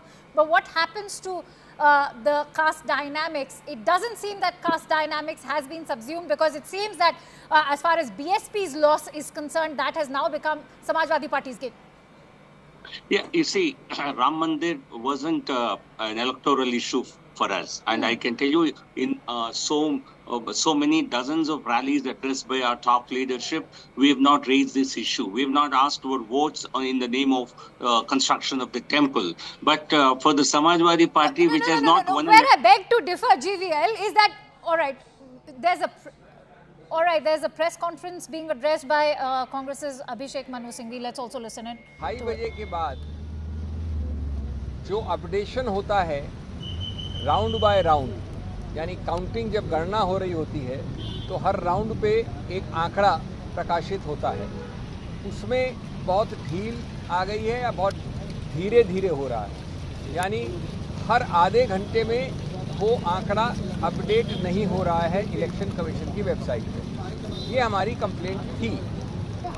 2 complaints थी, एक तो कि संसदीय क्षेत्र के अनुसार ऐसा कोई अपडेशन नहीं है ही नहीं, और दूसरा जो असेंबली सेगमेंट्स के अनुसार राउंड बाय राउंड आता है आंकड़ा, वो भी बड़े विलंब के साथ अपडेट हो रहा है। ये 2 मुद्दे थे। तो हमने कहा इससे एक प्रश्न चिन्ह उठता है, चुनाव के जो पूरी एक स्पष्टता होती है और निष्पक्षता होती है, उस पर अननेसेसरीली बिना कारण के एक प्रश्न चिन्ह उठता है। तो इसको जल्दी होना चाहिए। हमने कोई ऐसे आरोप नहीं लगाया, हमने कहा कि हमको चाहिए एक सीधा आदेश चुनाव आयोग के केंद्रीय स्थल से कि ये जल्द से जल्द अपडेट हो। चुनाव आयोग ने हमको बड़े आदर के साथ सुना और कहा कि जहाँ तक संसदीय क्षेत्र का मामला है तो ये अपडेशन पहले भी नहीं होता था, अब भी संभव नहीं है, क्योंकि ये आंकड़े आते हैं असेंबली सेगमेंट वाइज। तो असेंबली सेगमेंट वाइज जो आंकड़े आते हैं उनको अपडेट वो तब करते हैं जब एक असेंबली सेगमेंट अगर 7 हैं एक संसदीय क्षेत्र में, वहाँ पहले आता है तो वो पहले हो जाता है, जहाँ बाद में आता है वहाँ बाद में होता है, इसलिए दोनों में समय का थोड़ा अंतर रहता है। इस बात को उन्होंने बड़े विस्तार से समझाया कि किसी रूप से वो विलंब नहीं होने देंगे। वो आदेश भी देंगे कि जो असेंबली सेगमेंट के अनुसार उसके आधार पर जो अपडेशन होना चाहिए वो जल्द से जल्द हो। और मैं समझता हूँ कि अगर ये आदेश तुरंत चला जाए, क्योंकि कुछ घंटे बचे हैं गणना में, तो ये एक प्रकार से हल होगा। बड़े एक सौहार्द के साथ ये बातचीत हुई और हमने उनको धन्यवाद किया हमको जल्द से जल्द अपॉइंटमेंट देने के लिए। एक और मुद्दा है जिसके बारे में मेरे दोस्त बोलेंगे, मैं अंग्रेजी में संक्षेप में बोल दूँ। We went to the election commission at short notice to convey a concern of ours. It was more a concern, less a complaint. We are very happy that they gave us time at very short notice. They heard us patiently. The main issue was about not updating parliamentary constituency data round by round in terms of votes counted and the results of that round.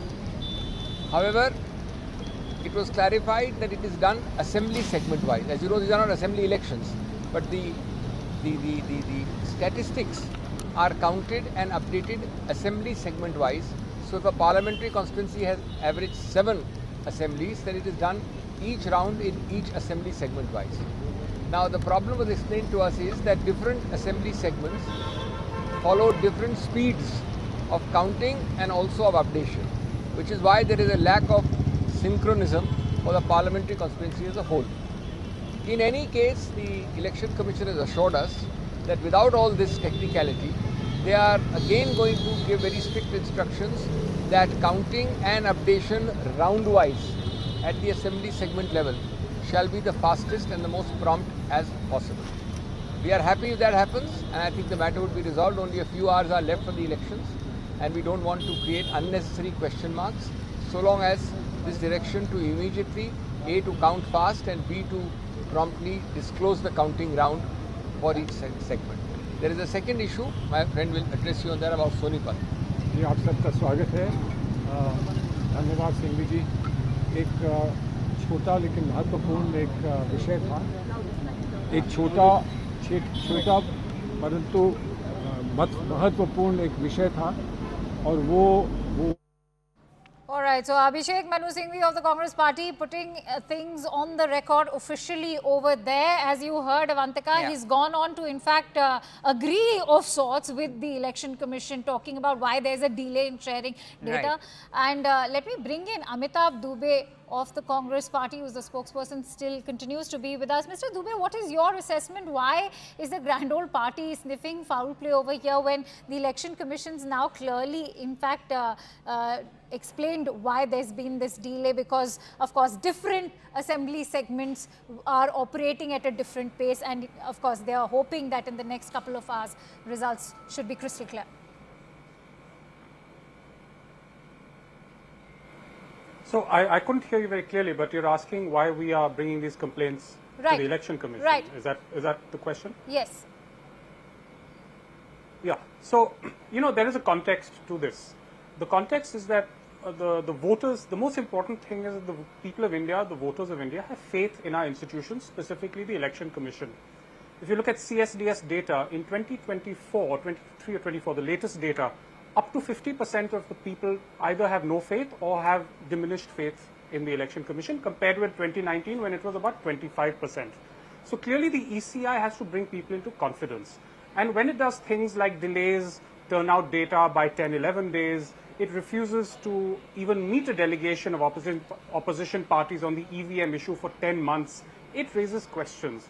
And what we want to say is that for the ECI to maintain the faith of the citizens of India, not just the parties of India, it has to be transparent, and it has been lacking in many of these areas, which is why we set up a structure to observe the counting process and to look at how the counting is going. Right. And wherever we see aberrations or abnormalities, we bring it to the ECI's attention. Now, in this case, the ECI seems to have given a satisfactory attention, has been responsive.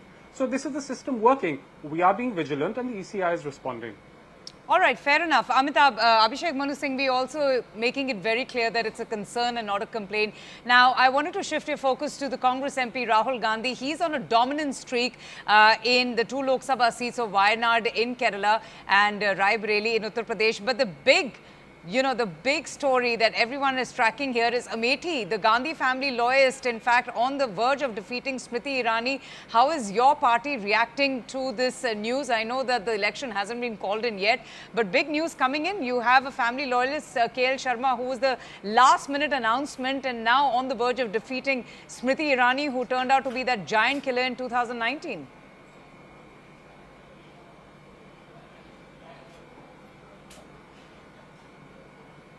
Are you asking me? Yes, Amitabh. The question is for you. Yeah, okay. Yes. So, you know, the fact is that the feedback we have had is that Smriti Irani was quite unpopular in the constituency of Amethi. She was seen as someone who wasn't very attentive to local requirements. She didn't spend enough time there. The local party, her party workers were not very happy. So it was a calculated gamble that we took a party worker, Mr. Sharma, who's been there for 4 decades, who's very well known locally, who's been active locally, and put him up against her, and it obviously seems to have panned out.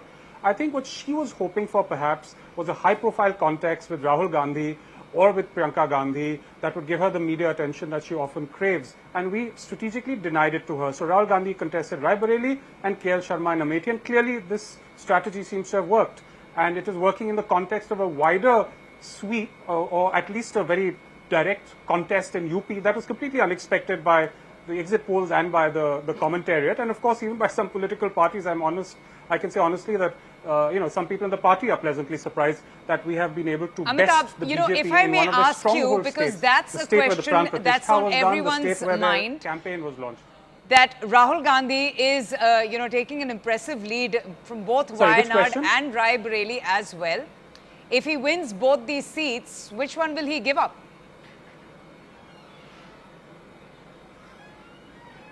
Yeah, I mean, that's a question that he has to decide. I'm not privy to his thinking.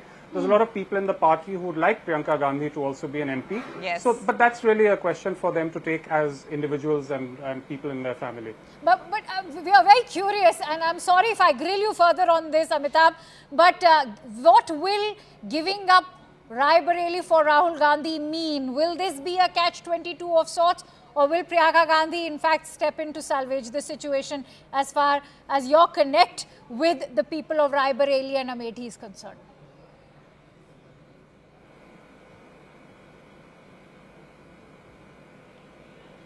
Again, are you asking me? Yes, Amitabh, please go ahead. Yeah. No, I mean, you know, like I said, of course she has a connect with the people of UP. She's worked in both of these constituencies, and in fact in this campaign also she was working there. But you know, it's a personal decision to contest for, to become a member of parliament. There are many considerations, each individual has to look at it themselves. So it's best to leave it to her. There'll be a political calculation, of course, but there'll also be a personal calculation. So I can't try and guess what her motivations and her plans might be. We'll have to wait and see. All right, and since you're saying you'll have to wait and see, what are the seats now that the grand old party is currently very keenly, very closely eyeing?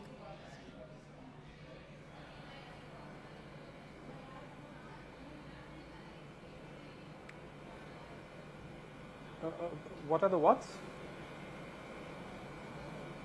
All right, I'm afraid we're running short of time. Many thanks to you, Mr. Amitabh Dubey, for joining in with your precious insights. And with that, let's quickly bring our viewers all the political reactions that have come in. Remember, the results are still pouring in thick and fast, but the reactions are also coming in. Let's play them out for you.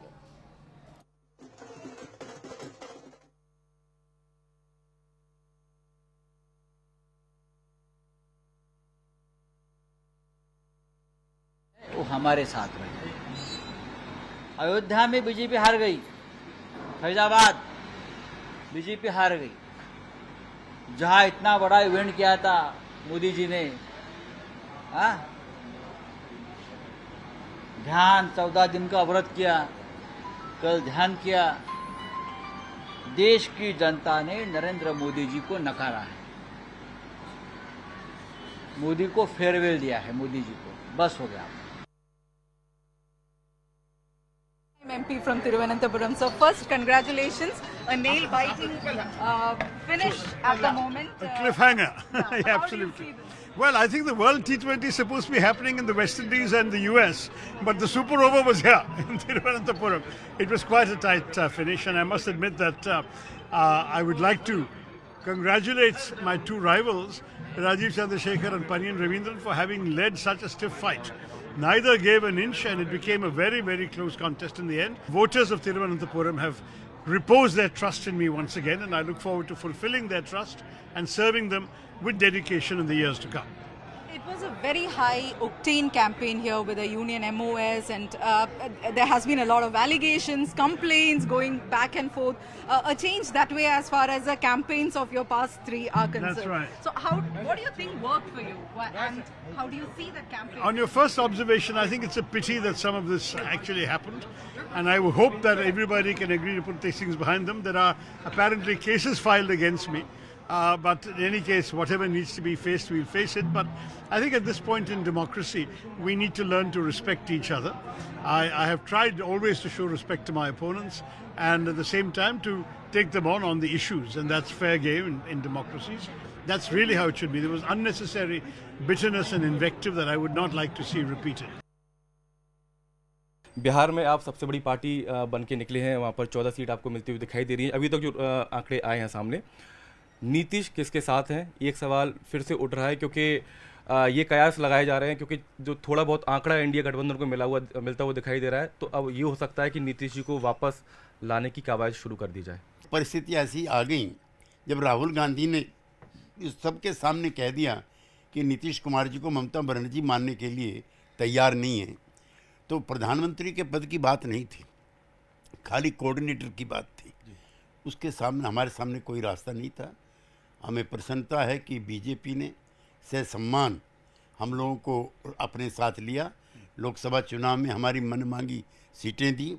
आज हम बिहार में सबसे बड़ी party हैं। अगर India गठबंधन से फिर से बातचीत की जाती है और बाकायदा पूरा सम्मान दिया जाता है, पद भी दिया जाता है, क्योंकि ऐसी चर्चाएं चल रही हैं कि उप प्रधानमंत्री का पद भी उनको दिया जा सकता है अगर बातचीत होती है तो। नहीं, अब हमारा वापस जाने का कोई प्रश्न पैदा नहीं होता। हमने इस गठबंधन को बनाने में मेहनत की, बीजेपी के साथ मिलकर के हमने चुनाव लड़ा, हमारी मनमर्जी की सीटें मिली। यद्यपि हम बिहार से बाहर भी सीटें चाहते थे, वो मिलती तो यूपी में और भी अच्छा होता। अगर उत्तर प्रदेश में नीतीश कुमार जी को सीटें देकर के कैंपेन कराते तो शायद उत्तर प्रदेश के नतीजे भी एनडीए के मन माफिक होते। खैर कोई बात नहीं, फिलहाल हमारा यहाँ से कहीं और गठबंधन में जाने का प्रश्न ही पैदा नहीं होता। मैं सिरे से इसको नकारता हूँ।